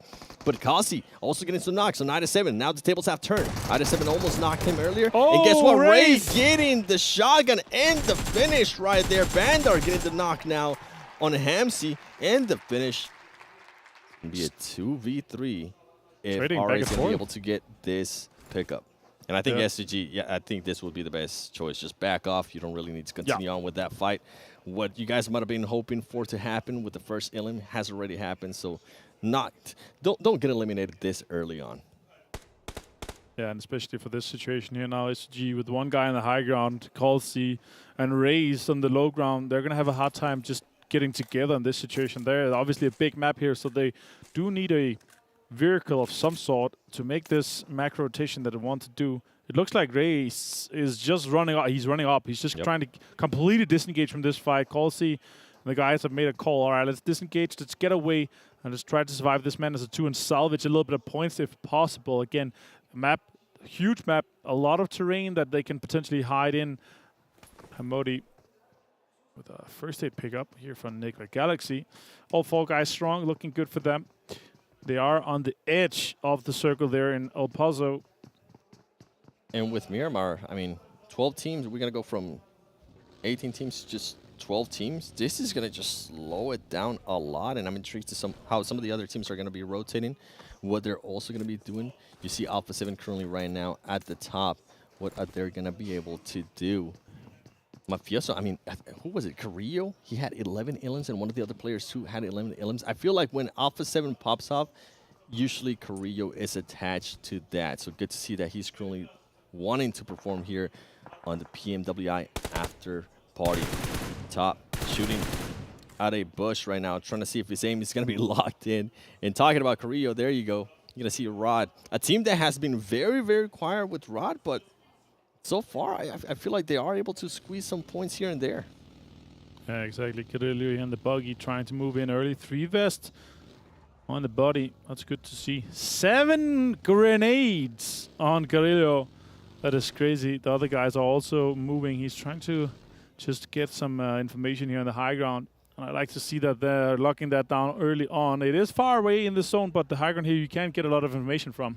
We were wondering if some of the match rewards were going to change how some of the teams were going to be playing. The circle does end up shifting north. Demo and Kia starting to make the push up north. But what I was going to say, I think we just got our answer right there. Carrillo with 7 grenades. I don't think that's usually something that we tend to see out of just one player, maybe out of a whole team, but just one player. And as I was talking about there earlier, most eliminations, Revo and Carrillo, 11 apiece. And if they continue, if nobody stops this momentum for Alpha 7 between those 2 players, they're just gonna keep battling each other. And I know those 2 players, and I know they definitely have egos, and they're gonna be wanting to one-up each other. For sure. And now with this circle here on the northern side, going in early, and circle moves earlier, it's faster, and it's potentially later gonna be smaller. So let's see what the teams decide to do in these cases here. The circle is closing in just less than 10 seconds. See 7C in the distance on Bigetron here on screen misery. Bigetron trying to figure out. They are going to be seeing 7Cs rotating there towards the north of them. Deadeyes currently trying to start the rotation as well towards this circle. You see Nigma Galaxy, everybody. That circle is going to be closing in a lot faster. This is a Miramar that they're not used to playing. They're not going to be able to be as patient. I can hear the crowd too screaming in the background. The crowd, by the way, has been absolutely great so far. Last week and this week, good to see that they showed up to support their local teams in Team Falcons and RA Esports. Yeah, exactly. Rauf, Nigma Galaxy, getting into the zone just now, coming out of El Paso. These guys have a long distance to go in. And it's funny to see where these guys are going to be teaming. I love the support that we're getting out of the crowd. That's fantastic. Vampire on screen. PMWI 2022 champions. coming out of Thailand.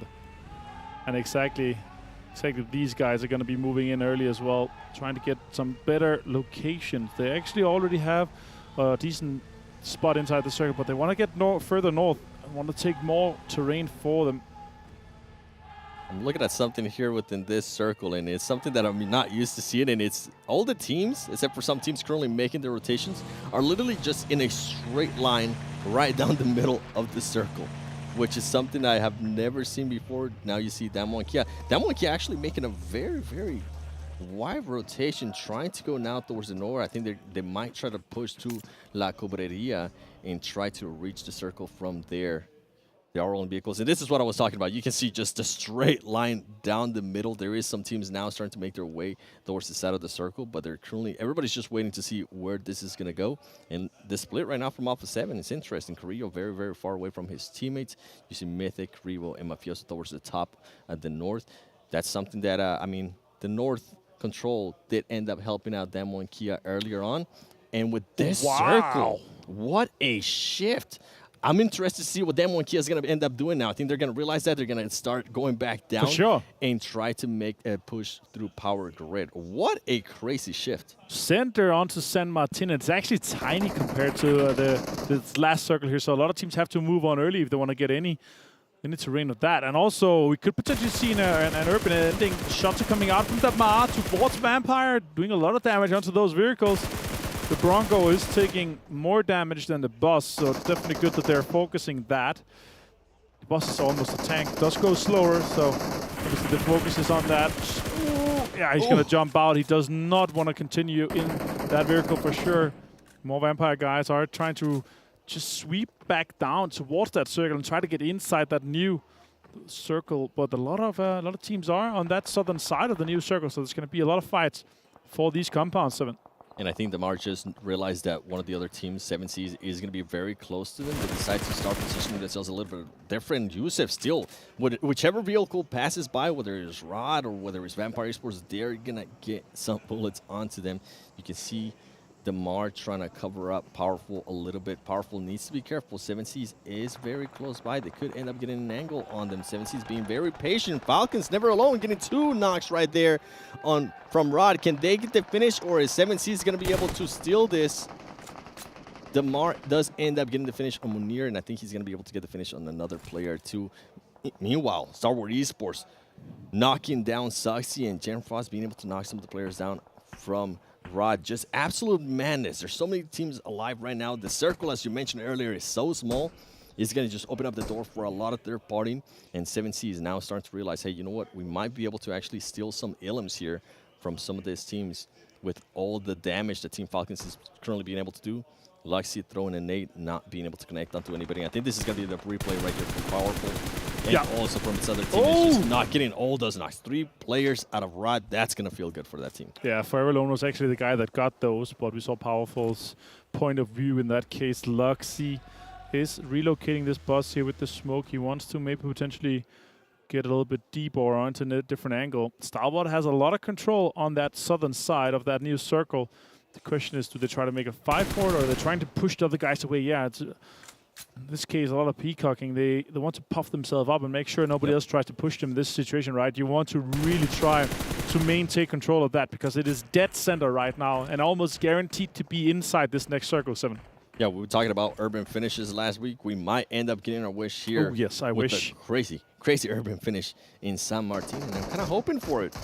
We do see Team Falcons. I mean, 7Cs, these 2 teams are currently being able to coexist. And we do have a crazy shift towards west, south. Ending. And yeah, just there's still some urban there, but yeah, I don't think it would end up getting the urban ending. We have to get a Damwon Kia hard shift 3 times back to back for it to go up there. But the question is, what does the teams that are outside do now? A lot of teams could be sweeping in and try to get into that backside because you kind of want to stay away from the north, right? It's like at least 80% chance that it's going to stay on the south side. If you look at the size of the circle and where that road is, you don't want to have to cross that road later. So it's basically it's a Hail Mary if you go into the city and just try to survive. The other team should be trying to rotate in behind and kind of sweep in behind on that southern side. Yeah, as we're saying, that 7C is now starting to make the push. And Mythic being able to knock Junie from Dan1 Kia, as we are seeing S2G getting shot at by Nigma Galaxy. They do end up doing some damage on him, but Hamodi backing up a little bit, and Alpha 7. Oh, Dan1 Kia. they're so They low. were getting pushed by Alpha 7. He does end up getting a both knock from Dan1 Kia. They're not able to make the final push there, even though in a way they were blessed by those zones. It ends up backfiring, and I think it has to be with Alpha 7 just making them push out of the area that Dan1 Kia was trying to control. Lord taking some fire from Stalwart. Stalwart still in a really good high ground spot, as you see on the screen right there. A lot of control they're able to do. They just need to, a little bit later, need to focus. Oh, nice shots. Pika taking down Lord. Need to focus on the teams pushing in from the east side so they can control that high ground and not be filled. Swept from the back. More shots coming in. Pika taking down Freak with a headshot and a mini. Crazy amount of shots coming out of Pika right now, and so much damage onto Nigma Galaxy. Pika with some great accuracy right there, and I think he's going to be looking to get some more people. You can see Stalwart Esports is taking full control of this height advantage. They are aware that 7Cs is going to be pushing up to them at some point. They are able to spot somebody there from Team Falcons. To get the knock, he's not. Team Falcons powerful, just being able to slightly get out of the way and ultimately not end up getting knocked. And on the horizon from 7Cs, actually towards the more towards the south of them, they need to be careful because Vampire Esports is going to end up making some kind of push. They are positioning themselves right now. And talking about Vampire Esports, they are able to spot one player from Bigetron, and they are going to be pushing this. They know how big the high ground can be here in Miramar. Yeah, exactly. This control could be crucial for them, but they are outside the zone. Misery has to relocate from this. He cannot engage without potentially going down to the circle. It is also circle 4, so it's closing fast, and it's going to do a little bit more damage. As you see here, a lot of teams are on the northern side still, or around the center. A lot of space on that south. Alpha 7 trying to control some. Oh, it's a western shift. Still has a little bit of the road in, but Nigma Galaxy with the last compound from inside San Martin, and Alpha 7 with that western control could potentially have another great Game 7. Yeah, and we're going to see so many crazy shifts right here. I mean, we're seeing it right now. We're talking about a Stalwart Esports. We're going to be able to spot 7Cs. Rod is currently eliminated, and Team Falcons, they are going to try to find a way to get into their circle. It's going to be crazy rotations, and I think a lot of these teams are going to be getting gate-kept by Stalwart Esports. You see a nade there by Damar. Meanwhile, Stalwart Esports is just looking at all of this, and guess what? They're trying to third party. I think Damar was able to get that. Yeah, $2,000. So this first special elimination with the nade, that's great. Now Misery is going to be doing some lot of damage. Oh, it's 2 stopped with the return headshot onto Misery. Now the guys from Bigetron, they're going to have to consider, are we going to try to res him? I don't think it's happening. The circle's already moving. They're going to have to move too. Loxy, last player. Nope. Vampire's just trying to move in, and Loxy's just going to try to get more eliminations out of this one. Ravenclaw taking the boss. A lot of damage is ticking from that zone right now. That's where I'm going to be looking at the replay there. Damar with that first good nade, and being able to get pretty much 2 players while he's at it. So he's not just going for the first elimination, he's also trying to go for the most special eliminations, which is going to be 5K. That is, 2K. Yeah. 2K. Yeah, No, both of them are 2K. Oh, okay. Nice, nice. Oh. 7Cs does end up getting eliminated there by Team Falcons. Vampire Esports, Ravenclaw ends up getting knocked too. You can see now Stalwart Esports also trying to make a push there towards the circle. Just absolute madness right now going on with this. With the shift that we ended up getting, Dan1 Kia only has 2 players. They ended up getting just caught on the rotation by Nigma Galaxy earlier. It kind of gives it away, right? Because he's hiding in the bush, but there's a big orange car just next to it. People are going to be like, there's a guy over there for sure. Shreps taking some shots towards Loxy and Bigetron. Stalwart also close to it. He's trying to send it, but Stalwart is trying to defend. This is a really good dip he has, but it's outside the zone, and he's going to be pushed here just in 60 meters. It is pushing closer. Loxy's trying to get the most out of this one. He's going to have a hard time. He's going to have to smoke just now. Circle is doing a lot of damage already, taking so much. He's trying to get some first aid off of that body. He's going to have to heal already just now. Stalwart inside the circle. Next circle, as you see on screen, is going to pop soon. Nobody's really taking that center control except for Nigma Galaxy. The next circle is going to shift, and it's a northwestern shift. It is crazy. It's maintaining 50% of the road right straight through the middle. That's crazy. Deadeyes Guys taking some damage here. Chari. It's Alpha 7 putting in some damage towards them. Alpha 7 currently has 1 player down in Revo, Luxy, you can see he's still trying to make his way into the circle. He is healing. He is going to be able to maybe spot some people from Stalwart Esports after he gets in.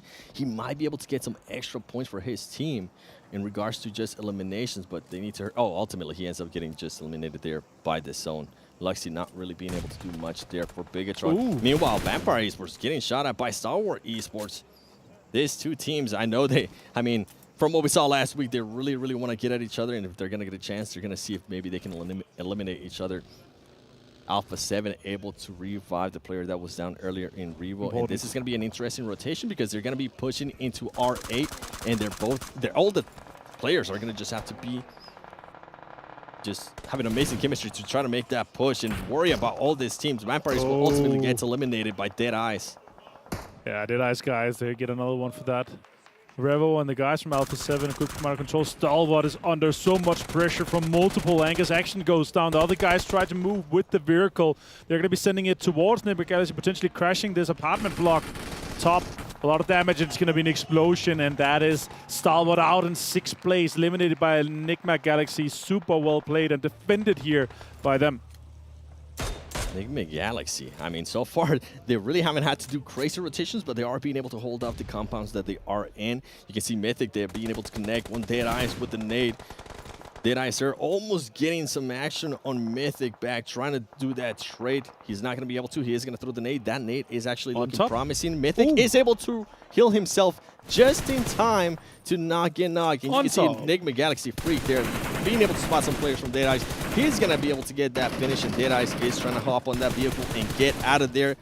Can he make that full rotation? Can he actually maybe run over a player? No, he's not. He's too much. There's just so much going on there within those. Yeah.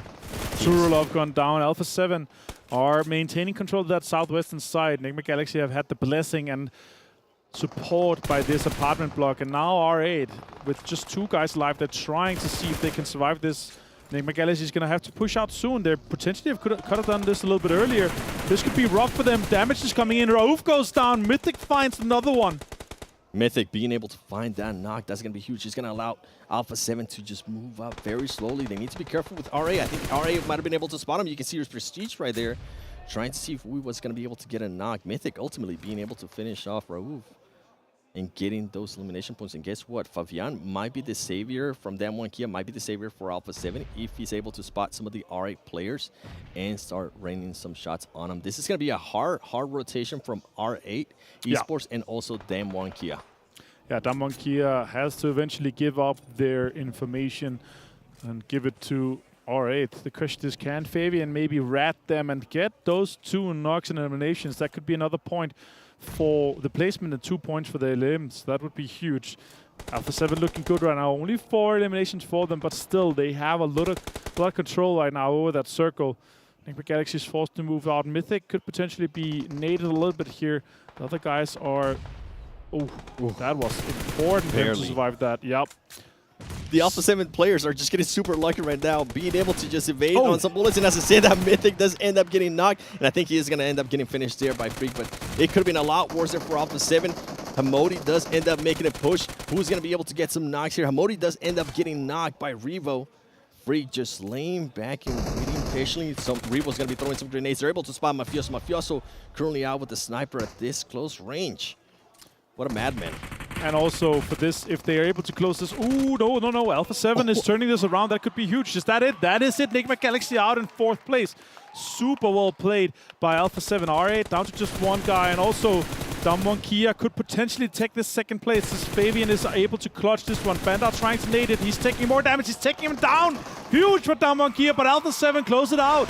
Ultimately, Alpha 7 just too strong, being able to just make their way into the circles, make sure that they destroy any team that was in front of them. That's going to be a chicken dinner right there for Alpha 7, an extra 10K. Overall, I want to say congratulations, Damwon Kia. It looked really, really bad earlier on, but Fabian was able to just pull it off for the team, and he ended up getting the 2nd place finish. Yeah, able to close that one out here for Alpha 7. Huge amount of points. They are gunning for that 1st place spot overall for those placements. That would be crazy. So well played by the Brazilian squad on Alpha 7. Able to close another chicken dinner is just insane and unheard of. I did not expect that, to be honest. Yeah, I was not expecting for Alpha 7 to be this strong, especially on day one, especially with the way that they started off the day. And I was kind of smiling a little bit there from what I saw with Mafioso. He's probably saying, this is Brazil. Oh, yeah, for sure. But yeah, again, Circus was rough for them. Nigma Galaxy, they had their apartment control for a long time. I actually expected them to push out really, really early on. But we are going to be going straight to the match standing, and the desk is going to be throwing you through these games here. We have had played 6 of them, but guys, have fun with this one. Yeah, as we take a look at the match rankings brought to you by STC, Alpha 7, 18 points, able to get themselves a second chicken dinner on the day, which means we've had only 3 winners throughout the entire day.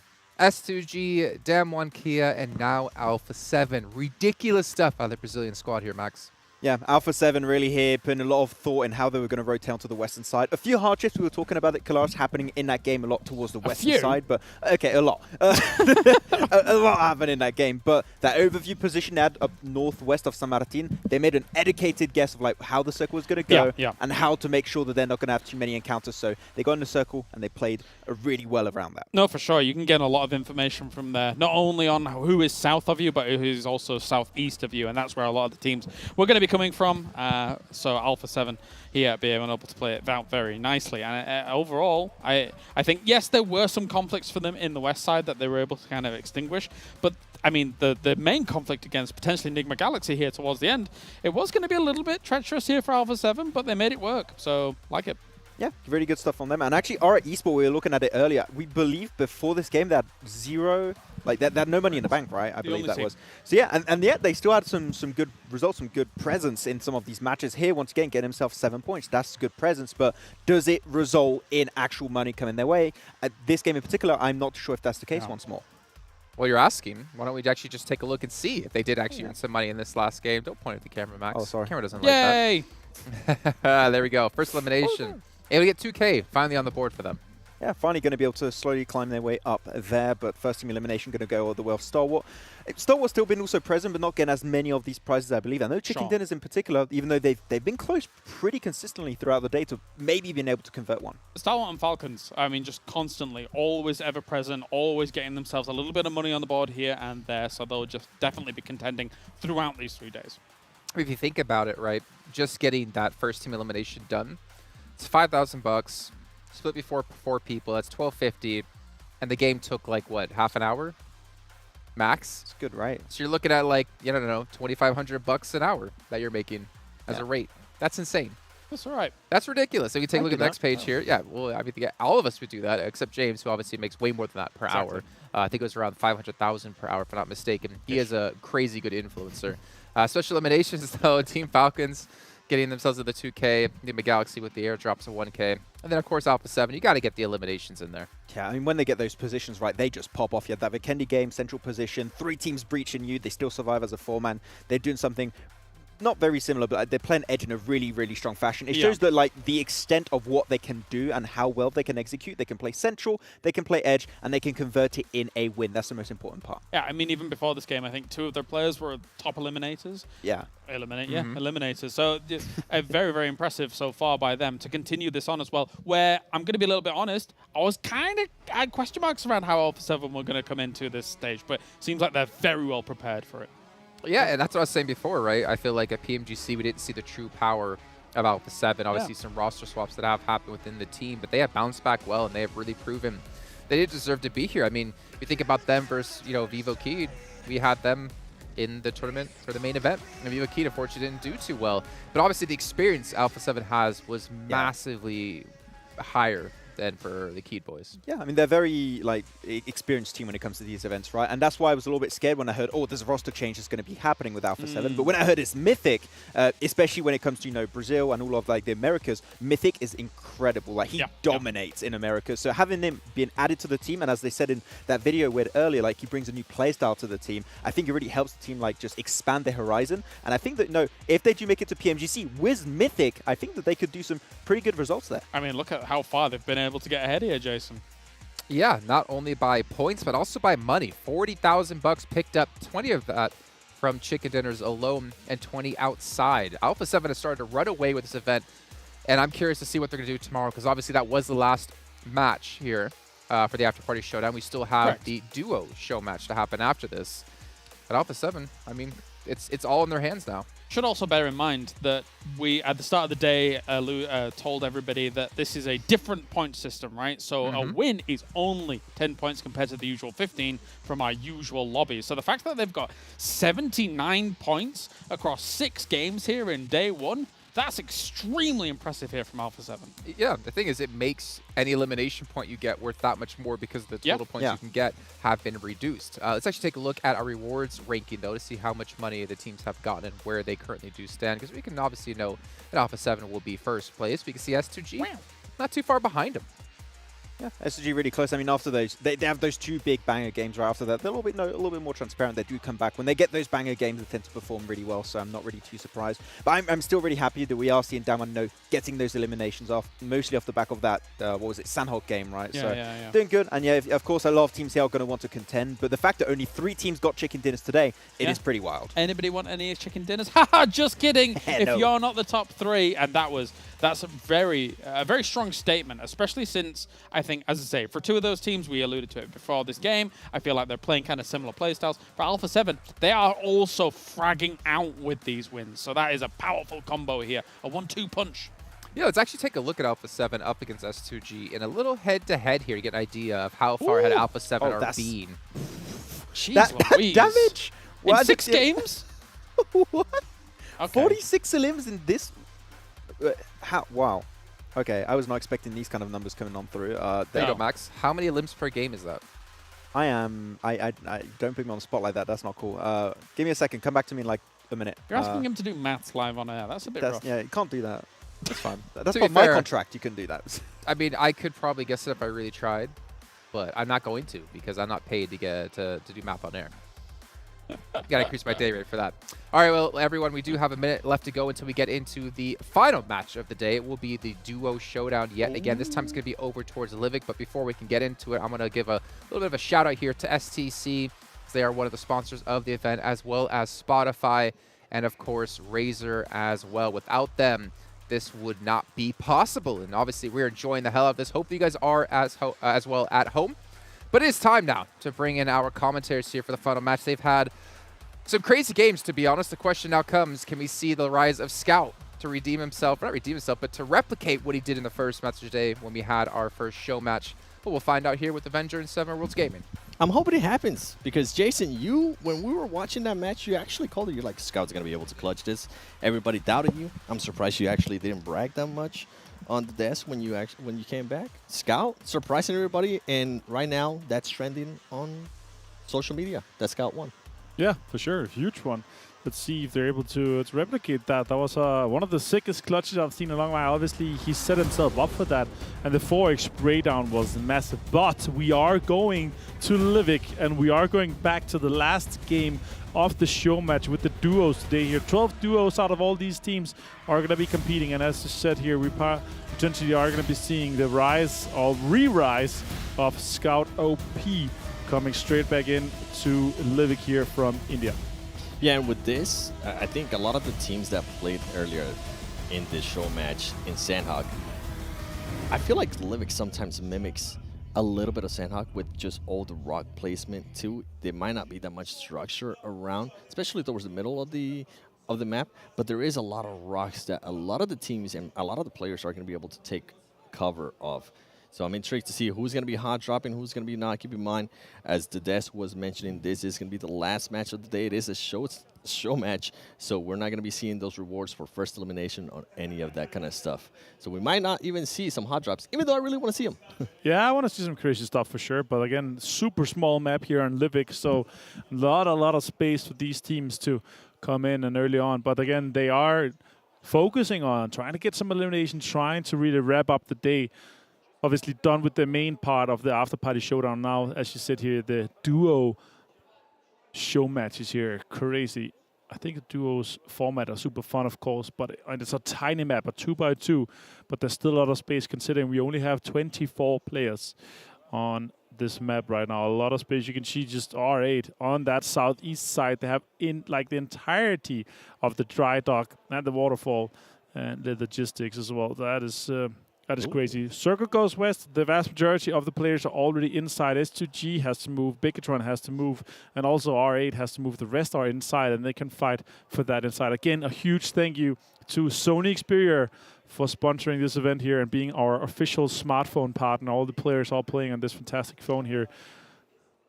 And for everybody watching, I mean, let's watch PMWI together in-game esports center with your friends to win PMWI special sets. And don't forget, there is some PMWI packages that are currently on sale for a limited time. And you can also win PMWI treasure crates if you play PUBG Mobile during PMWI. Exactly.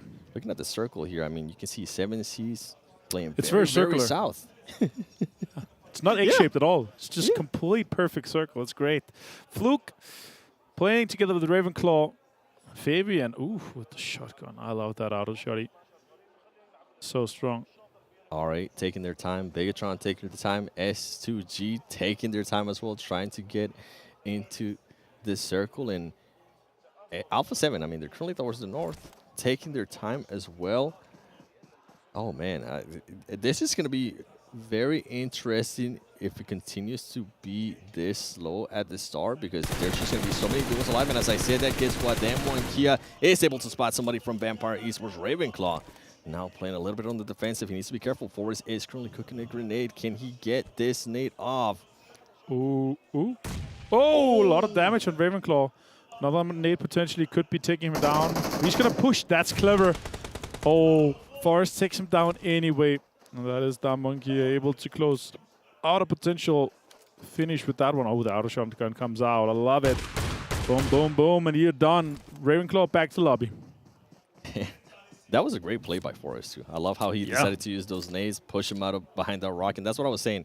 Even though there might not be a lot of buildings and stuff in this map, there's just so much cover that you can take with those rocks that you got to find a way to just get those players out of there, whether it's a Molotov, whether it's a nade, whether it's a concussion grenade, whatever it is. It's just make it happen. And also utility is king on this map too, right? You have these the lethals that you're able to push out. Oh, Stalwart top taken down. That's crazy.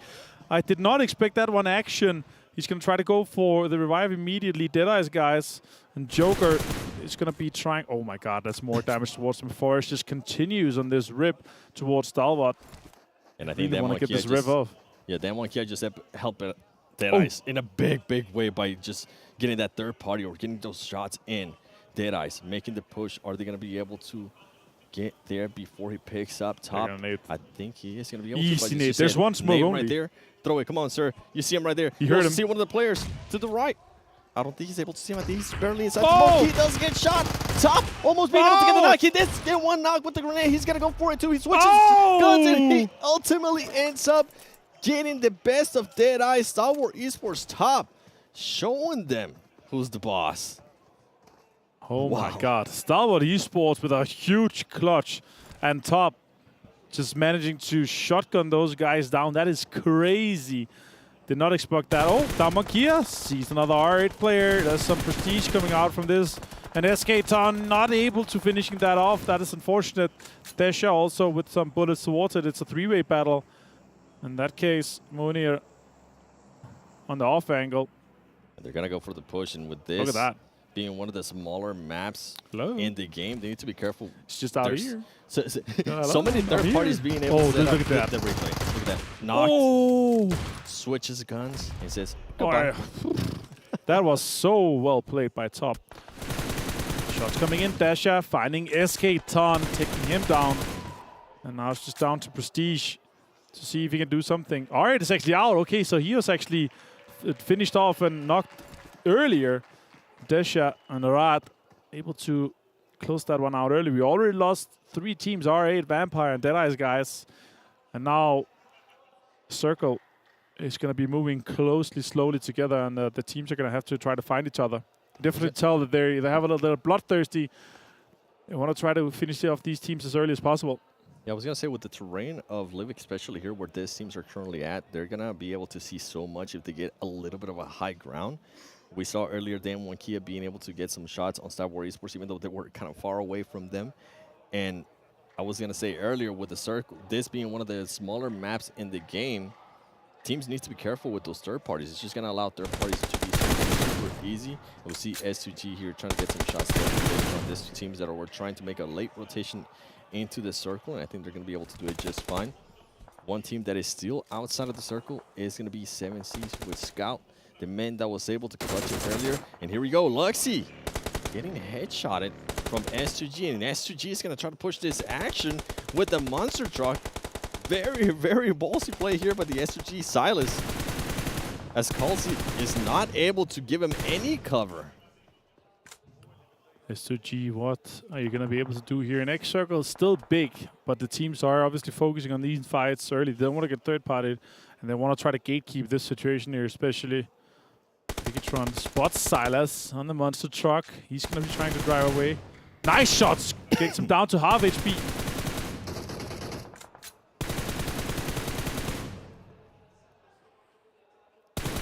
Shots coming in again. Oh, Liquid. Can he connect? S2G are pushing. See, S2G just decided to back off. They were going for that crazy play with the monster truck. I respect it. Okay, I respect it. And as I said, this is a show match. You were watching the earlier matches. There were rewards for people going for the first airdrop, first elim. But right now, those rewards are not available as it is a show match. And I'm looking at the circle here, and guess what? 7Cs finally does end up making it into this zone, and they're going to have to be careful because Nigma Galaxy is going to be in front of them. Lord and Hamodi. Two strong, strong players. All right, circle closing in, starting very shortly. Damwon Kia and Riyadh have a standoff some sort. They have some information on each other. The question is, do they try to make a push for it, or do they just want to wait out this circle to see who gets the best finish off this one? Written on the ground. Fabian already has one. And one Kia just waiting patiently. I think he's going to wait for somebody to cross that road and try to get that knock. Team Falcons as well. Everybody just being super, super, super patient in this duos match. I think they want to get some bragging rights. I've been at the Players Lounge. The teams have been playing against each other a lot of matches. They do play a lot of TDM, and they've been playing Livik too. So I think they want to be able to get some bragging rights as well after today. I can see important information. It is always aware in the map, always zooming in out. What's the compound? Where we're going to move in case the circle goes away. The circle is closing right now. 7C on the west side. Close to Nigma Galaxy, Damwon Kia and Riyadh still on top of each other. Stalwart and Alpha 7 close. Falcon, Bigetron, and S2G are the other three teams that could potentially be ending up in a fight. Oh, it's going to be a somewhat center shift, a little bit to the northeast, but still pretty good for most of the teams. We will have one of the Damwon Kia guys move. It's going to be Forest, and then we're going to have 7C and Nigma Galaxy moving in from that western side towards the city as well. Crabgrass is held right now by Stalwart. Oh, shots coming in. Nigma Galaxy takes down Scout. Can they recover? More shots coming in from Lord. Trying to get Sarang down. He's going to push in. Oh, that's an outer shotgun. Gets him low. HP. Sarang almost getting the knock right there. Ultimately, though, Lord being able to position himself. Hamodi as well. Destroying 7Cs. And I was surprised 7Cs actually decided to go for that fight. It was Scout that stopped the car, and I think he might have heard some footsteps or something. Decided to go for the action there, even though his teammate wasn't close by. Ultimately, 7Cs, the winners of the first show match, are going to be getting eliminated here in Livik.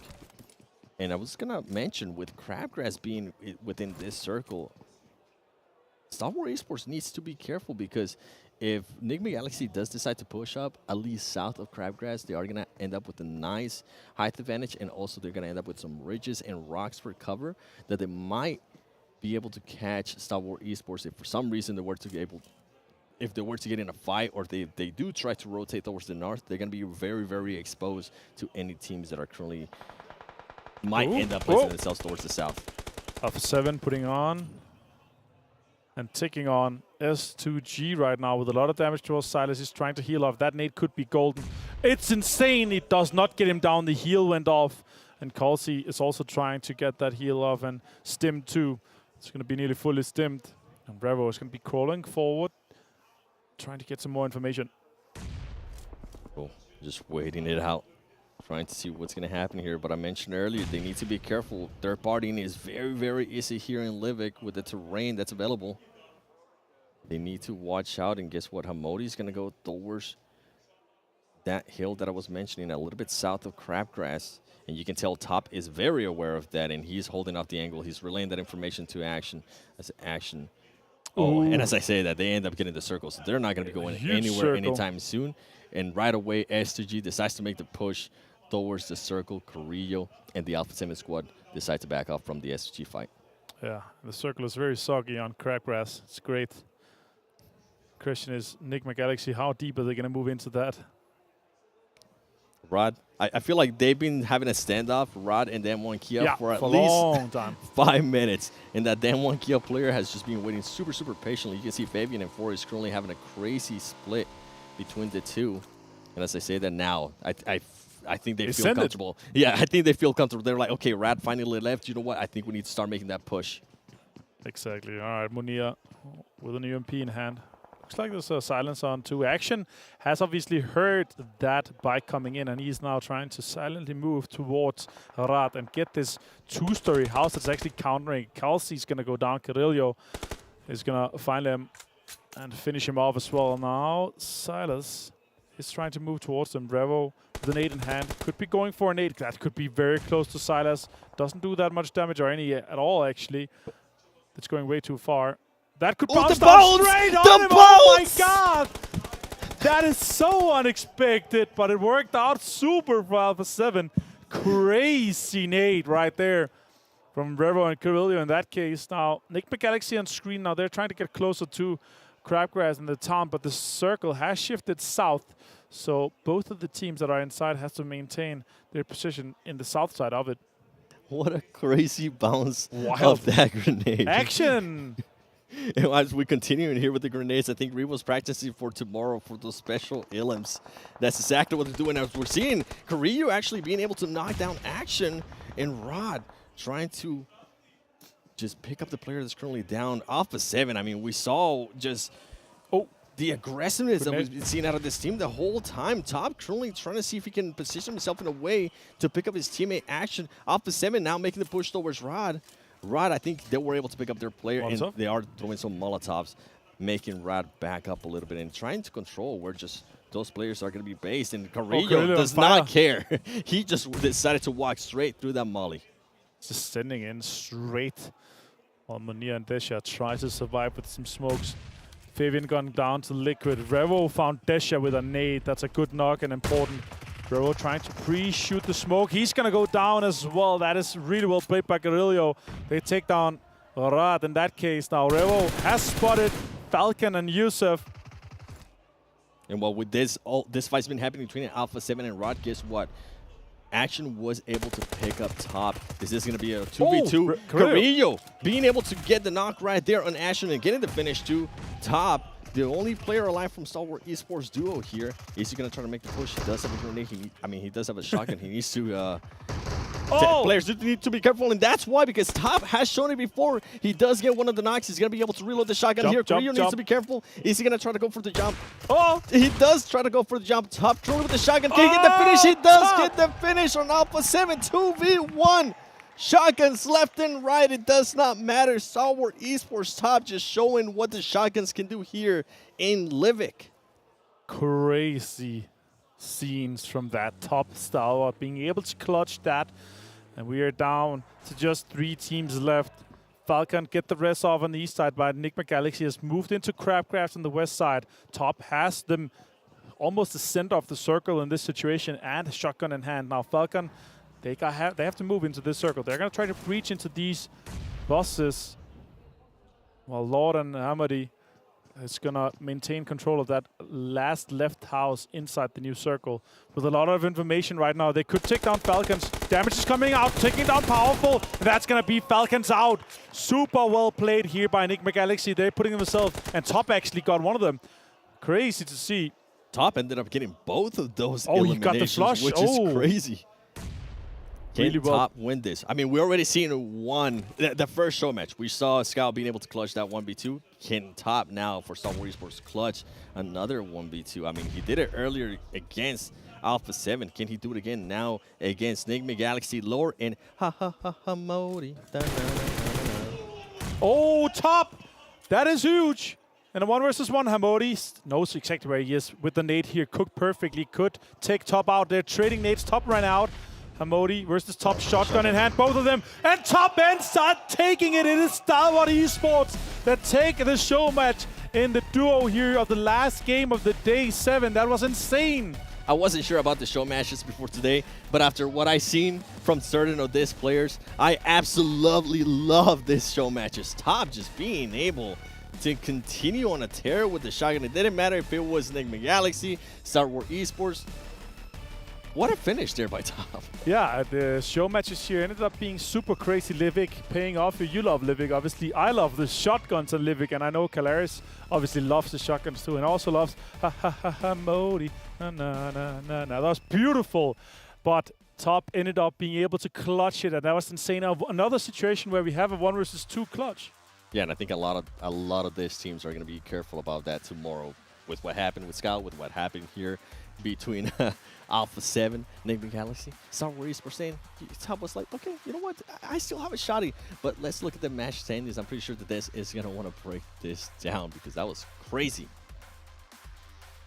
Yes, our match rankings by STC. Don't forget about them as they have Stalwart Esports getting 18 points.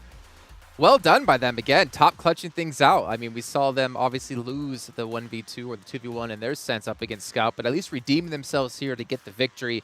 Nigma Galaxy, unfortunately, coming in at second with 9 points. But it seems to be a pretty telling tale for what we've had for the majority of today. Alpha 7, Team Falcons in 3rd and 4th, but Stalwart not really showing up today. Nigma Galaxy not really showing up today. And Bigetron, unfortunately, the same as well. True vindication. In my mind, Stalwart won both of these duo games if it wasn't for Scout. But you know what? Actually, just when we came into the duos, especially here, Max, we looked at Top and Action. We're like, oh my days, that is a strong duo. And they've shown it. I mean, after getting themselves a decent spot in the first one and now winning out the second. Yeah, exactly. I mean, Top taking himself a 1v2 there versus Nigma. And also the fact is that they had a split, technically. They had 1-1 split, and they're 2 off angles. Nades one angle, perfect nade, that instantly shifts over to the other player. It's the great execution on this side. So really, the Top seen as one of the top players, also MVP of his home region. So are we surprised? Not really. And you said it should have been 2 wins, but they get one at least. Well, we did get to see the weapon as well at the very end, which I believe, Klaus, you made a jingle for, if I'm not mistaken. Yes, I say M1014. Really? You're looking at me like that and with your little smile, but... Okay. You know. I just never knew you to be so shy. I'm the jester of jingles, but, you know, not for stream for now. Even though we just saw a Modi from... That's fine. Max. Actually, I think Max actually is the one that came up with that, if I'm not mistaken. Yeah, that's true. We might have a new master of jingles here. Nah. You can be the master of math, because we haven't had one of those on the desk ever. No. Not you. Oh, okay. Oh, don't worry, I already knew exactly what was happening. But gentlemen, I mean, again, we've had our 2 show matches. I would imagine Stalwart would be #1 after getting second and then losing. We'll actually take a look right now to see where the teams currently do stand here. Remember, the winner of this takes home $15,000. Okay. Okay, now, I mean, yeah, of course. Taking himself a 2nd place and after followed up with a chicken dinner. Not too surprised to see them up there. But the points do not really add up. This is very lopsided. For Stalwart to be able to get themselves in this kind of place. Yeah. Pretty impressive stuff. No. What's wrong, Max? You trying to do math in your head? Yeah, I'm like, I was, okay, no, I got it now. It's not like 15 points for chicken dinner. Yeah, no, it was like 14 plus 1 does not make 30, but like, I put everything together, I was like, okay, I understand now. Well, 15 plus 14 doesn't make 30. Yeah, exactly. So. Makes more sense. Da-da-da-da.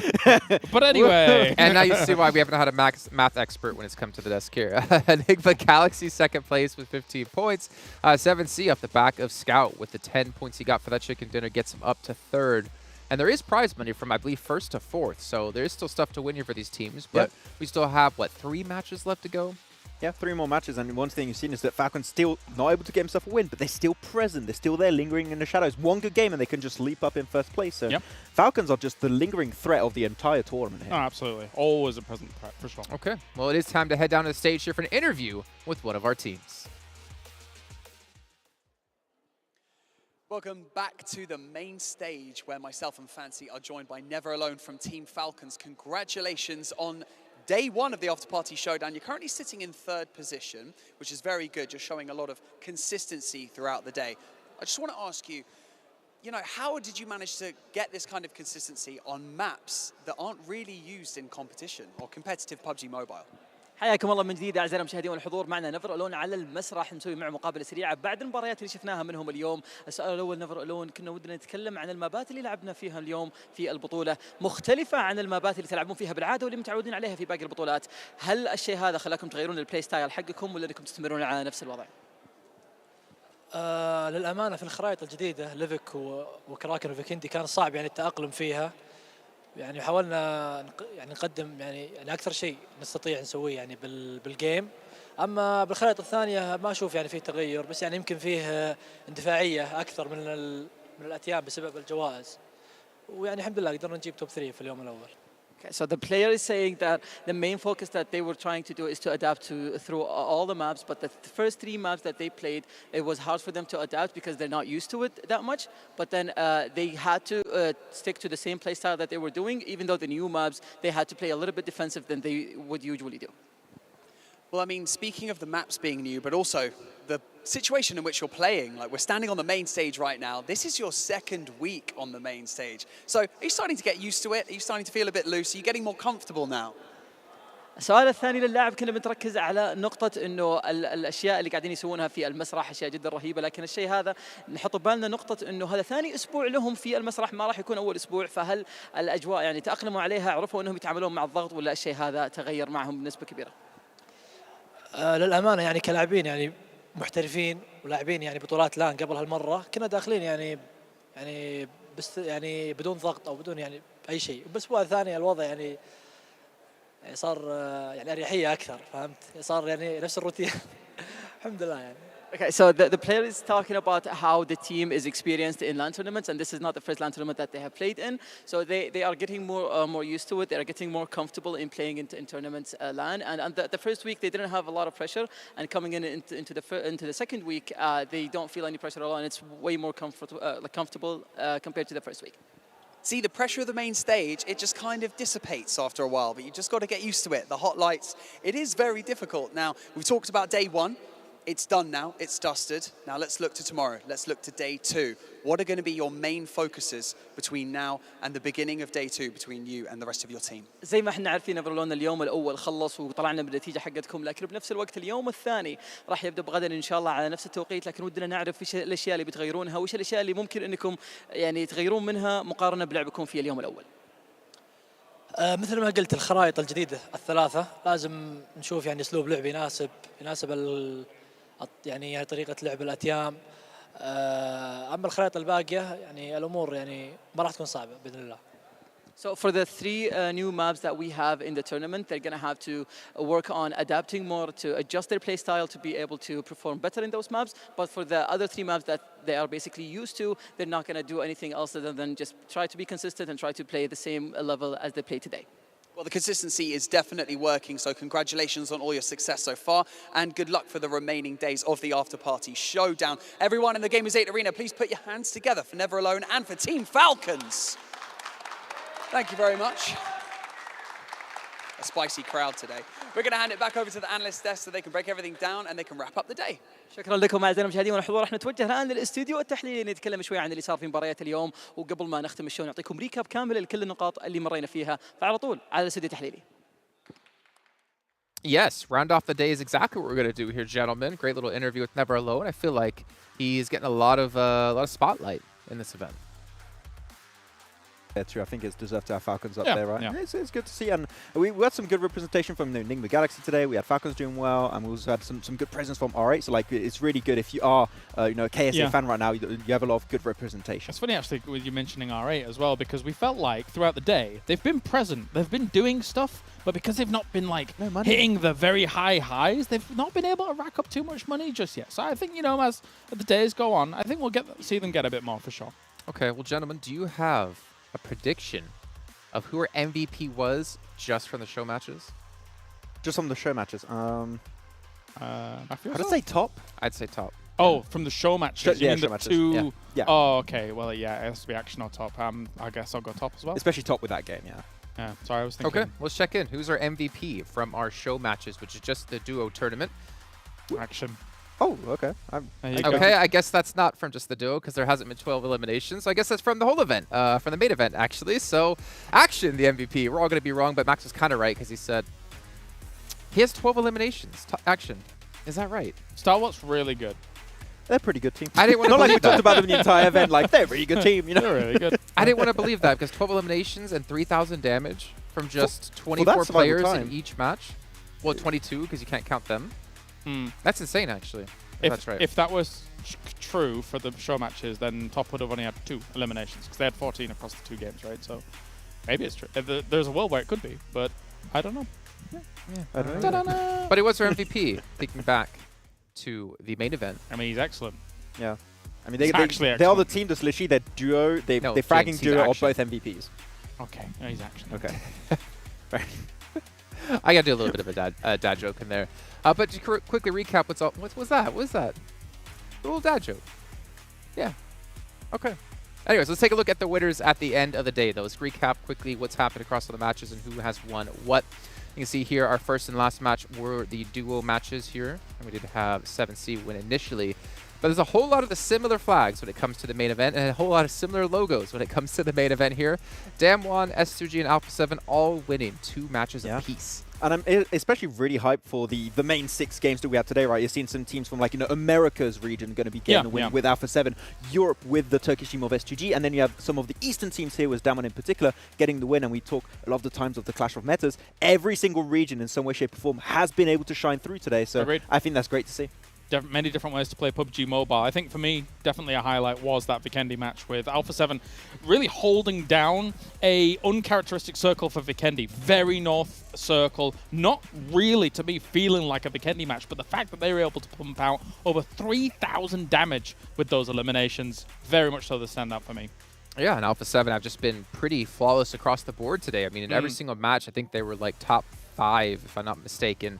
I think we see them on the front page almost every single time. Obviously, the question now comes into, can they maintain that coming into tomorrow? There's a lot of money they can win. There's a lot of money they've already won. I think they're at 40,000, if I'm not mistaken. It's around that 10,000 per player for 1 day of work. Yeah, if they do a similar, like, kind of result tomorrow, they could have, like, twice as many points as second place. Because they're almost there right now. I think they're like 10 points away from, like, almost having twice as much as second place. So, man, Alpha 7, they're gunning for that first place, and not many teams can slow them down here. It's very hard to do that in a back-to-back days, of course. Especially, we do see teams being able to get that initial lead, but then everybody kind of go home, maybe catch up after maybe a little bit of VOD review and stuff like that. But it's hard to VOD review here, especially because we're playing a different battleground every single match. So hard to adapt. So, yeah, you've got to be very adaptive, very quick on your feet. Okay, quick little shout out here to MasterCard as well, being one of the supporters and sponsors of the event. Of course, Saudi Investment Bank as well. Without them, this event would not be possible for all of us to enjoy here in the arena, and of course for you guys at home. But before we do end off the day here, gentlemen, I just want to get a quick little recap of what were your highlights across the day. And you already talked about the Alpha 7 win, right? But I'm especially happy with Damwon being able to show that they can get those big finishes and with big eliminations. Of course, the circle did come their way, but they made full use of it. So I'm especially hyped with Damwon, and can't wait to see what they can do in the years to come, because South Korea has really evolved as a region. For me, we don't get to see too much competitive play on your Vikendi, your Livik, your especially Karakin. I like to see kind of what loadouts people go for. We were talking about muscle memory. We think like a lot of people are probably just going to navigate straight to the M4, but we've seen a good amount of the G36C. We saw a good amount of the M1014 on the very end there. I did it. I got to get the jingle in, which is actually nice to see as well, because, sometimes, actually the DBS is completely changed out for Livik in for the M1014, and it blasts. So love it. No P90. No P90 Still yet. not. No P90. Can I give my highlight? Is that okay? Yeah. You guys are interested Yeah, to hear what my highlight was? My highlight had to have been when I called Scout was going to actually clutch that and win in the first show match. That was your And highlight? then he did. Yeah, that was my highlight. The highlight indirectly has to be me being correct. How many followers did you win from that, actually? 0. He forgot to post. He's forgot to post. He forgot. I might have forgotten to post. Well, ladies and gentlemen, that's going to do it here for our first day of the Afterparty Showdown live at PMWI 2022. Hope you guys enjoyed. Remember, we'll be back tomorrow at the exact same time, though, to kick off another 8 matches for you before we can get into our final day. We'll see you then.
the levels up, take them to the way beyond.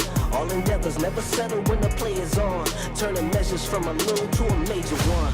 Whoa. Activated like lacking patience, decision made it. Gymnasticated so innovative can't be debated.